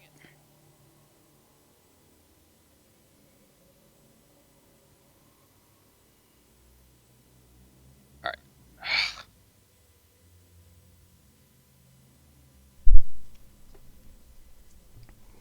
Okay. While you have that working, do you guys want to try to do anything else before we call it for today?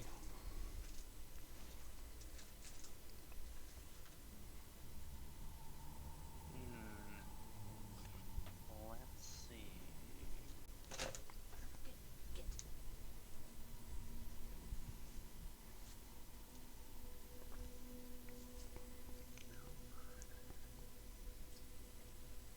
Okay, I'll need everybody to stand out to get out of the way and just go ahead and put those So candles down.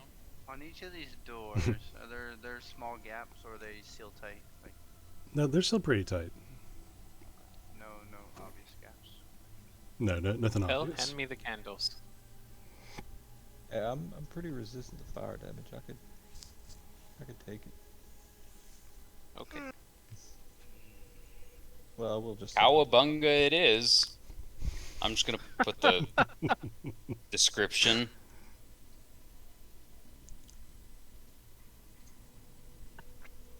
Okay.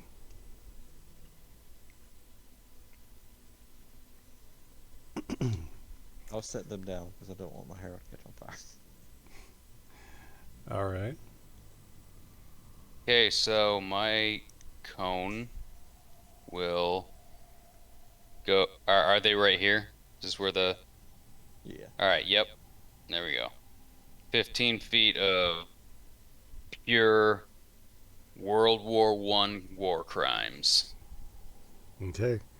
So we'll just Straight say at the candles. we'll just say for the sake of it, the Pell is out of the range of fire, and you use the Eldritch Cannon to just immolate the entire area in front of you. And when you are done, you look in front of you, and you are left with 5 half-melted but alight candles.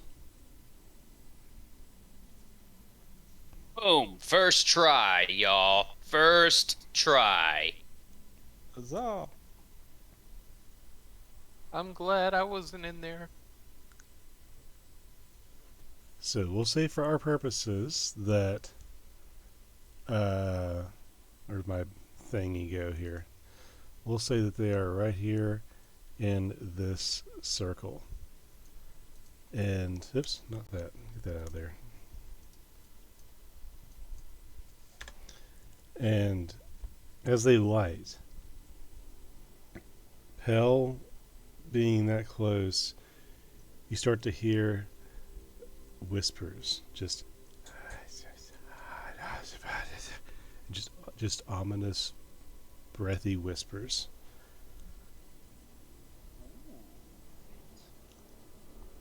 You guys pulled a no-no. I hear ominous, faint whispers. I'm scared. And Flint's over in the corner like, get you, pal.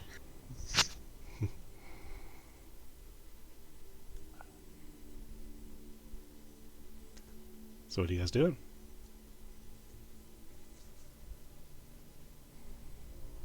Well, I guess Flint will take a little step closer, see if he can hear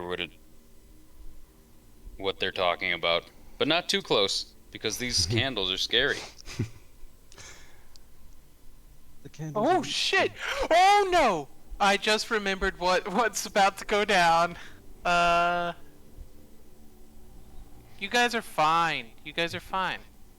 Hey guys, there's some scary candles over here. We need to give them the mirror. Give it to them. I Give them the mean, mirror. you just lit black candles in a pentagonal circle in a necromancer's cave. I'm sure it's fine. Yeah, it's fine. You guys asked me to.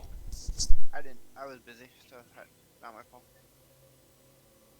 Does Warwick recall any of, like, not any of that, but given his time as a Hex Blood, I think I still have that candle and that shard of glass. Does he recall any of that? Do you still have that in your inventory? I'm very curious.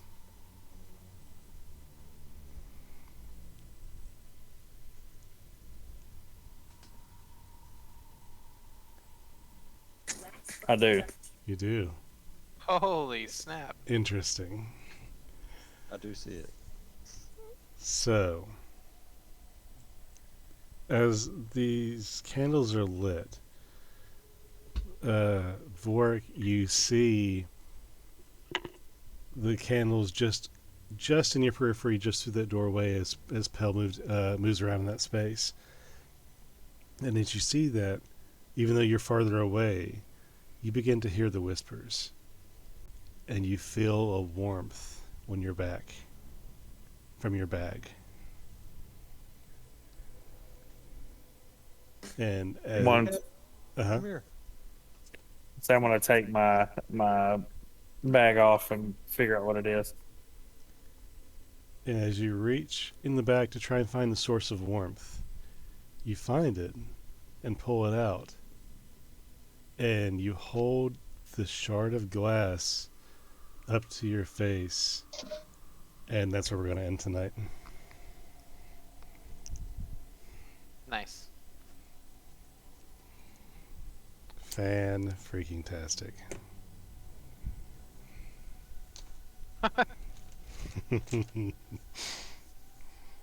I'm sure it's nothing. Don't worry. It's fine.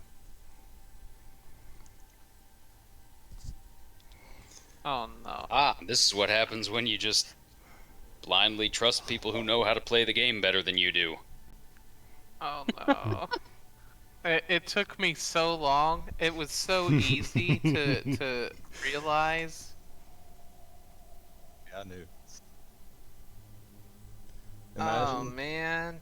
Just imagine. Well, you guys didn't meet him, but if Wellwook is here, he is a fucking menace, and he would have lit. Who? My old druid guy I had. He was also a gnome, but he was a piece of shit. There's a reason why that piece of glass at work got it's only a piece. It used to be a big ass mirror. That's very interesting. What's going to happen here? All it took was a virgin to light the black flame candle.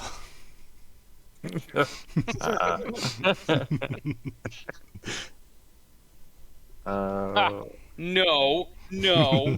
I do sex all the time.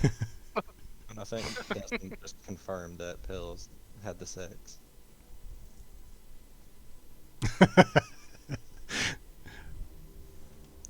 Yeah, it's canon now. DM Sure. said it. Yep, that's canon. What do you mean? What do you mean he had sex? You don't. It's not. It's not. It's not a sandwich. You do sex. Duh. Well, I mean, you're not technically wrong, and that's what bugs me. I have done the act of Hey, the sex hey. one time. Technically right is the best kind of right. It was mostly just a handy, but That's amazing. I cannot wait to see where this goes. But for now, I am going to hop off and go sleep. I'm not sure if I'm curious enough to ask about Pell's tug job, but a long time. we'll see. Just think, they don't really believe in circumcision in these parts. All right. Good night, fellas. Bye, guys. We'll see you Y'all next have a time. good one. Oh, just leave it with that. Nightmares.